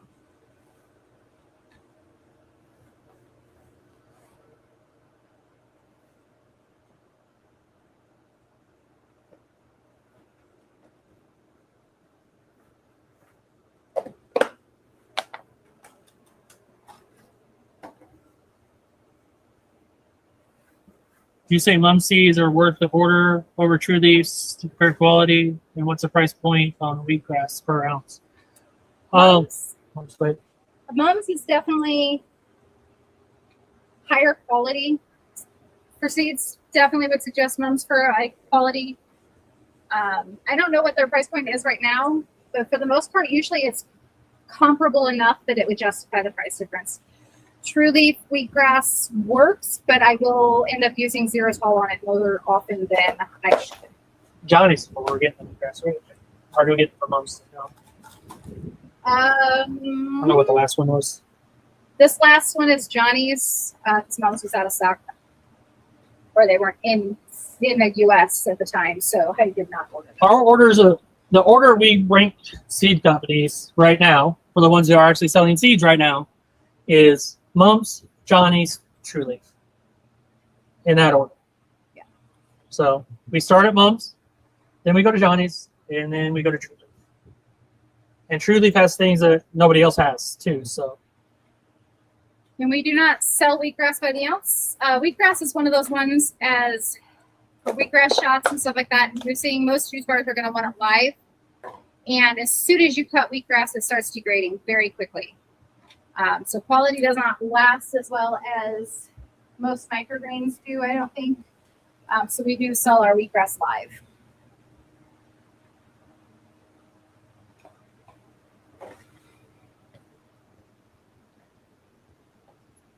That is also a benefit of wheatgrass because you label the 5x5 and you don't have to label a package or harvested or harvest. packet or any of that.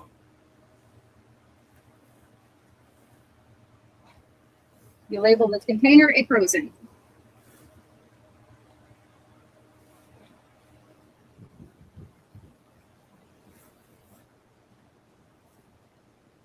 You guys are getting wild over here.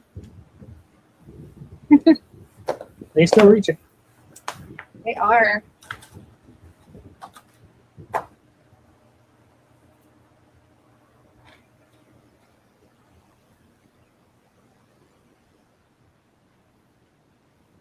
That wheatgrass there sells anywhere for wholesale to retail. I mean, upwards of $6+ $7, depending on where it's at.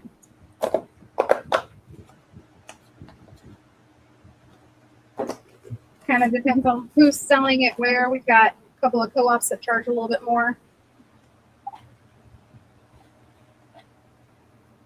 Roughly $6. Roughly $6. Average $6. Yeah.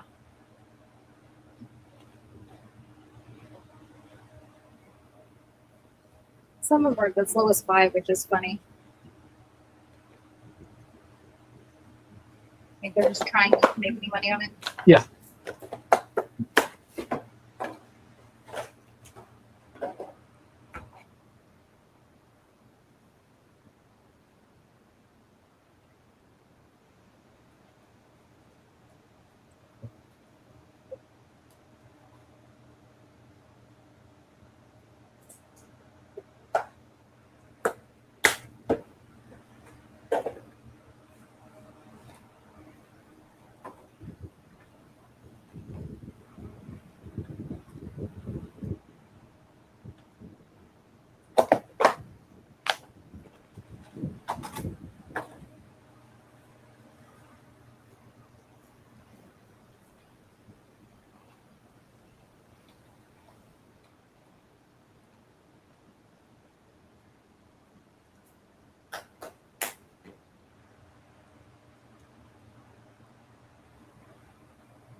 Funny, these are Johnny's seats.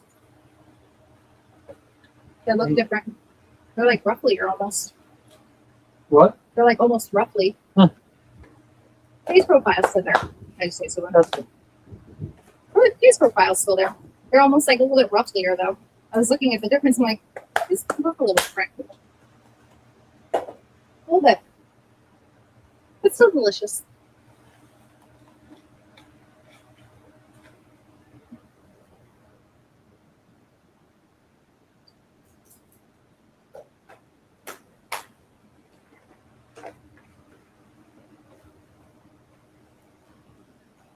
What was my key number? 30?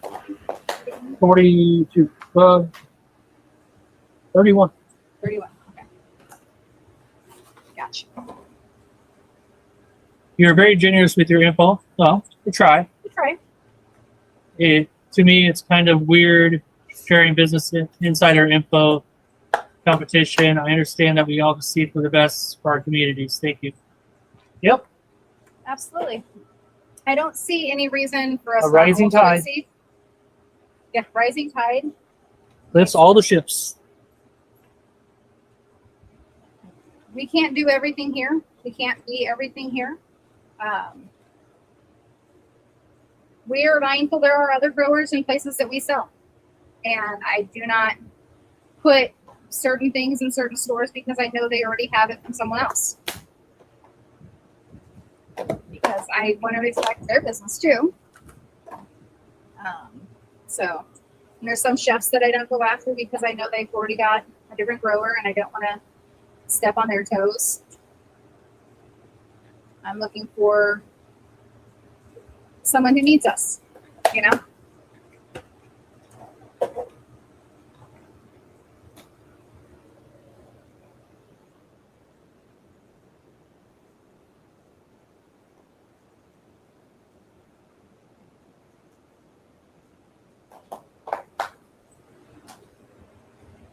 You're not concerned with the market being shared, or is this still early and the market is big? Not really. When we decided to get into microgreens, there was 2 other growers here. Two in our area, in our city, growing, selling here, everything. That's the reason why we went down the farmers market path. It was home delivery because they weren't doing that, right? So that's a path we went down. Now we since the transition, they got out of grocery stores, they leave restaurants. They pretty much have been out of business now. I think One went out altogether. one went out altogether. The other one I think is downsizing or doing more full-size vegetables now or something. So we transitioned into grocery stores, we transitioned into restaurants and stuff like that. So like we don't go after home deliveries anymore. So somebody new could start here and go after home deliveries, and that's not something we're doing. So they could easily do that, and that'd be fine. That's what they want. That'd be there. So there's many niches you can go after in the microgreen world, and in vegetable world, and whatever you're doing, and still have plenty of business for everybody. You go to a farmer's market, you see a whole lot of people selling peppers. Whole lot of people selling flowers. Whole lot of flowers right now too. Whole lot of tomatoes. They're all doing fine. They can all succeed.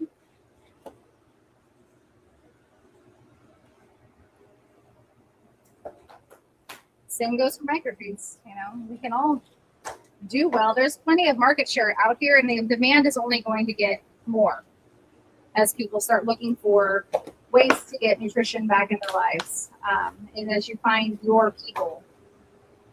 And if somebody new came in and took over my restaurants or my grocery stores, that's probably something we did. Why they would go to somebody else. If we're doing a great job, they're going to say, no, we already have somebody. Yeah. So, as they did when we went into grocery stores, at first they'd be like, you guys ever considered me? No, we already got one. We're done, you know. Okay. And then they went out and we took over.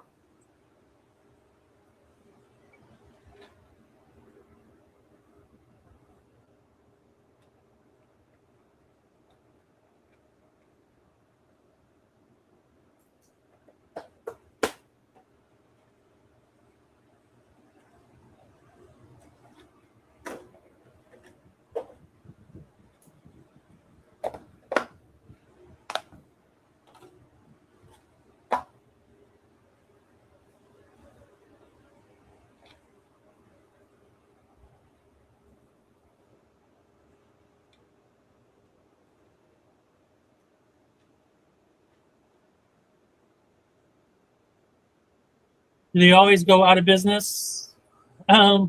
Business is tough, right? They transition into something else.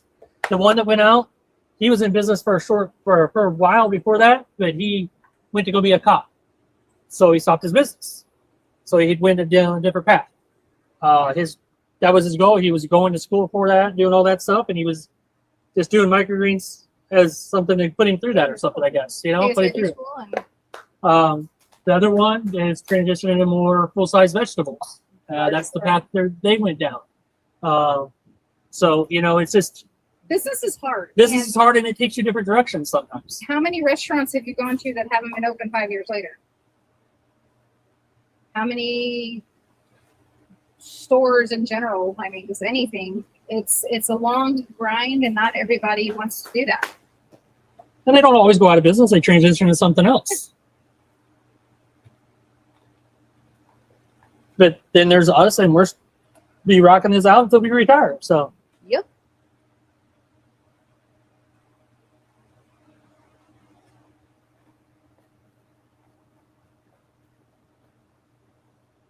but you look at any business industry, the majority of people don't make it.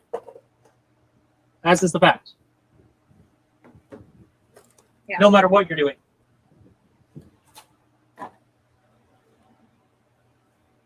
But them are generally people that don't get help, don't get coaching, don't do a program, didn't learn anything, and they're just jumping in and doing business in whatever industry and thinking they're going to figure it out.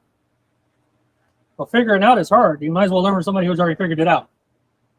Or go to school or do more research or dive deeper, watch more YouTube videos, you know, whatever. Legwork. Yeah. A lot of people don't want to do that legwork. A lot of people see us and be like, oh, that's easy. I can do that. They're doing that, Okay. right? Well, yeah. It's a lot of back stuff that you don't see. Now, we talk about that a lot in the coaching group of stuff. Oh, I need more. What we've learned. What we've learned, what we failed, all that stuff. But yeah, business is hard, no matter what industry you're getting into.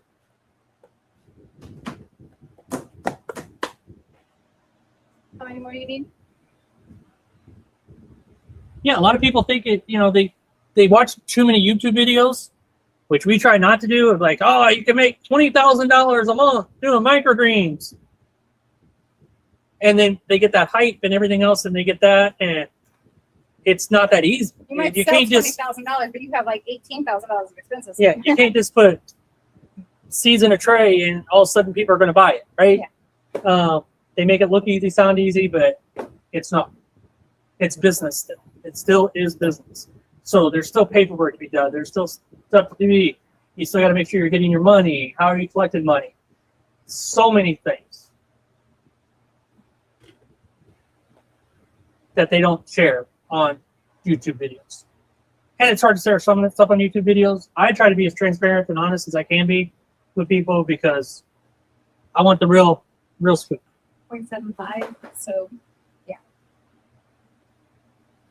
Yeah, we're just trying to be honest. You know, it's not all sunshine and rainbows. We love what we do. We do. We work well together. We work a lot. Some of working a lot is by choice. Yeah.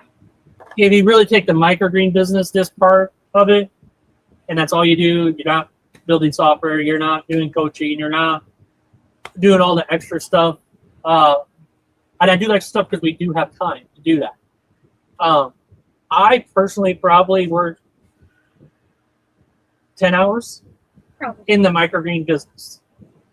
And, that's the trays, making trays, soiling, Okay.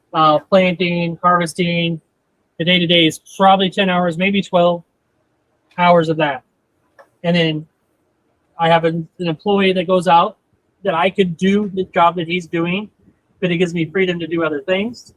So he goes out and does deliveries and helps with the popcorn and a little bit of planting, which we don't really need him for. It's just giving him extra hours. So he stays around. So he gets about 30 hours a week. A little less than that, he probably wouldn't stay around. So that's why we do that. So we have that freedom and flexibility of stuff and everything else. And If I get sick, like I did, the business still keeps running. So Something It's happens not to a- somebody, you still have a third person. it does not take that many hours to run a really successful microgreen business. And just probably microgreen business works probably about 30 hours. You know, so in total, you could say this business probably takes 70 to 80 hours human power to do.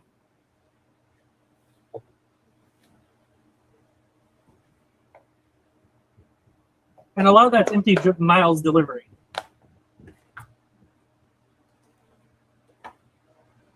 Have a good one. God bless.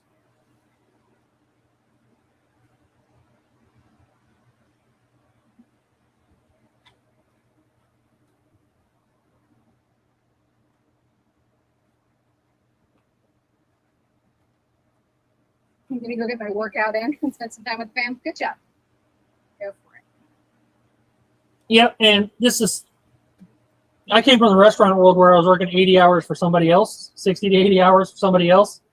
And I couldn't go to church. I couldn't even go to online church. I couldn't do any of that stuff, you know. I couldn't decide when I wanted to go do something and change things around. So the flexibility of your own business is amazing as well. Yeah. I couldn't take off and decide, hey, I want to go to Vegas for my birthday in September and make it work out and go. You know, change things around. So there's definitely flexibility. Now we got to work extra hard the week before and extra hard the week after. Yeah. But guess what? We can.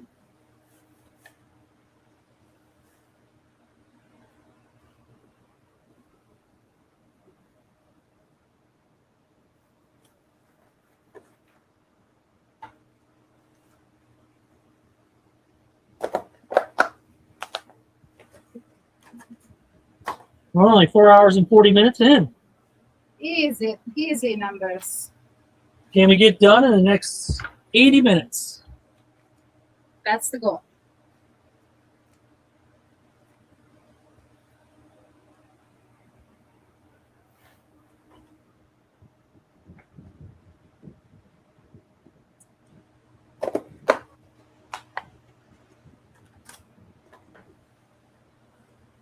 That should be enough. Finish off everybody here. I'm gonna switch out your keys for you.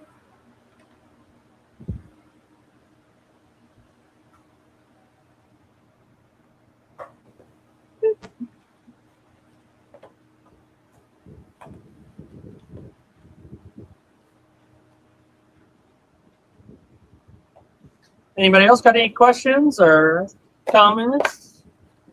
Please put them in. We're here to help you out while we're harvesting.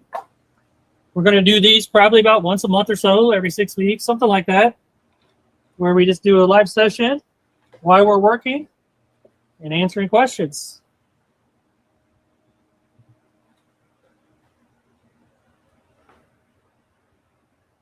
Yes, that's one more thing. You manage your time off, growing, watering, delivery, when you go on vacation, have products when you get back. Yep. Got to manage it, but it's doable. How do you manage? Oh, time off. Okay. So timing time off is hard because you have to be working weeks ahead. So planning out when you'll be planting for a week, when you'll be harvesting it, increasing numbers. So some of our customers wanted extra the prior week so that they'll be boosted up for the week that we're not delivering. If you choose to not plant at all that second week, then you're looking at 2 weeks out because when you get back and you plant, you're still 10 days out. So depending on how you choose to time your vacation, it's not necessarily about what day it is. It depends on planting and harvesting days. We're only going to have one missed week of deliveries and markets and stuff, which is fine. And we're gone for 4 days. We're only going to be gone for 4 days. Yeah. So we're doing 4 days so we don't miss more than one round. We do have our employee here who can keep the things alive that are on the shelves currently, like the multi-week grows, things like that. They can spot water and in water the things that need to be done for that. If you're a solo operator, you're looking at a week off would be 2 weeks of no delivery because of the time for planting another round and stuff like that. To have nothing on the shelves growing for a week means 2 weeks out on things. Yep. But timing it out is important, and It was a lot communicating of with the customers. time talking about it. Communicating with the customers, make sure they understand what we're looking at time wise, when our deliveries will be. They're all very interesting.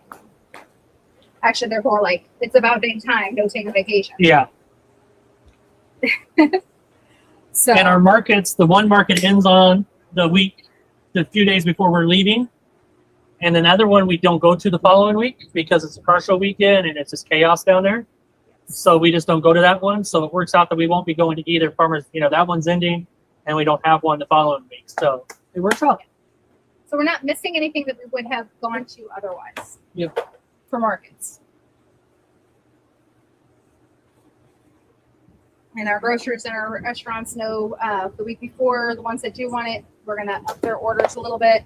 So it is more work ahead of time to get everything where it needs to be the week before. But that gives us the ability to enjoy our time off for those 4 days. And honestly, our products last 3 weeks in a grocery store. Yeah. So They're not Would they worried be about fine? shelf life issues. No.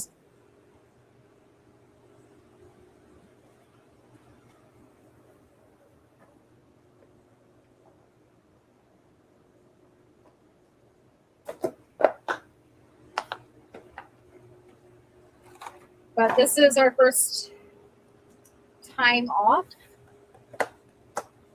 since Since we started. COVID. Yeah. Last vacation was 2019. Yep.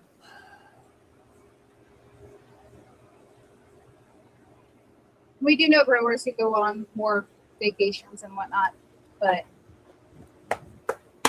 that takes a lot of time and planning and effort. And honestly, we're good with working together anyway. So,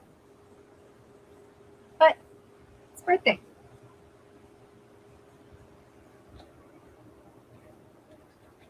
The big 5-0 Old man's getting older. getting old. Wouldn't have it any other way. Vented or not vented on the packaging, non-vented. No, no. You don't want any air getting in there. Air is your enemy when it comes to these packages. That's why we pack them pretty tightly.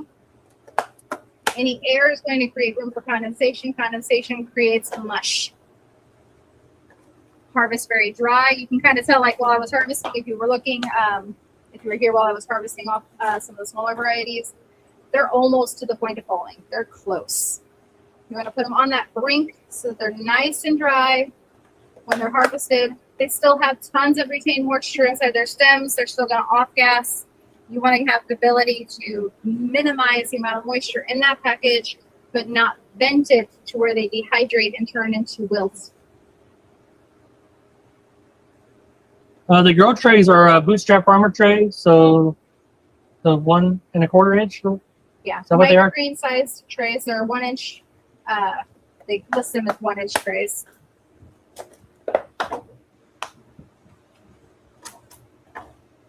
If you're from the U.S., I would 100% suggest by Bootstrap Farmer trays.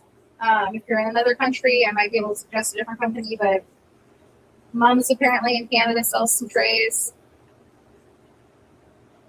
Sunblaster, I think, is another one that sells the shallow trays. These shallow trays are key for the way we grow because we do fill all the way up to the top, just below the edge of the tray. We press the soil down to where it's about not even 1/4 inch down. And that way I can harvest with my itty bitty speed harvester. And I don't have to worry about soil getting in my greens. There's no soil contact with my knife. And I'm still getting the most out of each tray. If I were to fill my deep trays all the way to the top with every single item, that would be a lot of soil.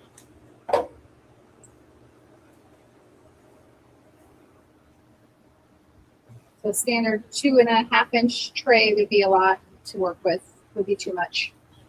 And you'll see growers that don't fill the 2.5-inch trays up all the way, but then they're having Digging a hard time harvesting because they're digging down into a tray to harvest. We do have a couple crops that we grow. Well, one One Right. right now. right now that we grow in a deep tray, and that's in beets. So we do that in there, but that's the only thing we found that needed a deep tray to grow in. Yeah. So, and it's a root crop, so it makes sense, and we get much better growth off of it in the deep tray. But that's the only one I found currently. Now we are doing some experiments with a crop right now to see if it works better in a deep tray or shallow tray. So that video will be coming out in a few weeks. Do you cover sun seeds with soil? No. Sunflower seeds covered in soil sounds like an absolute nightmare to me. So We cover nothing in soil. we don't cover anything in soil. We do use vermiculite on a couple of our harder seed crops. If you soak your sunflower seeds before planting and you keep them in germination weighted for at least 3 days, 4 if you need to, those seed holes should come off if you have quality seeds. If you're having to bury them to keep them from molding, there's a couple things. One, you either have bad seeds. 2, you're watering way too much whenever you're planting them. Or 3, combination of both, environmental wise. If you have too much water in a tray, you're going to have susceptibility to mold. A lot of people cover their sunflowers with soil because they have mold issues. I think sunflower or Truly was suggesting that to people. Yeah. Atrocious. Do not do that. I could not imagine trying to harvest dirty sunflowers And we tried vermiculite on sunflowers. on sunflowers. I threw the tray away. I didn't want to fight with I it. didn't want to fight with it. It's so much vermiculite on the stems and everything else that you're going to have to wash them, clean them before you could sell them because you can't sell them with vermiculite on. And I know there's one grower that used to do that, but he did clean his sunflower seeds, That was sunflowers. And that's another process we don't want to get into or deal with. I don't want to have to wash it and spin it dry and then pack it. That sounds like processing and a longer process than what we When I just don't bury them and they grow fine. And you shush them. You beat them up for a few days when they come out. If you watch our how to grow sunflowers video, it's a pretty old one actually, but oldie but a goodie, I guess. It'll show you our process of how we grow sunflowers. You want to buy, you're brushing your hands across them daily for a while, and that helps really, really, really get a lot of those seed holes off. Sunflowers are a resilient crop. You don't have to worry about being able to brush them if you're damaging them or anything like that. They don't damage easily. But the only time I've ever seen somebody cover their seeds for sunflowers with soil is because someone told them to do it to prevent mold. And if you're having mold, you have other problems. Dan asked a question. Can you not see the Facebook one? I cannot. So lay them down for groceries, stand them up for restaurants? I'm assuming these are microgreens. Oh, yeah. And the For grocery stores, I just lay them down. They're good for visual, for customers on a front facing, because most of our products are on sliders, pushers, so they're at a front facing display.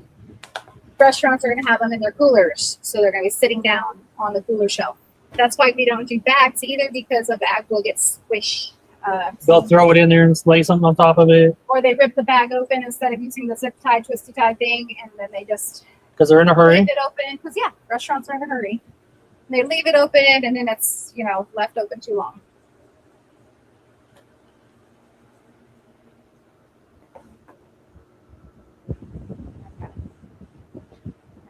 So yeah, them two processes are different. So the process for a consumer side, you're looking at what looks good for display. For a chef side, you're looking at what works best in a long-term storage or opening and closing in a restaurant and keeping it in a walk-in cooler where it's safe.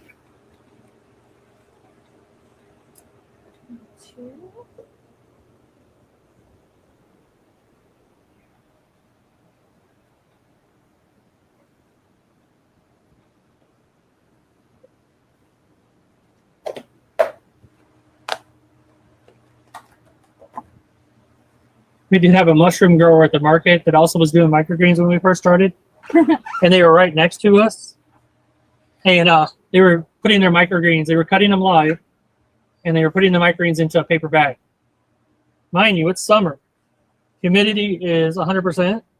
It's 110 feed index. Most people came back and got orders the following time because they go, well, theirs went bad before I got them home. Didn't even make it home with them.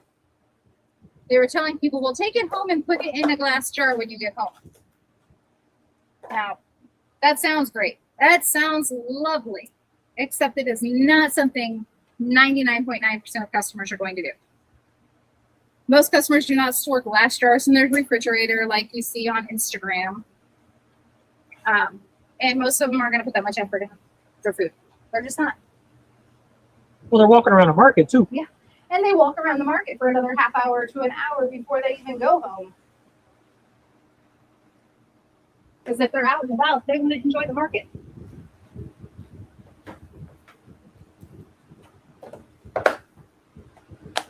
And then they started just growing, they just started Bringing growing mushrooms. mushrooms only. Yeah. Yeah, they stopped bringing their microgreens. Which it's, I'm like, I'm fine with them Yeah. coming and doing that. That's fine. But It was this like process. I was like, ooh, yeah, that's going to be a problem, guys. You know where you are, right? It's really hot here.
What do you do with soil compost?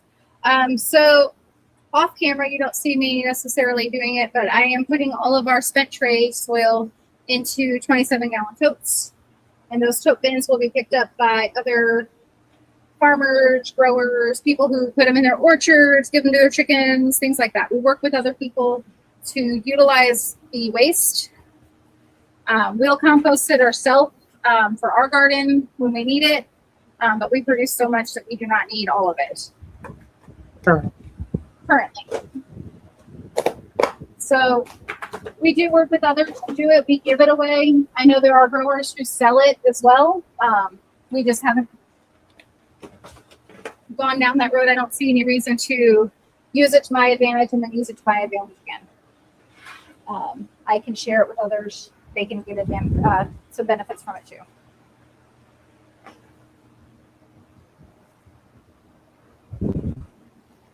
We don't want it to go to waste though.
Can you read that?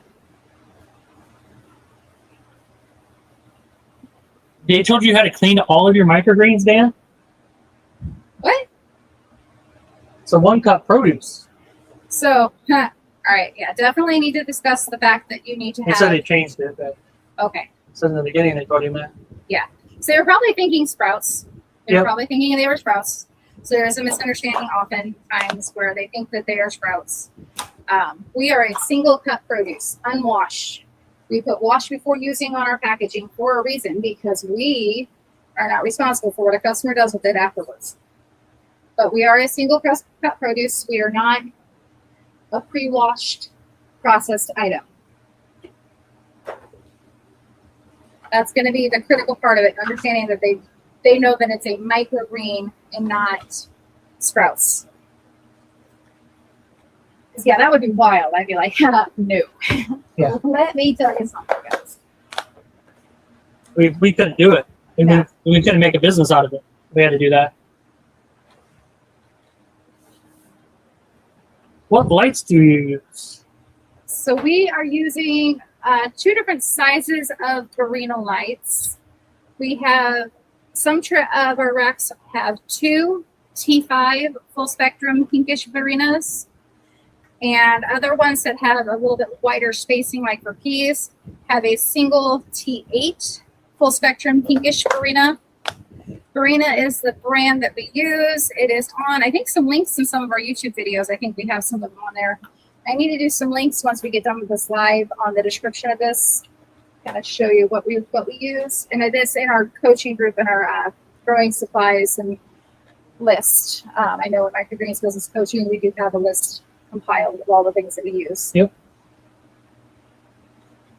But Barina makes solid lights. We have been at it for 6+ years, and We've had a couple that went out, but I think that's because we banged them. I've had 3 that I have probably dropped a few times moving things around that have gone out so far. And other than that, everything still works. We've switched to the 2 T5s on some of them that don't need the height of the trays to be as high. So like the shorter shelves like basil, things that are shorter varieties anyway, giving them more light in a shorter space needs 2, but I didn't want to use more power. So 2 T5s are almost the same power usage and DLI as 1 T8. I think the T5 slightly more than 1 T8. No. No? They're 220 watts, and then Okay. the T8 is actually 42 watts. So there's 2 more watts.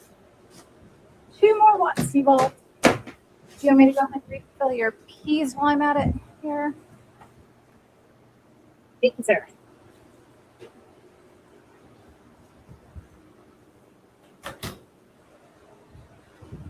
I don't know if you have room to move to those out of the way, or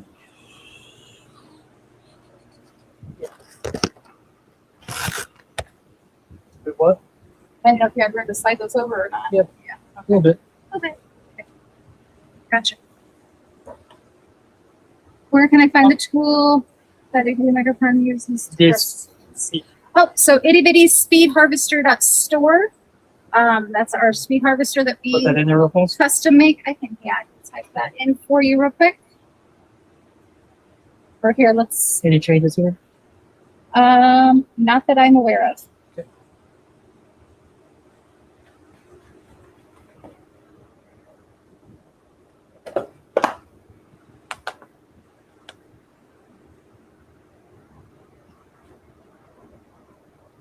Micro tools. Itty bitty speed harvester is the old website, isn't it? No. Is it? No? No. Okay.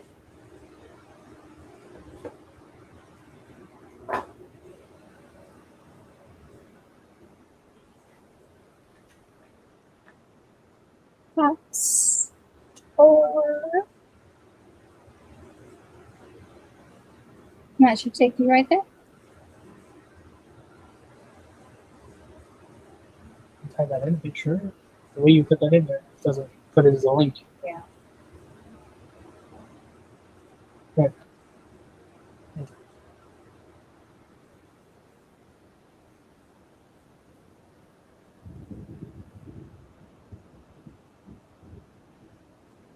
Oh, copy. Yeah, you can't control that on my laptop. Oh. It doesn't do that.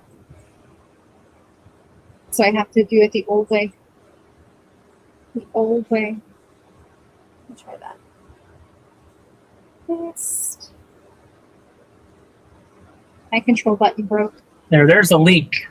One now. Yep. Should take you right to it.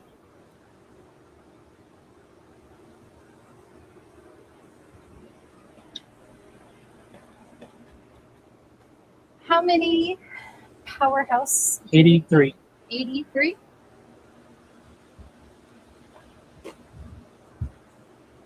87. 87. 83 was mine.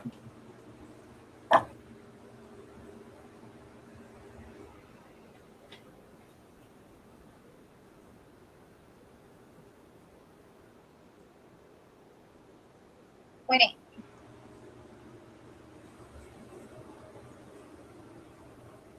Apparently I do that.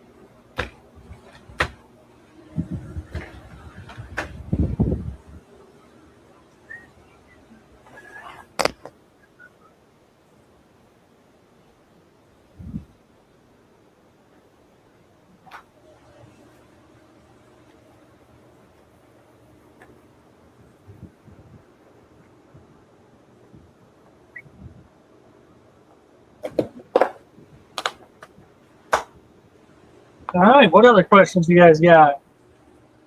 Shoot away. As we hopefully are coming into Towards the end of the towards harvest. the end of the side. harvest. Yeah.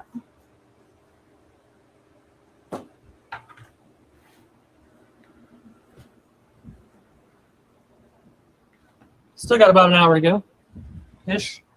But we are in the home stretch.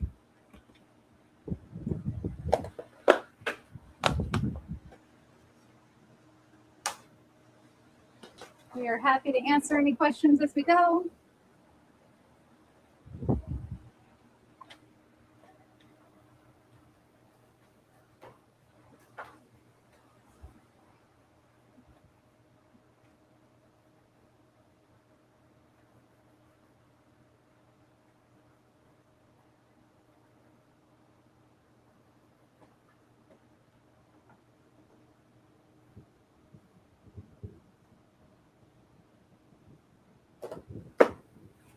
You grow amaranth. Well, yes, we Yes. grow amaranth within a mix right now.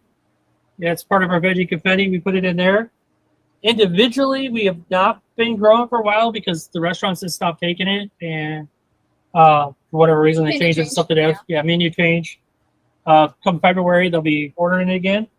So right now, that if you were here earlier, that what I said, experimenting on different growing methods for a product, we are doing that with amaranth right now. So while we're off season of not growing it as an individual one, we are experimenting with different ways of growing it. So again, that video will be out in a couple weeks. So We're doing good timing to ask. doing some different ideas of how we should grow it so that we can do it better whenever they do order it again, because that is inevitably going to happen around Valentine's Day. They do love their amaranth around then. Best place for seeds in order where I would look to get seeds: Mom's, Johnny's, Truly. And maybe down the road here soon, Greener Harvest will make the lists and knock somebody off the top three. We'll see. But they're not selling seeds yet. So They're not quite there yet, but soon, hopefully. always use soil. Yes, we use soil for everything. It's what seeds are meant to grow in. It's what they're what they're made for, what they're geared for. We try to keep it as close to nature as we can. Yeah. We've played with hydroponic and all of that nonsense and Mats and mats and grow mats, different kinds of grow mats, so many different grow mats. But when push comes to shove, really just being able to grow in an organic soil has been hands down the best for us.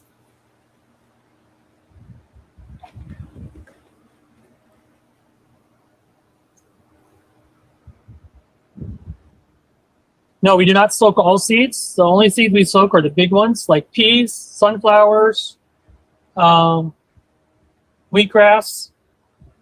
Remember the 3 that we're soaking right now? Yeah. So any seeds like in that realm, Depending on what seed lot we have for beets, sometimes. sometimes beets, but that's when we don't get a very good seed lot. Yeah. If you get a good seed lot, you don't need to.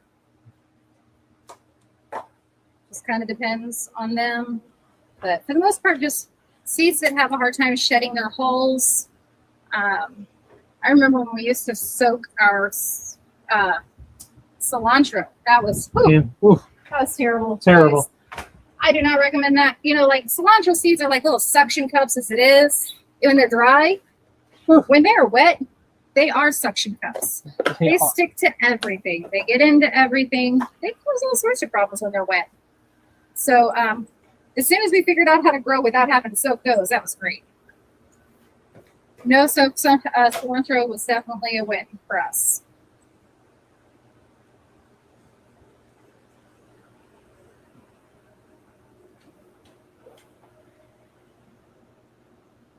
All right.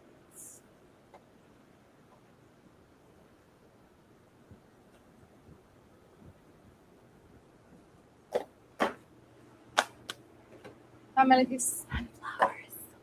Okay.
Best tasty sunflower seeds? What are the best tasting ones? I mean, everybody uses the black oil sunflower seed. You don't really want to use the striped ones. Those ones can get bitter very quickly. Black oil sunflower seeds. Sourcing good sunflower seeds is going to be one of your biggest challenges. The ones that I'm currently working with right now, these are mums. Yes, Mums. they're great. And they're doing good. So I'm excited. Finding ones that will let go of their seed holes and not mold and not have issues, that can be a challenge. That is one thing I miss about Greener Harvest seeds. The tiny sunflowers. The tiny sunflower seeds They're grew just, beautifully. seeds just came right off. Boop. Yes.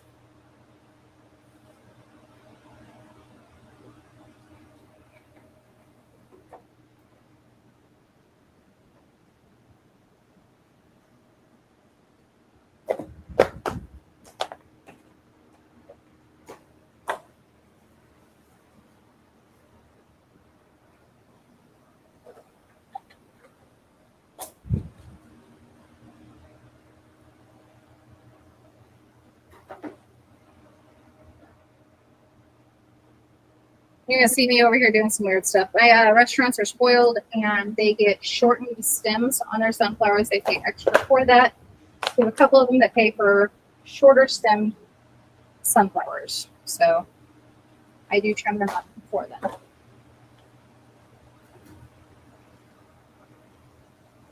What is the tool we're using to harvest with? It's the one that's on the screen right now. You can go check it out at ittybitty-speedharvester.store. You can click the link in the chat as well, take you right over there. So yeah, that's what we're using.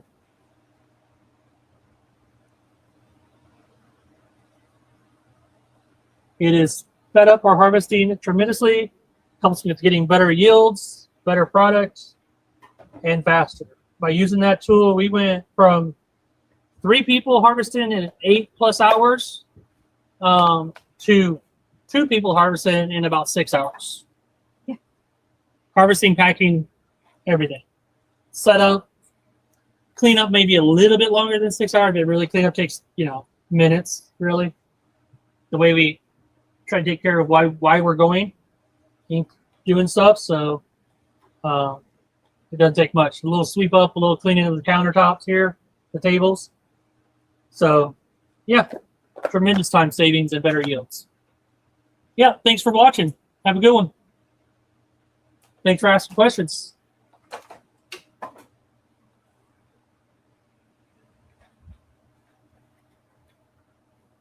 It's been months since we've done a live. Yep. Months and months.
Yeah, so if anybody's got any more questions, ask away.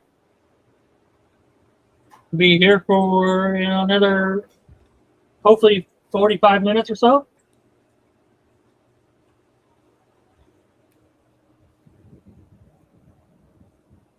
Getting down to the home stretch. Mike's on his last mix of the day. Last thing that I have to pack. I'm working on some restaurant sunflowers, so that's why it looks so weird what I'm doing up here. Although it is 83 of these, so. I wasn't going to mention how many. Where do you guys sell and how much for one of those containers?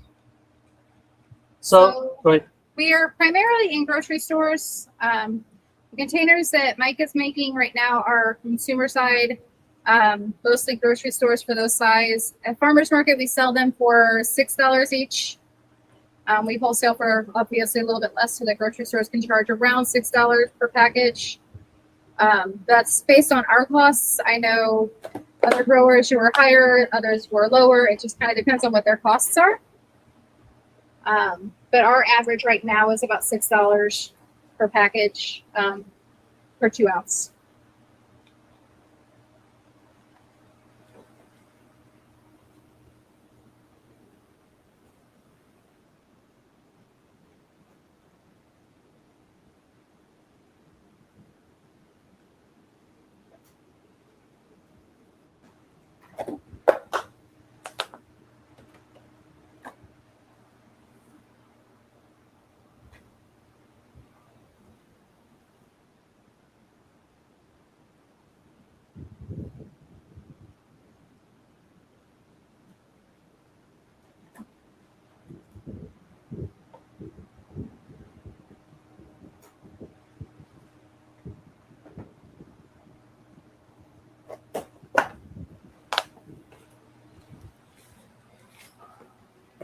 Gotta open up some more packaging.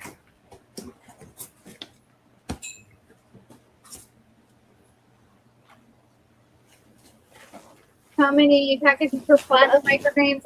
So that can depend very much on what kind you're doing. So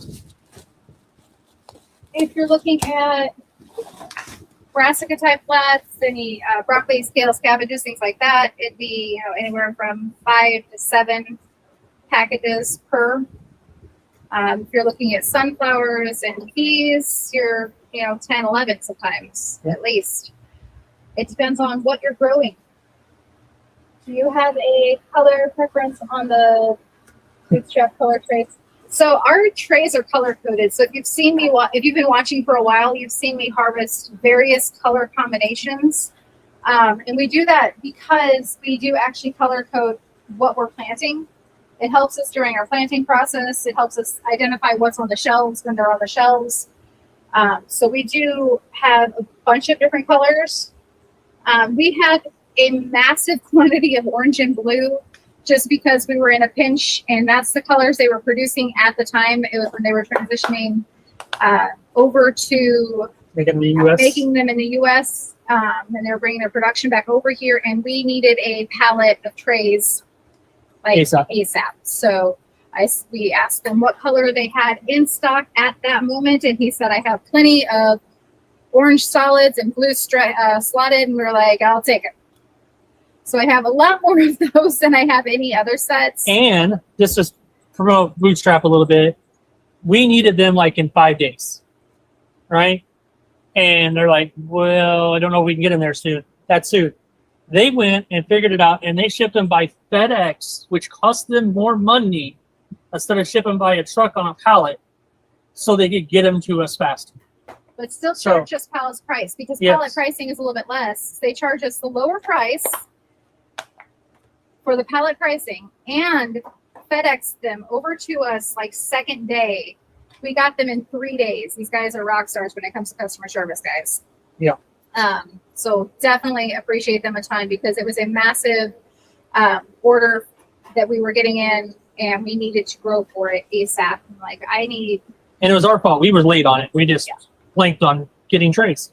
Well, we weren't anticipating quite that much from them. Yeah, that's true. There's that, which is great. It was a great problem to have. But I think I lost the seat. There it is. So yeah, that's why they're colored. That's why they're different colors, and as you can see, I guess you can see them in the germination area too, on Mike's camera probably. No, on yours a little bit. Mine a little bit. The stacks are color coded. We can see what's where based on where their colors are. So when we're unstacking things out of germination, we know where to go with them. Weekly subscriptions, bi-weekly subscriptions, customers. Yes, we used to do home deliveries. We only did weekly. We did not do bi-weekly because people go to the grocery store weekly, in my opinion, and that's when they should get our products too. So we did weekly. We have transitioned out of that because we were doing so much with grocery stores, restaurants, distributors, stuff like that. And we turned that over to an aggregator who still does our home delivery. So people order from him. We give our products to them, and they go out and deliver them instead of us going to individual houses. Just for the amount of time that we were spending on it, we just had to prioritize our sanity a little bit there.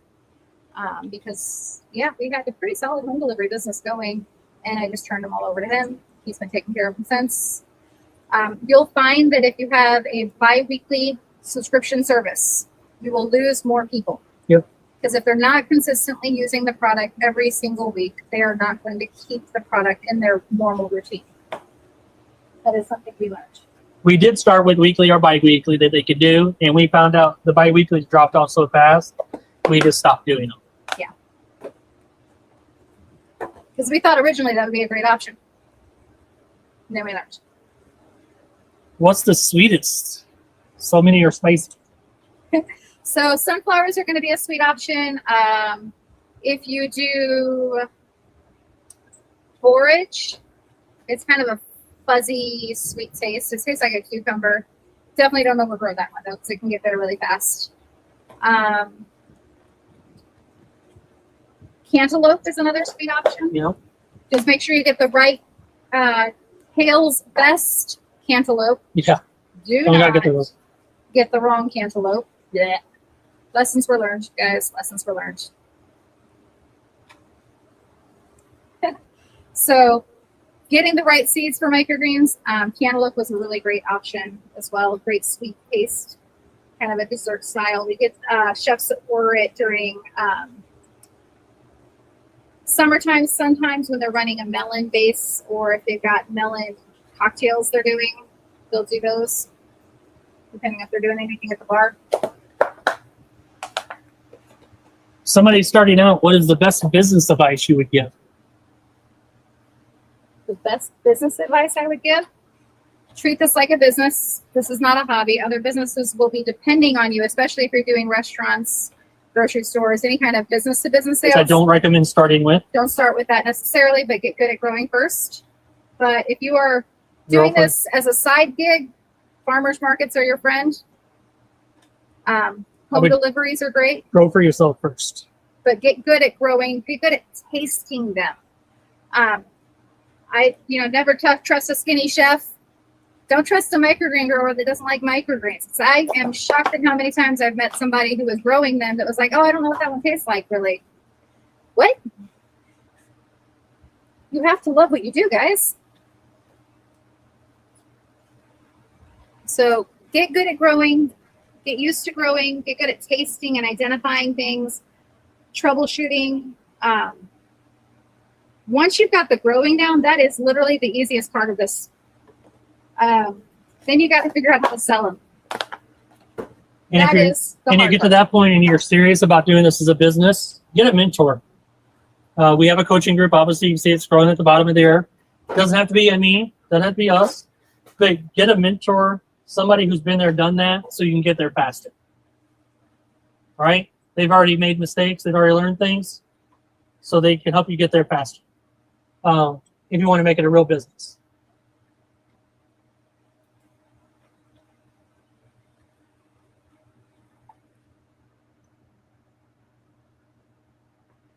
But definitely grow and make sure you like it first for yourself. Then go down them roads. Yes. You don't want to go out and spend thousands of dollars and you're like, I really don't like this. I don't enjoy this. Then you're going to have, regret with that. And we don't want that. We want you to enjoy this. We need more growers who love what they do. We need more growers who do good at growing. Do it right. Do it right. Because no small grower can do it alone. And small growers are the way it needs to go. These huge Hyper-local. conglomerates that want to come and get into microgreens and think they're just going to smash the market, they're going under left and right because what they're doing is not sustainable. They're trying to put millions and millions of More dollars pieces. into equipment and software and AI, this and that. And that sounds fabulous to them, except it's so expensive. And then they have so much overhead that they go under. That is the last, or the, I'll move the tree out. There, yeah.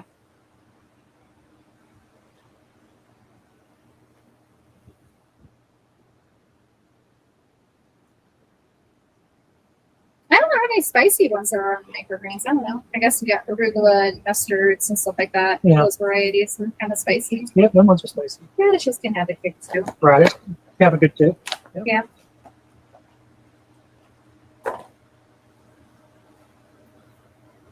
Figure out what your customers want. Maybe you don't like spicy as much, but they do. It's very possible.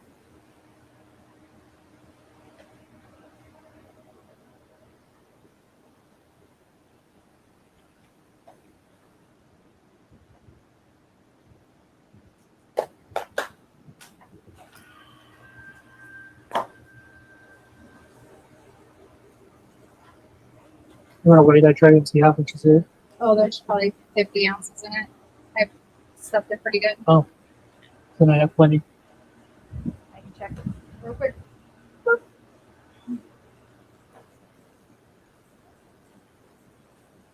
40 ounces.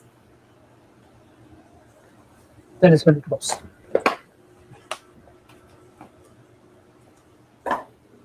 Most nutritionals. Probably broccoli, right? So your number one is going to be broccoli, always broccoli. The reason why is because there's a ton of studies showing the health benefits of the broccoli microgreens, high in sulforaphane, high in anti-cancer agents, can't make health claims here. So they're just really, really good for you. These are smaller versions of big plants. So depending on what you're trying to accomplish with your health, these are going to have more concentrated nutrients of those. So people with high blood pressure who need to eat more cabbage, micro cabbage. People with liver and kidney issues, cilantro is a natural detoxifier. So they get some micro cilantro and really concentrate their nutrients there.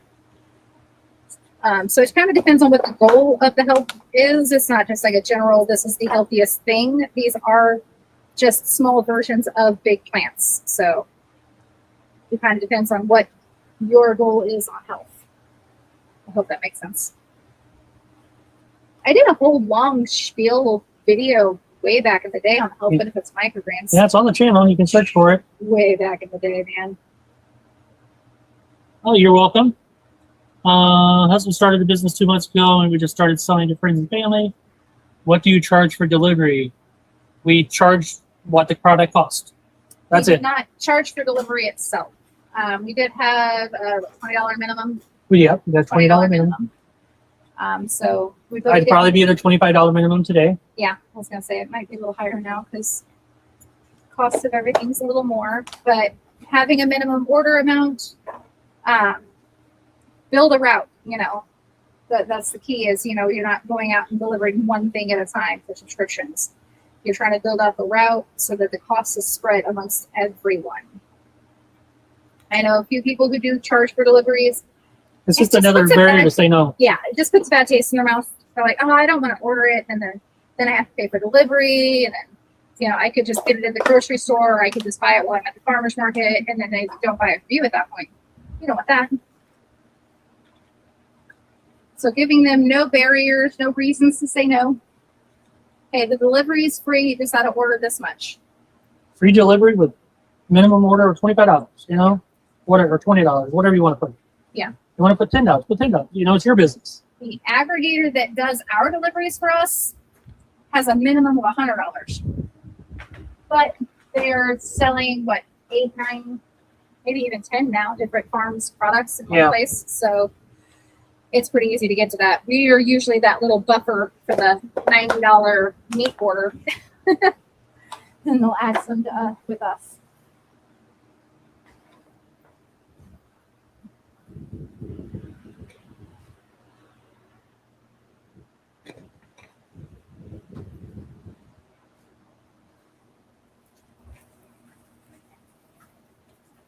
It's just important to kind of keep in mind that your costs are important, but also building that relationship is also important because friends and word of mouth is huge whenever you're first starting out as a business. And if you're only doing subscriptions and friends and family, you need them to tell everybody. And usually they're pretty close to each other, local-wise. Yeah, we grow corn, microgreens as well. Yep. I finally did some not too long ago. We usually sell out at the market with them. People love them. I hadn't been growing it for a while since we moved to this new space. I hadn't grown any for months, and I kept getting asked for it at the market. I'm like, okay, I gotta remember to do that. That's another seed that we soak. We do soak that seed. Yes, we do soak the corn. Yep. We do soak corn. Has to be in complete darkness. Has to be yellow. If you see any color of green on that corn, you do not want to eat that. We usually sacrifice one at the market that's out there to the people to see that we have it, but that one we don't usually sell. Yeah.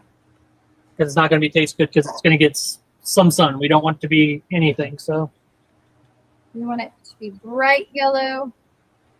If it's not bright yellow and if it starts getting any kind of green to it, you're going to get bitter undertones very quickly.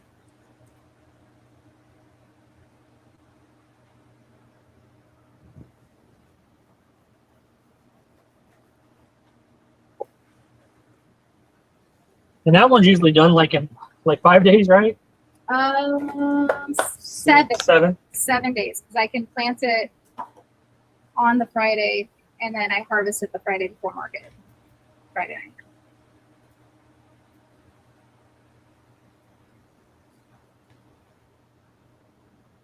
Because if you let it get to 10 days like everybody else, it gets way too tall up in that dome. Yeah. Even with the tall dome. So we use. I think we have a video on growing corn on the video on the channel here. Yeah, I think we have the bucket microgreens on our channel. We did, at least, as far as I know.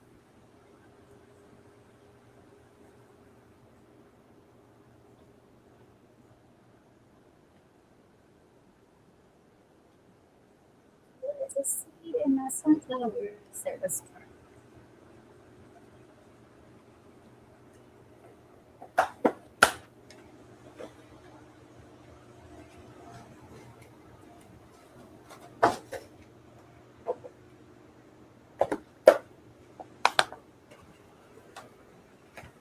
Probably not going to package all these sunflowers for markets. How many did you want to bring to yours? Oh, probably 6 or so, 6 or 8. Gotcha.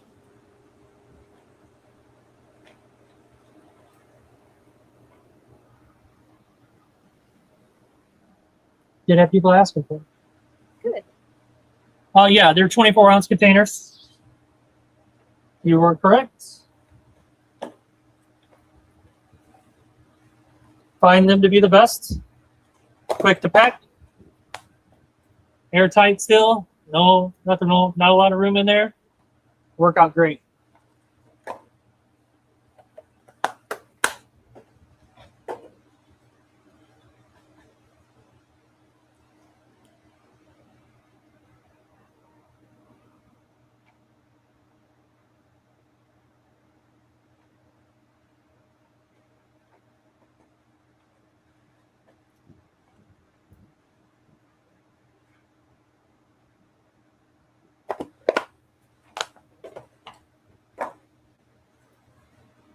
We used to use the 16 slims, and we found the 24s work much better, quicker, packer, much more efficient. As everything we do in our business is to find more efficiencies. How can we be more efficient? Yes. If you can find efficient ways to do things, you can do a lot more things. Yep. We can package a whole lot more in a short amount of time if we can find ways to be efficient with it. That was kind of how we started doing the speed harvester, was me trying to figure out how I could cut faster.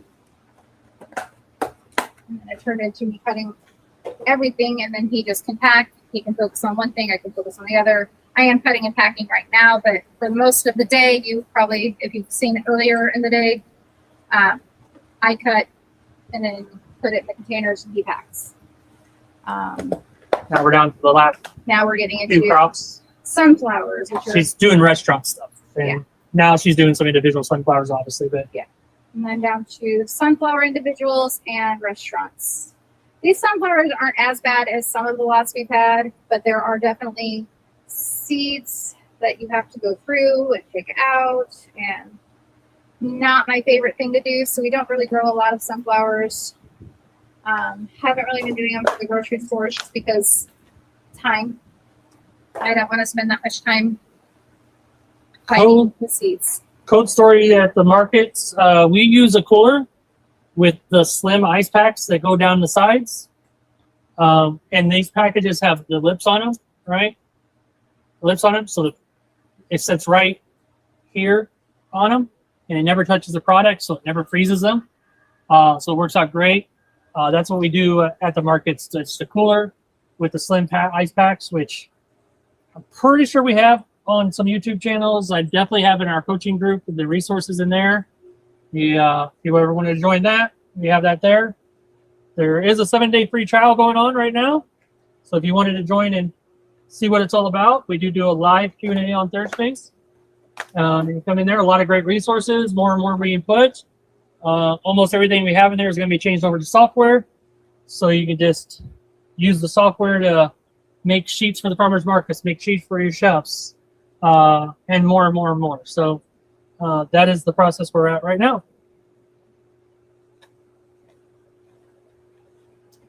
When do you stop watering your crops before you harvest? That is a general rule of thumb is 24 hours.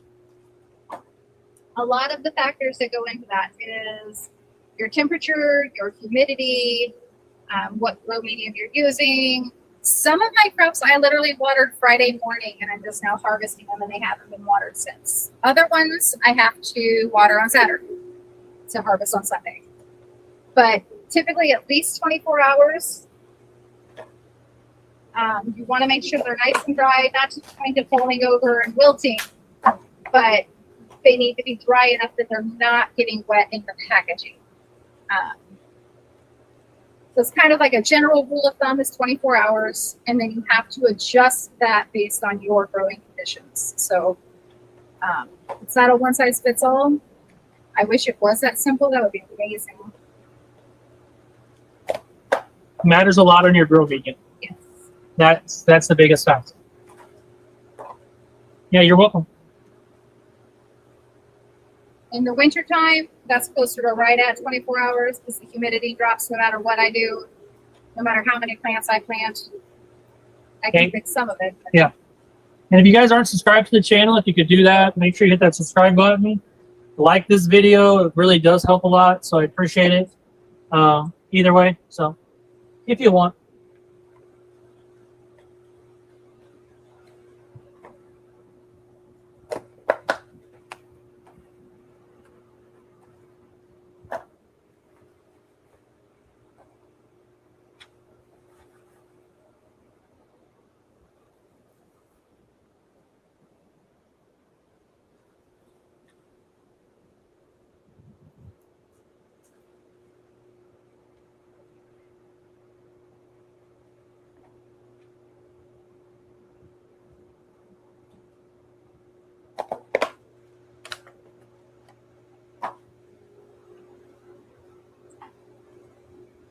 So you guys are on a weekly cycle, plant on Monday, harvest on Sunday.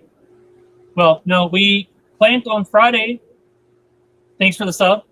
But we plant on Friday, we harvest on Sunday. So whatever was planted this Friday will be harvest the next Sunday, a week from today. So it's 9 days is our cycle. For most of the crops. Yes. Now you Some of do the crops have- are 2 weeks, 3 weeks crops. So we're 9 or 16 or 23. 23. Yeah. You're welcome. Well, it's time to start my 2-hour drive home. Had enough for the day. Well, enjoy your relaxing drive home, Dan. And we'll see you next time. Or we'll see you on Thursday on the live Q&A in the group. We'll say we'll probably see you on Thursday. Should see him Thursday.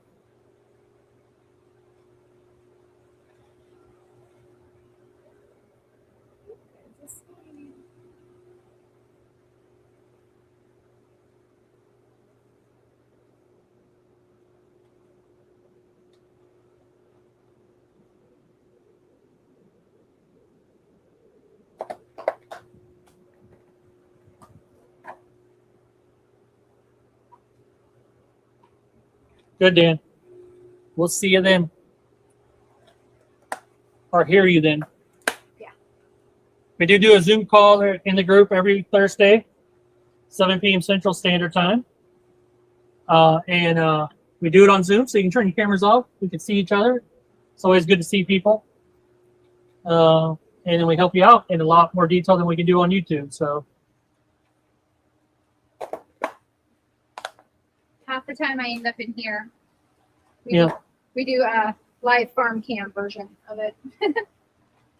When we have troubleshooting and stuff like that, I'll just hop out here and kind of show what we're doing with certain stuff. And we do a lot of that with the coaching calls. Yep. In the field viewing. deep dive on business stuff. Yep. How to actually grow your business. How receptive are supermarkets and other stores for taking your product? Well, it kind of depends. If you are market ready and you got everything, UPC label, packaging, everything is on point and ready to go, they're going to be a lot more receptive. If you look like they're going to have to work with you on some stuff, they're not very receptive because they do not want to have to put any to work into it. We do vendor maintained inventory. Basically, we stock, rotate, do completely manage their shelf for them. That's what our benefit is for them to do something with a local company instead of buying it from a distributor where they have to stock it, rotate it, keep it on the shelf, keep it looking good. So you have to show value, give them a reason to want to use you versus just buying some AeroFarms out of their distributor. But for the most part, if you can get to a local store, not a large major chain, Local to regional. Yeah, where a produce manager actually has some sort of pull in decision making on their end, Don't try to go to Walmart. they're a lot more receptive. Yeah, Walmart, Food Lion, things like that. Those are not. They don't actually get to control anything in those, unfortunately. How did you take payments for the subscriptions? Did you have a system where they can just order and pay and you get notified? Yep. So originally, I think we did ours through Square. All our subscription deliveries were done through Square. And then we built our website and just did recurring invoices that way. That was easier. We set them on automatic payments. Yes. So automatic payments would, like, we delivered on Tuesday, the automatic payments hit Tuesday morning, and then we deliver. If they didn't pay, we don't deliver. And we send them a message before, and hopefully maybe they go back in and fix it before we go out and deliver.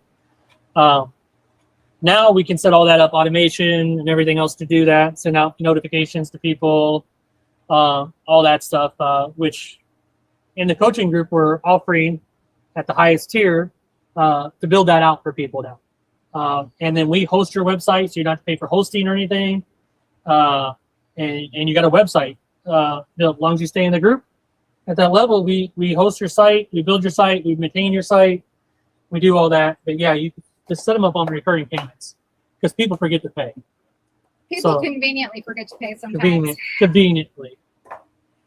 So Yeah, lessons have been learned over time, unfortunately. And some of them were like ones you would not expect. Like one of them was a doctor. Yeah. Like, dude, come on. He was terrible at paying his invoices. He'd be like, "Oh no, I'll pay you when you get here." I'm like, "You're not there." Unless there is an envelope at this point, you already owe me for 3 weeks. So we learn lessons on that. Yes.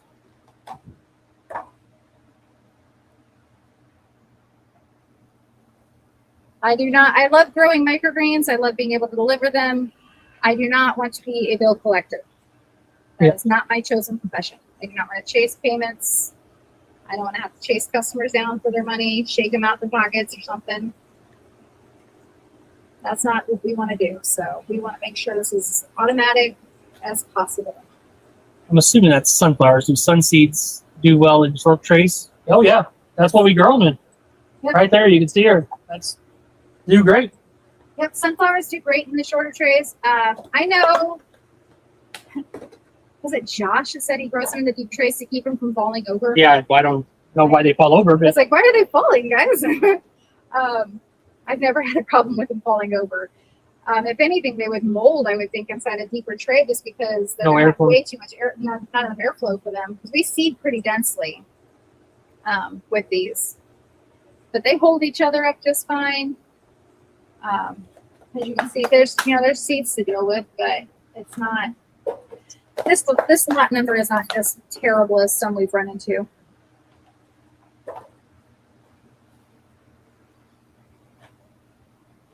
Do you have an amount of time in the refrigerator before market?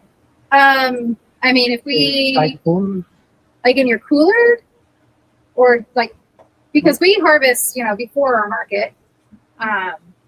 You just want to get them down to under 40 degrees in a reasonably within 6 hours. 34 to 40 degrees. Yeah, 34 to 40 degrees within 6 hours, and then you're trying to maintain that.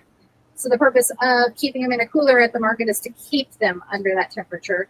If you don't have room in your personal refrigerator or in a commercial refrigerator at your farm, you can use a cooler for that purposes, but you really, really got to closely to make sure everything stays under temp. Because we do have some students and people that we know that have had limited space, especially just starting out. They didn't want to invest in the refrigerator, and they would use a cooler with a thermometer, hygrometer, Would send them a so they signal. could monitor exactly what the temperature is at all times, and it would send them a signal so they know what they had. I got you. Thank you. Welcome.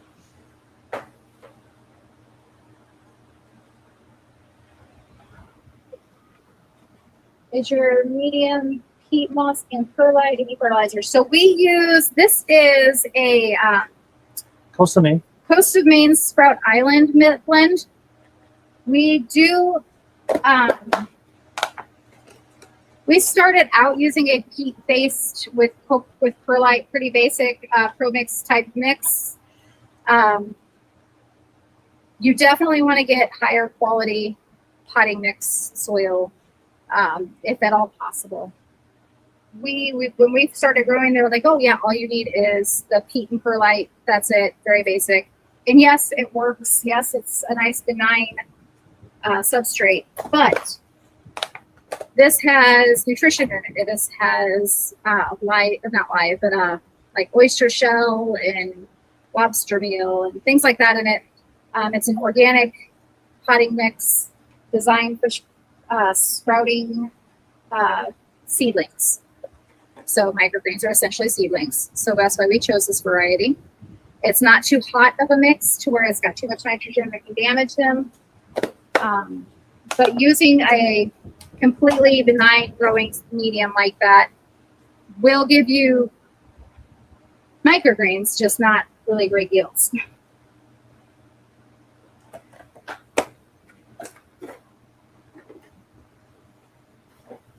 So I don't personally mix anything in. When we did Pro Mix BX, we used to use Gaia Green 444 organic fertilizer. And we would manually mix all that in. And that was a pain in the butt, not gonna lie. I don't like having to do that. And that's more time on your farm than you should have to spend. It's not an efficient use of time, mixing soil. So we like using a pre-mixed. Coco Loco is another good option if you want to do a cocoa-based version. That is a really good option as well. That's by Fox Farms. We've used that one. Really great yields on that one as well. Your yields will increase the better growing medium that you use. Plain and simple. It's going to cost more probably, yes. But you're going to get better yields out of it. All right, I gotta change my gloves now.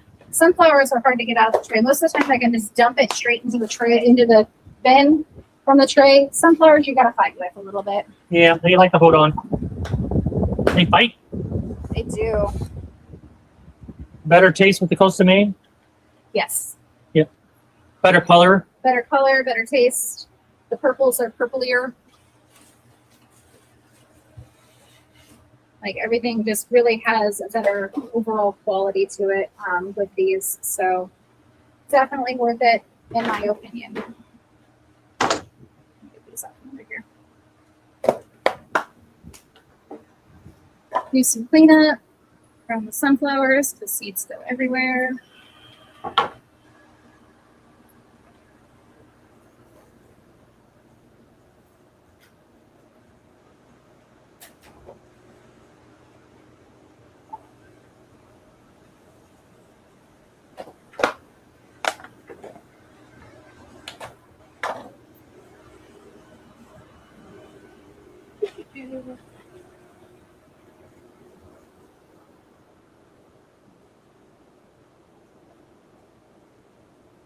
It's like with anything, you get better inputs, it's going to be better, right? So, same with soil. It does matter. It does very much matter. This out of the way.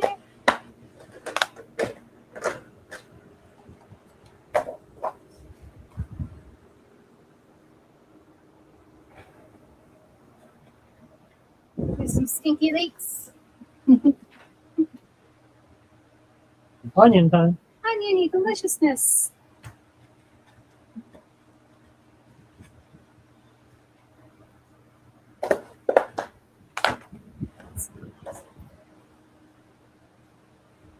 We do not reuse the soil at all. It's a one-time use for us. Now we do give it to other farmers for their chickens, for their crops, for their compost. You can use it outside, but for microgreens purposes, it is a one-time use.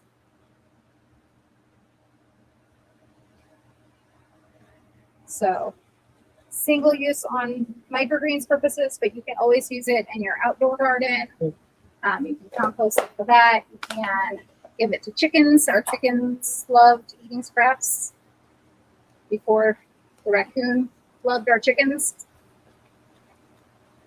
We don't talk about that. Poor guys. Poor little girls. But there's a lot of uses beyond microgreens for it. So we do try to make sure it does continue being used in some way, just not for microgreens. Can you discuss? All right. That guy over here.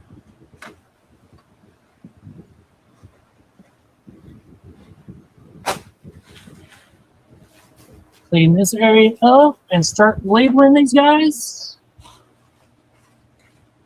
As Jess finishes up the restaurants stuff. Yep. I will probably have most of the things labeled by the time she gets that done. Very possible. Beautiful. 8 ounce.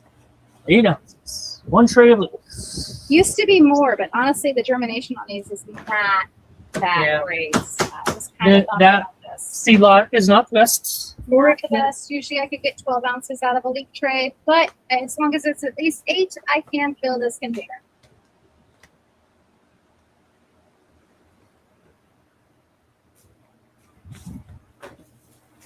These guys away. You don't need any more, do you? No, you're good.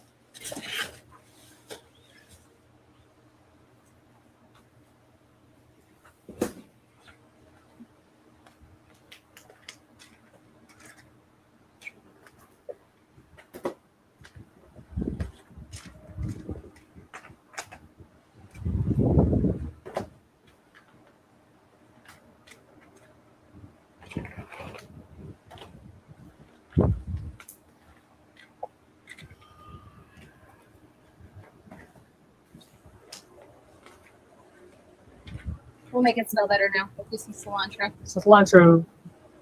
Some fruity pebbles. So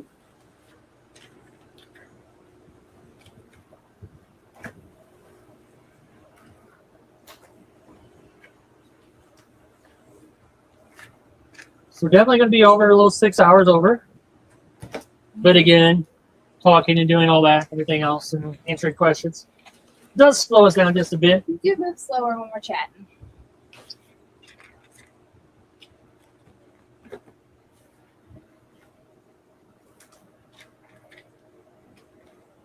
About 800 packages today. Don't know the exact number off the top of my head, but I do know how many I used. And it's about 750 to 800 packages, roughly, that we did. Just the 2 ounce packages, not counting all the restaurant stuff that she's doing. So, on top of that. Yeah, it's very efficient. We made that for ourselves. That little itty bitty speed harvester, and then people wanted it, so we started selling it. Which the link's up on the screen. If you're ever interested in it, it's saves so much time. The amount of time that I save harvesting is phenomenal.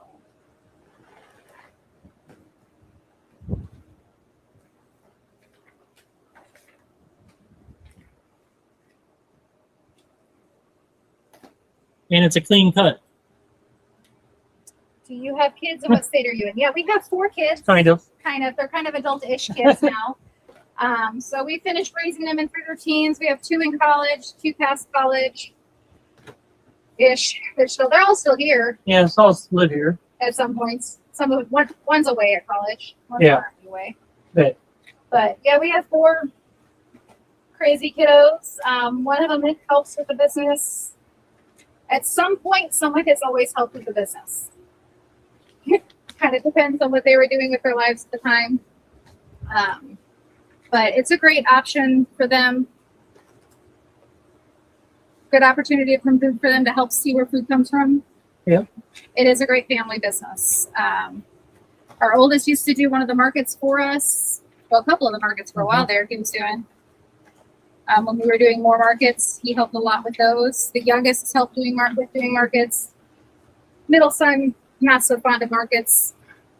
he does help with the business though mostly. He He's the does. one that's working 30 hours a week. He's the one that's working like the delivery stuff and the stuff where he doesn't have to people as much. That's good. Beautiful.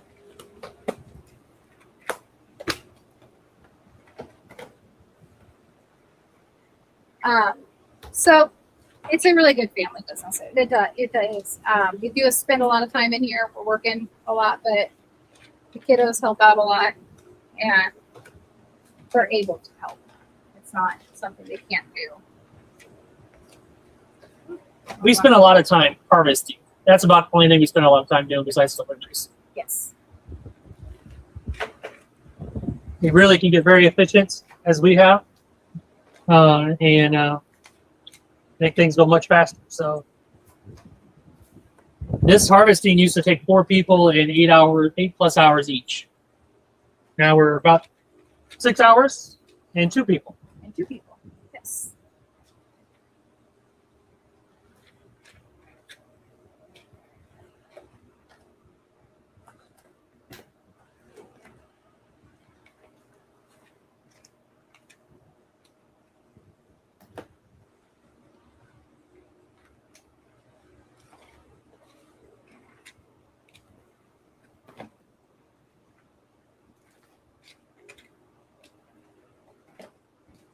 The only thing that's not very efficient on harvesting and packing is labeling. Yes. I'm decently fast at it, yeah, because I've done it a million times. Probably literally a million times. But it does take some time.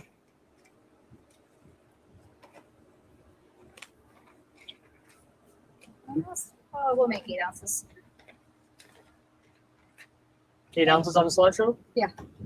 This one was, the other 2 were just slightly over 8, and this one is 7.98. Take a little bit out of it. Share a little. I think they'll be fine. Yeah. 2 100ths of an ounce off. It's nice getting 8 ounces off the tray of cilantro. Yes. Before we figured out how to do it, we were getting 5 at the best. At best.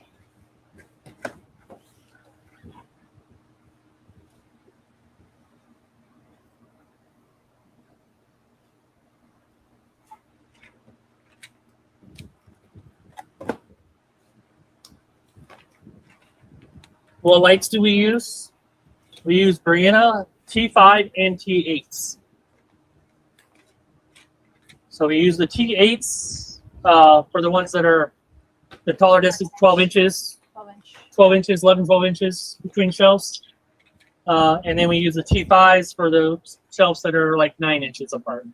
The ones that we do 6 tier on that need a little bit more concentrated lights like beets, cilantros, basils, stuff like that.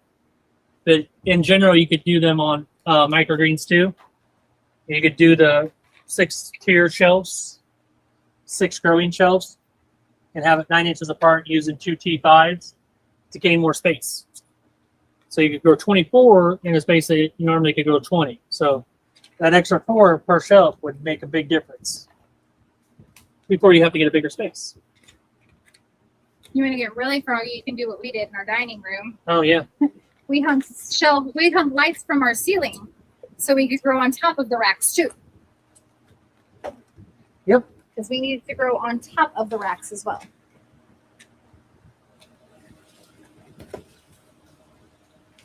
When we were bursting at the seams. Yes.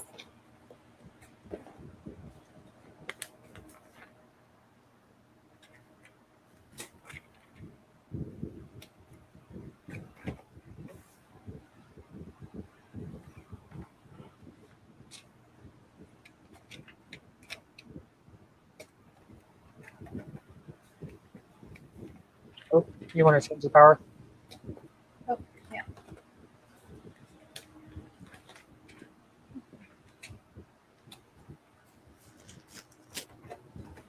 As I throw your phone around, Oh, I am really good at knocking him around. I gotta hold it. Wild over here.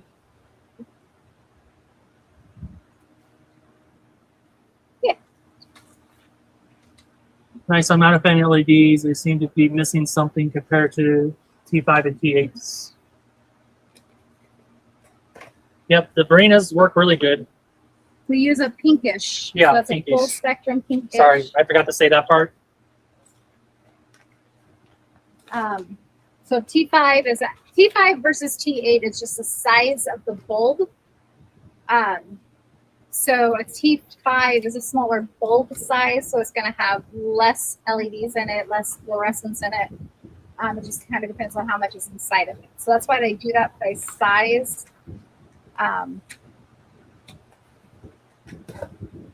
When you're looking at LEDs versus what is it, halogen or the fluorescent bulbs, there's different versions of them.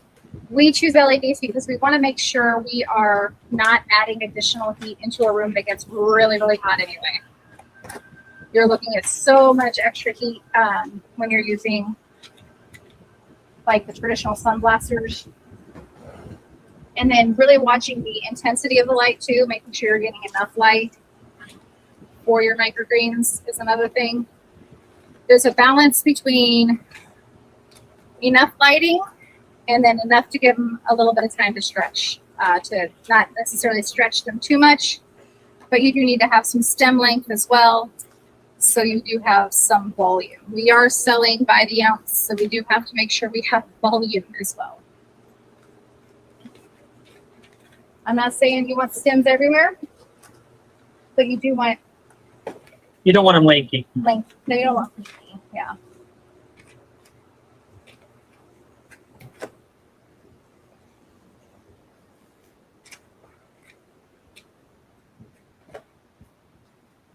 My check went away and I'm like confused. I don't think there's any more.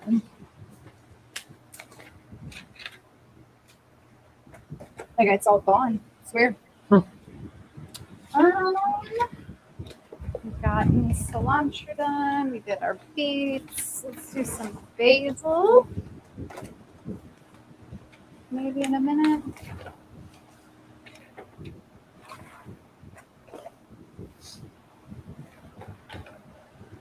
Might wait on them for just a bit. They seem a little heavy, so.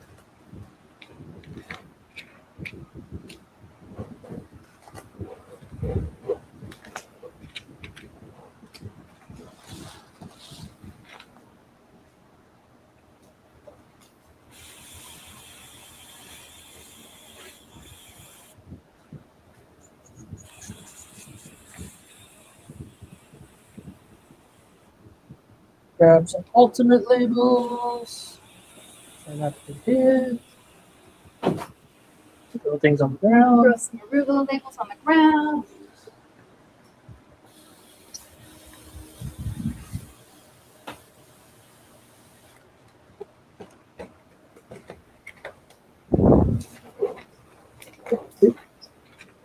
I'm going to give the basil a couple minutes. So I'll just start labeling for a bit. Give it a little bit more time.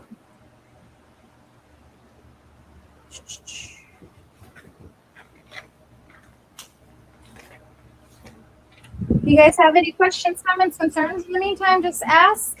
We are going to be here for a little bit longer while we finish up our process here. Do you have labels out for these already? I don't. Okay.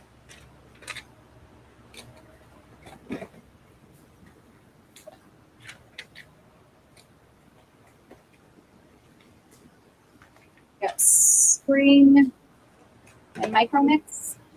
We got spring, micros first, spring, And veggie confetti. veggie confetti. Micro veggie, spring's the closest to you. Gotcha. And peas up there as well.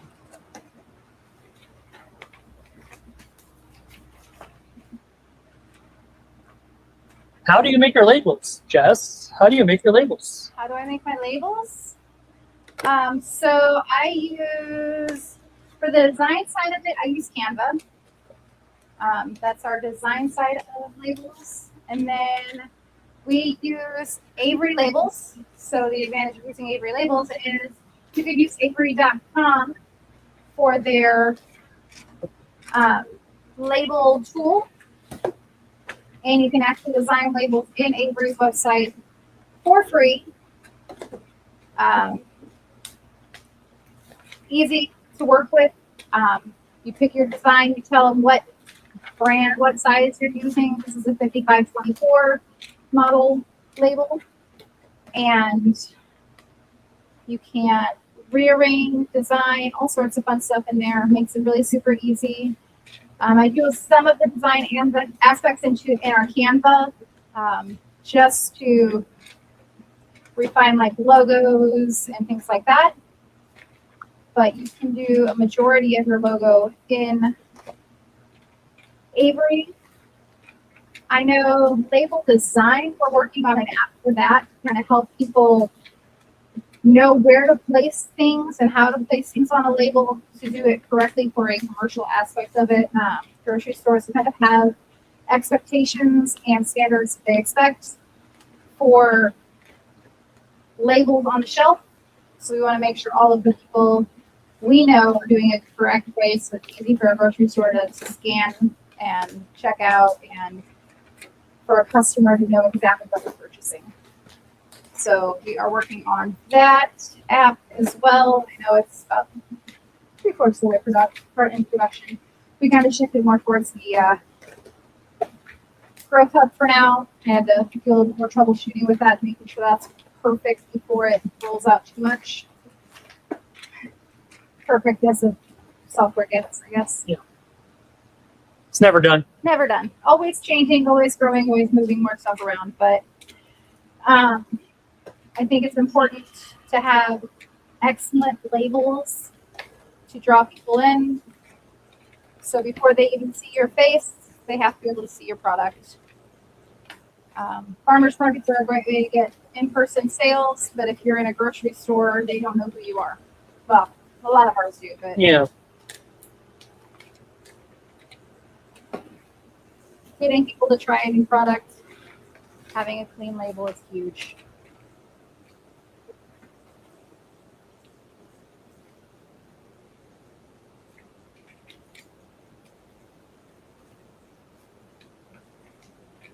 Should have set up a whole camera with my phone over here. I'm like 5 miles away. Hey guys. Yeah. Down the tables right now. Getting everything labeled all the way down. Put away. We did eliminate one table. So we used to have a set of 4 here. And just for space when we moved to this location. Went down to 3, so there's a little less spread. Yeah, I was thinking about adding that back. I know. How do we fit that back in here? Good fit. It is big, yeah. I'll give you a little bit more table space to work with. That way we can do 2 big rounds. So earlier today we filled up the tables with packages with the first round. And then we just finished up filling up the tables with well, not quite filling up this round. And then we can get them all put away. I know. Yeah, you're welcome. A lot of people say that you need to get them in the fridge as fast as humanly possible. Not It's true. Not true. You have time. Go ahead and get everything you harvested. We label them, and then we paste them face down so we can tag the back with our Julian Day tag. I actually think it's better to have them rest for a minute before you just cut them Yes. and put them right into the cooler. They get time to acclimate to a different temperature before they get shocked with the cold. So they get the mild, a little bit more mild temperature. They're cut. They're breathing a little bit. They get all that out, and then they go. They're going to off gas a little bit whenever they've been cut. They will continue to breathe for a while, and that moisture is going to escape from them. That's why you need to harvest dry, number 1. Fill the package as much as you can, number 2, with within reason within the amount that you're supposed to have in the package. But it's 16 to 24 ounce package should have 2 ounces of microgreens in it because you want to keep as little air in there as possible. More air means more condensation.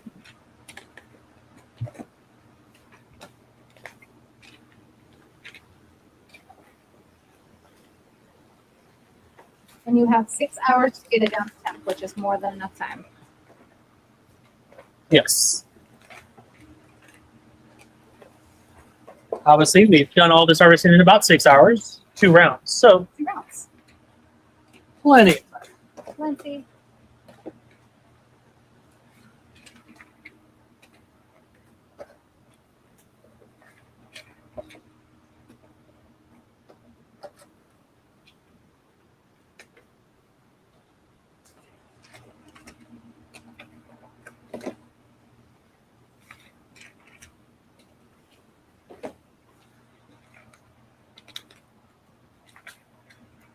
So if you guys are watching, you have any questions, feel free to ask.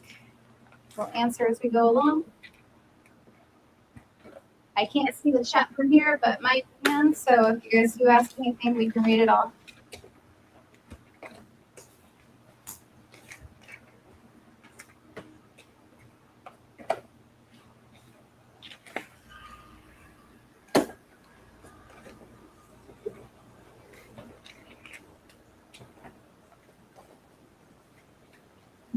Spring salads are labeled.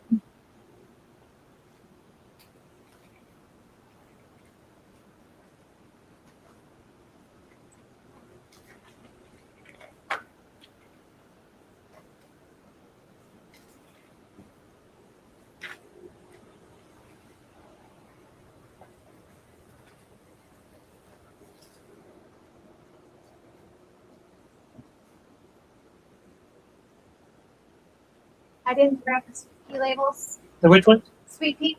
Got them. I kind of forgot them and they're the ones that I packed.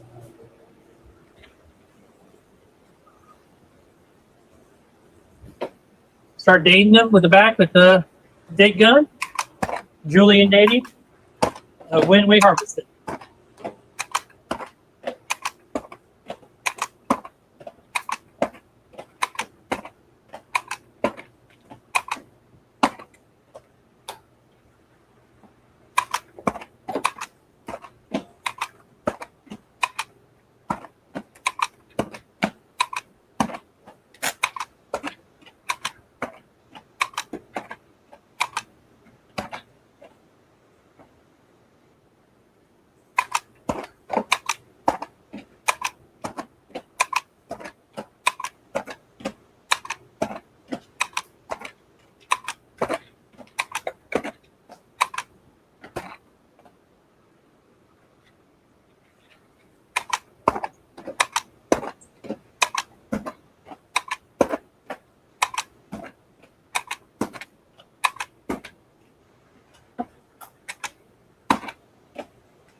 So the Barina lights are LEDs. They are LEDs, yeah. I don't know why I can't see any of the chats. Better version. Oh, what do you got to say about that? So the Barinas, I use the pinkish, and that's going to be the key. You don't want just like a standard full spectrum white light. I think they're missing something. I agree with that. I know some people swear by sun blasters, and yes, they do have really great lights, but they create really great heat too. They're also going to take significant amount more energy. I would not be able to do the volume of lights in here if I did a traditional like sun blaster light. I can use Barinas, which are 42 watt lights. You can string 6 at a time through each line, or you can use the 20 watt T5s size. Those are T 20 watt ones, and use 2 per shelf on that, and you can string up 12 of those together. So I'm able to use way less power. We're able to grow a lot more food that way. If I had to use halogen lighting or the fluorescents or any of the other ones that are just not as energy efficient, we wouldn't get as many lights. I mean, we have 2, 4, 6, 8, 10, 14 racks in here of growing. You know, obviously I can't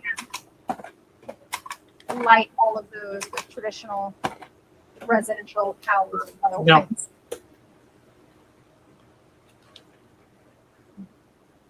That has been the biggest challenge growing here versus the warehouse. Power. Do grocery stores want you to have the harvest date on container or just Best Buy?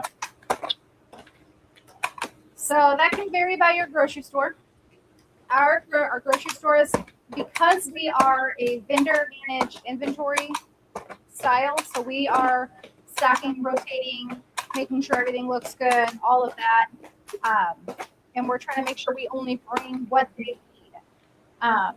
As best as we can, obviously there's going to be some shrink, but they know that. We do not consignment, we do not and we don't reimburse shrink or anything like that. So our goal is to have a really good relationship with our stores so that they don't have very much shrink, they don't have very much loss, and we're able to keep everything looking fresh and delicious for them. So, I just Not- lost the tail. It's not necessarily required by them either way. It's your process, what you do, and you explain that to them when you start the business, when you go in to get the business. So exactly what you're doing. This is our process. We're using the Julian harvest date on this. So we know when it's harvest. Do you know what a Julian date is? Most of them 100% know. If they're in produce for more than a day, they should know what a Julian date is. So therefore, they already know what that is. They know that process. They know what the date is. They understand it. And it's used for rotation purposes for us to make sure stuff is getting rotated properly when we're bringing it in and everything else, because customers do like to, move around products and stuff in the grocery store. So we can reset it and put it in the proper place. So it's more of a tracking. If you stick a harvest date on your Yeah. package, and first thing that a customer looks at and sees that date, they're going to be like, oh, it's expired.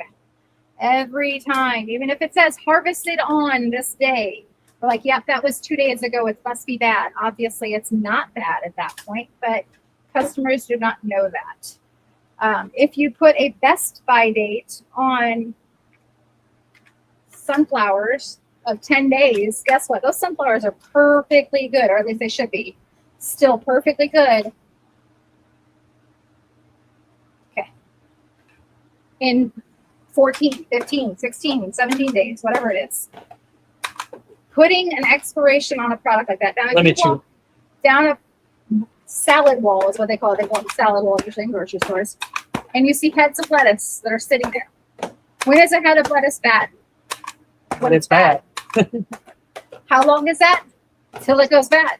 There is no set time or date for something like that. So we operate under that same principle. Our goal is to pull a product if it is going bad, pull a product if it looks like it will go bad before somebody can get it in the fridge and be able to easily use it. But not put a hard date on it. I will tell you, there's another microgreen grower in a couple of our stores, well, a lot of our stores, and they put an expiration date on it. And it does not matter when that expiration date is. That product looks terrible.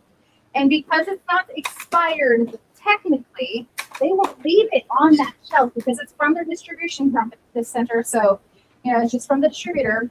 And they'll say, oh, it doesn't expire for 2 more days. And it is literally brown, guys. Like, you don't want to put yourself in a position where people are going to willingly sell your stuff.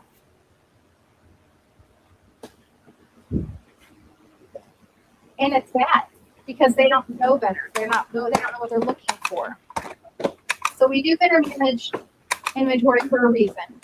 That's one of them. Lots of reasons, but also not putting an expiration date on it allows people to critically think on whether or not it's still good. Because if you give them a date, that's a hard date.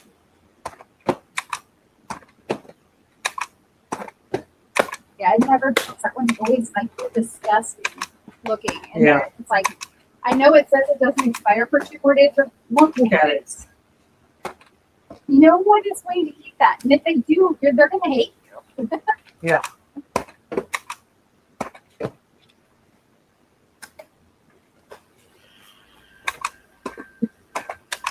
And that is very possibly not necessarily the vendor's fault. It's probably handling along the way between distribution and by the time it gets out on the floor and it sits on the floor in a box forever without being refrigerated. That's why I like self-distributing. Yeah, you just don't know how it's going to be handled between your farm and their store. So distributing it yourself, stocking it yourself makes a massive difference.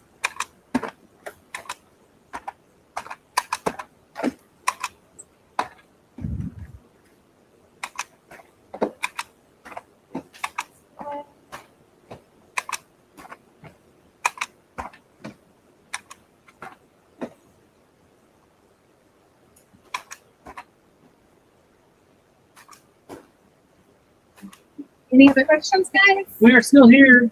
No, you can't see us. We're here. Oh, from a distance. That looks so empty over there. Where your camera's at.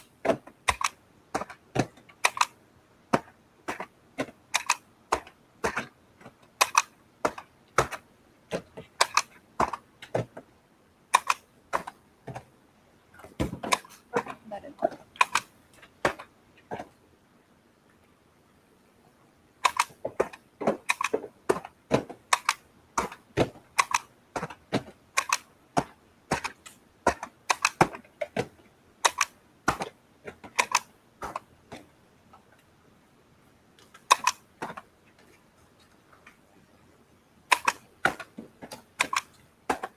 I'll be coming check, see if there's any questions here. About 30 seconds. You guys got any? Go ahead and put them in. And we'll answer them away. As I just label the last bit of micros there, and then we'll start to put stuff away.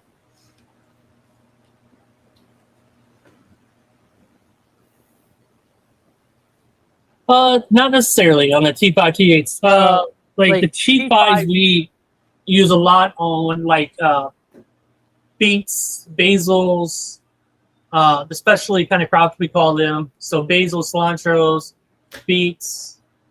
Them are the main ones that we use them on. Longer grows that require more even lighting for a longer amount of time. Yeah. We also keep those shelves shorter, and in that shorter shelf distance, you need better spread. So that's another reason why we use 2 T5s, just for the amount of spread on the lights. Yes. It's all about the spread, baby. If you have one light and it's 12 inches away, it can spread far enough that the whole tray is getting some light. But if you're looking at only 8 to 9 inches of shelf spacing, then you're going to need 2 lights to be able to get the correct spread all the way across the tray.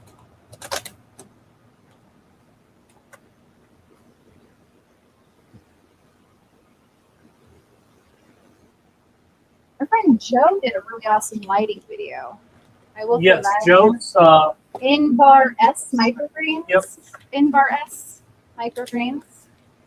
Jim made those sessions. He did 2 parts. He did a part 1 and a part 2, and he did a really great job explaining spectrums and what lighting you need and stuff like He that. nerded out on it. Yes, happy nerding out, Joe. I will not try to outdo him there. He can totally do that.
Sorry, that was my bad. Not the tail over there, I think. You're good.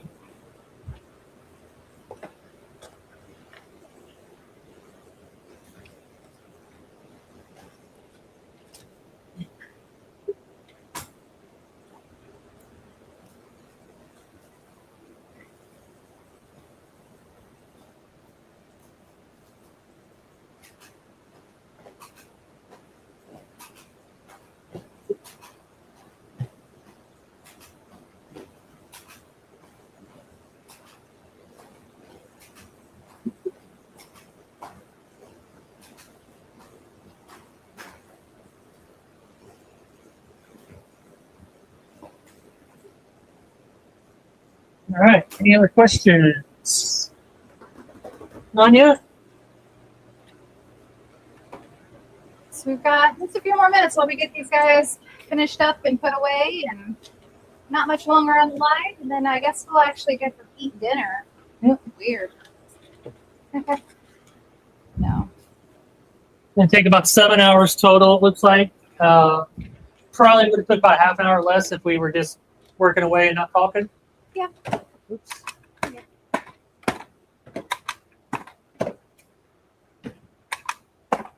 And we got started like 15 minutes late, so Fiddling along with the live stuff. Yeah. Yeah. I mean, usually about 6 hours should be pretty accurate for what we're doing, volume wise, for the two of us. But we don't mind spending a little extra time chatting with you guys while we're here.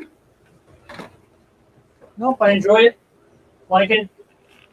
Like to get more information out, help people out. And it's been months and months since we've gotten to do a live, so Yep. life has been crazy busy, which is not always the best, but Mike's feeling better. We're pretty settled in here.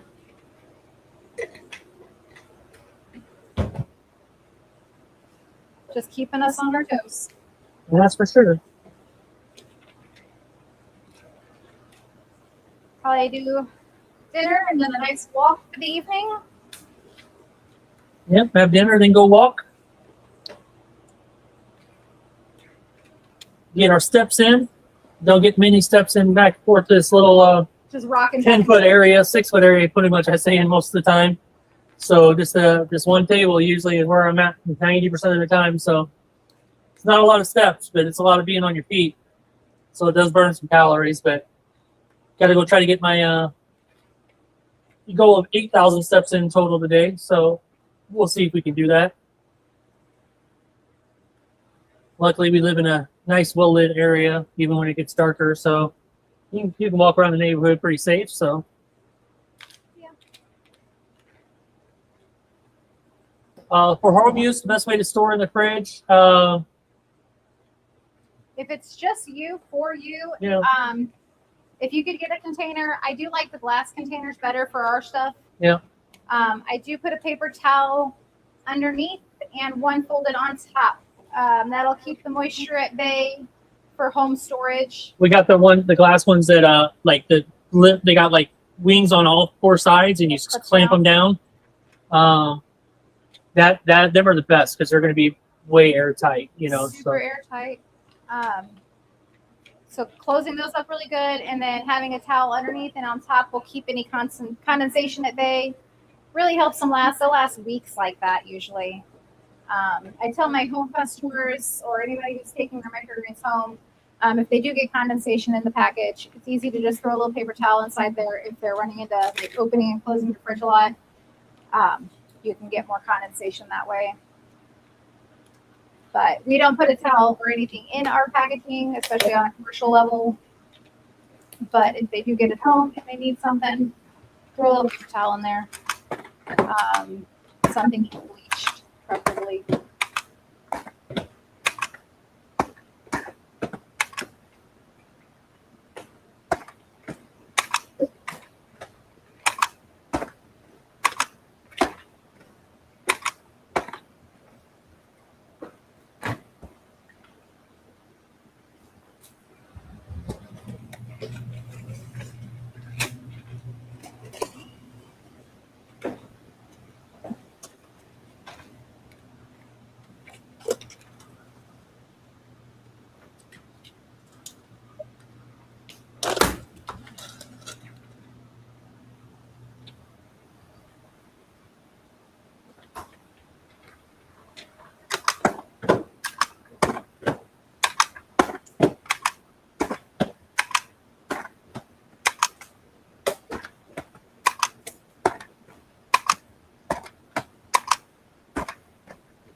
Okay, I thought I snuck it in there nice, but it did not apparently.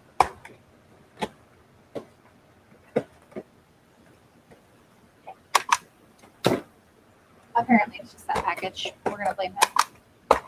That's what I'm doing. Yep. He's acting up. Yep.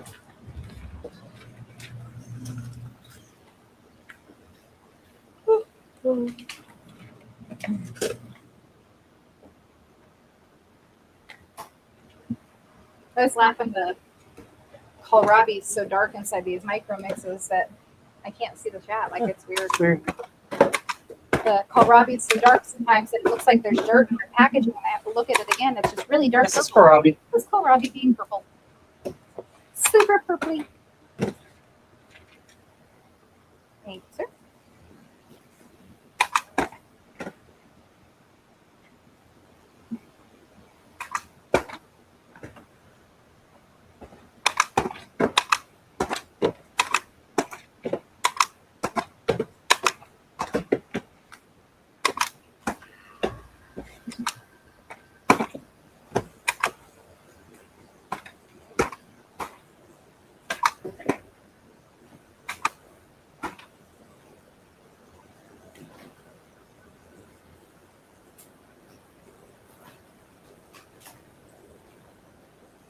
I got it for you.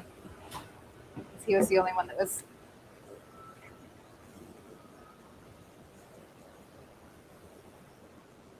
Just have he's the label after that. Piece of sunflowers. Oh, sunflowers. Yep. Again, anything that I packed. I forget to label on things that I packed myself.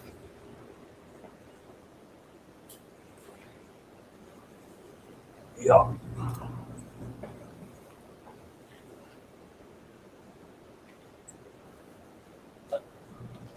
Oh man, I did one extra micro mix and I won't have another label.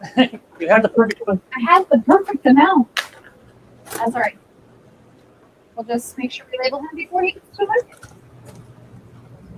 Or to the grocery store. Wherever he gets. Wherever he goes. Wherever he goes.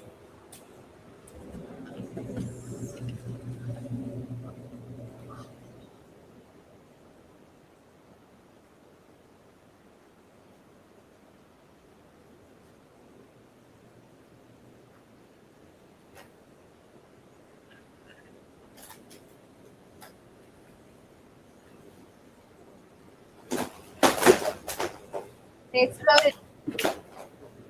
Okay. Mobile prepaid packages here. Just testing them out. Yes. We're testing the endurance of our packaging by tossing. Like tossing. Oh. We have very good packaging currently. Everybody survived.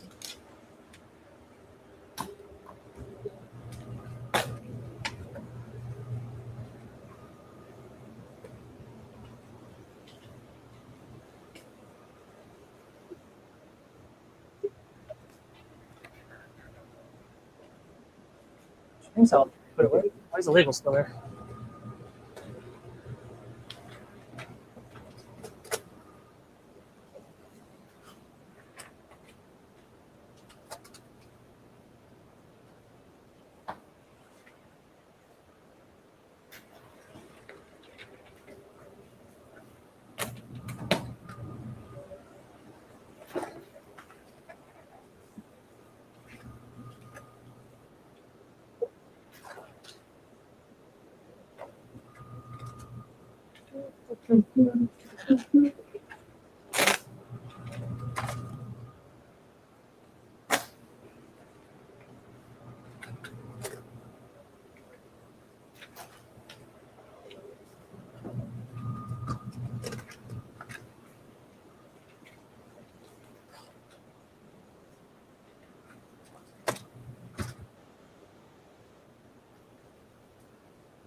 All right, table's coming more clean.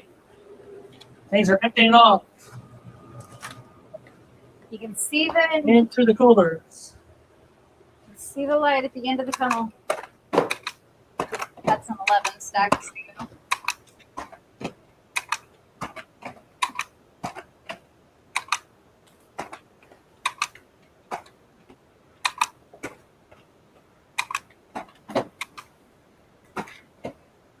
We come down to get in there anyway.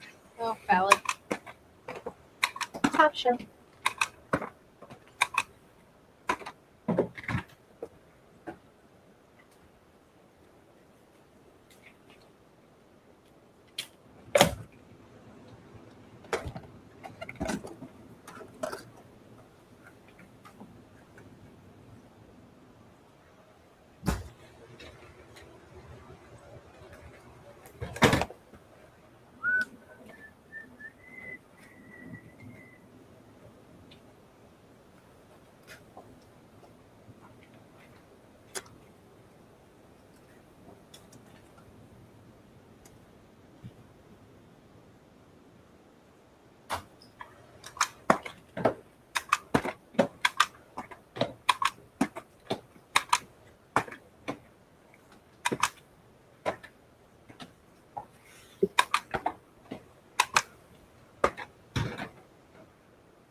We did a lot of legal prep.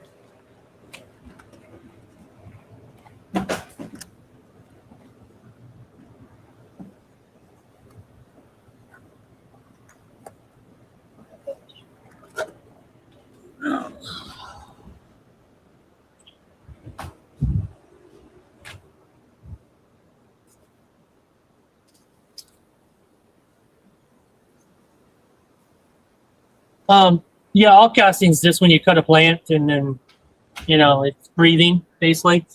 That last moisture that's in it out. So just giving them time for that. That's all that is. You don't use any type of absorbent pad in the containers. No, we do not put any diapers in them, as I call them diapers, because that's what they look like to me. You harvest the way we do, harvest fresh. You let them set for a moment out, all casts, like we just talked about. We have zero problems needing that in there. Andy from Fresh Shores Farms, he used to use them. He experimented taking them out, not using them, and found out that he had just as good a shelf life, if not better, without them in there. And you don't have the cost, you don't have the time to put it in there, and it doesn't look like a diaper in there to me. So, no need for them as long as you're doing the proper procedure. So, no need for the absorbent pad in them at all. Nope.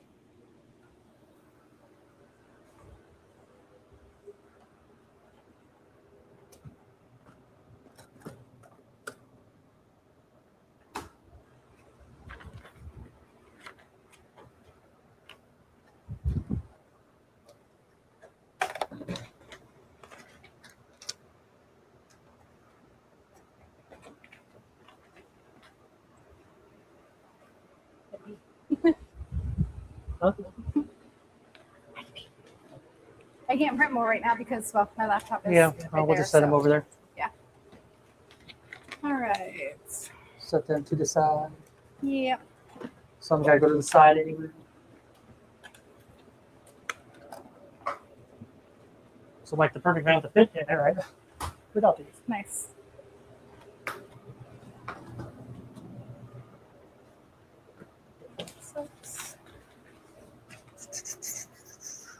Sunflower labels? Oh, I didn't grab them yet.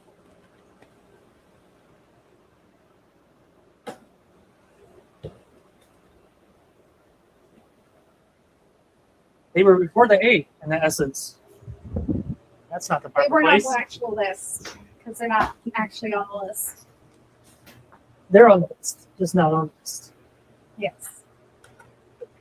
All right. On the list, but not on the list. Put your restaurant stuff away. I'm gonna probably harvest some basil real quick. Okay. I was waiting on the basil. They weren't quite ready yet. So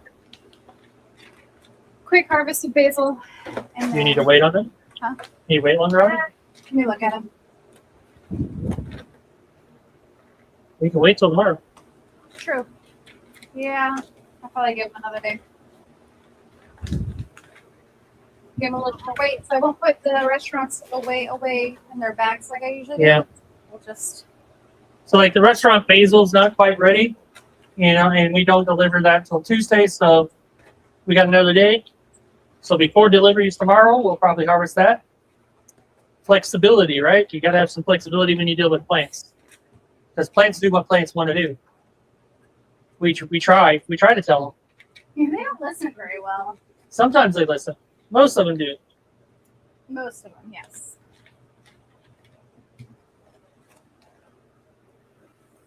Kind of pretty well zoned out here, so gotcha.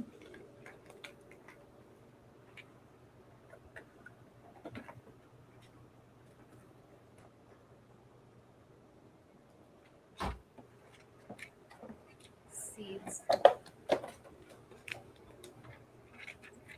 Why we don't like sunflowers? Because there's always a seed hiding somewhere. I always inspect the sunflowers when labeling them, looking at them, flipping them over. And if there happened to be a seed that escaped and got in, we open it back up and take it out. Well, I open it back up Yeah. because they're not exactly easy. When to I say open. we, I mean her. They're not exactly easy to reopen at all without breaking a seal.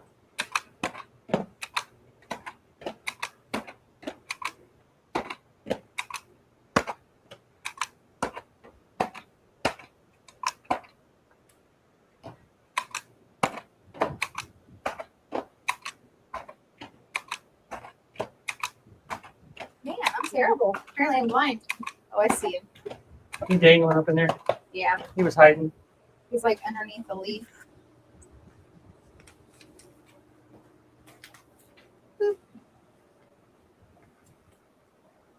All right. Sweet pea label away. You got that for basil. Spring salad this week. Yeah, leave that out for basil. Those will eat a little bit. Well, Yeah. tomorrow. All right. Just got to wipe the tables off a little bit here. Do some sanitizing of the tables after done. We will do the basil tomorrow. Like I said, it's just not quite ready, so we're going to do that. If you got any last minute questions, I'll give it like, a few seconds here, 30 seconds or so while we put stuff away, wipe stuff down. And then if not, we'll be getting off here. We'll call it almost 7 hours to do this. Probably been about 6.5, if not talking. But I enjoyed talking to you guys, answering questions. 800 or somewhere around there. Yeah, I figured out that I don't have my phone to do math because the phone is the video. So, So no. you got your phone? Oh yeah, here. Want to do math? You can ask. Math? Let's math. Whenever you're ready. Ready. We'll go through 53, 69, 211, 27, 83, 87, 39. Won't count the restaurants. 42, 31, 70, and 42. 787. 787 in 2-ounce packages. That's not counting wheatgrass that we do. We got to do 165 by 5 of them and sell. So that's 900 packages with that. And then the restaurants on top of that. So that's how much volume we do on a weekly basis. So about 900 packages that we sell wholesale / retail too. So yeah, and then the restaurant stuff on top of that. And that's the microgreen business in a nutshell. So Yeah. So yeah, almost 750 packages, and then the wheatgrass on top of that. So yeah. All right, doesn't look like we have any more questions coming in. I thank everybody that joined today and watched this harvest and enjoyed answering all your questions. And hopefully we'll We'll see you on another live, or we'll see you over in our coaching group. And we'll talk to you guys later. Have a great night. Bye. It didn't stream here. I was Riho. I didn't see the last question. Oh yeah. Okay. Gotcha.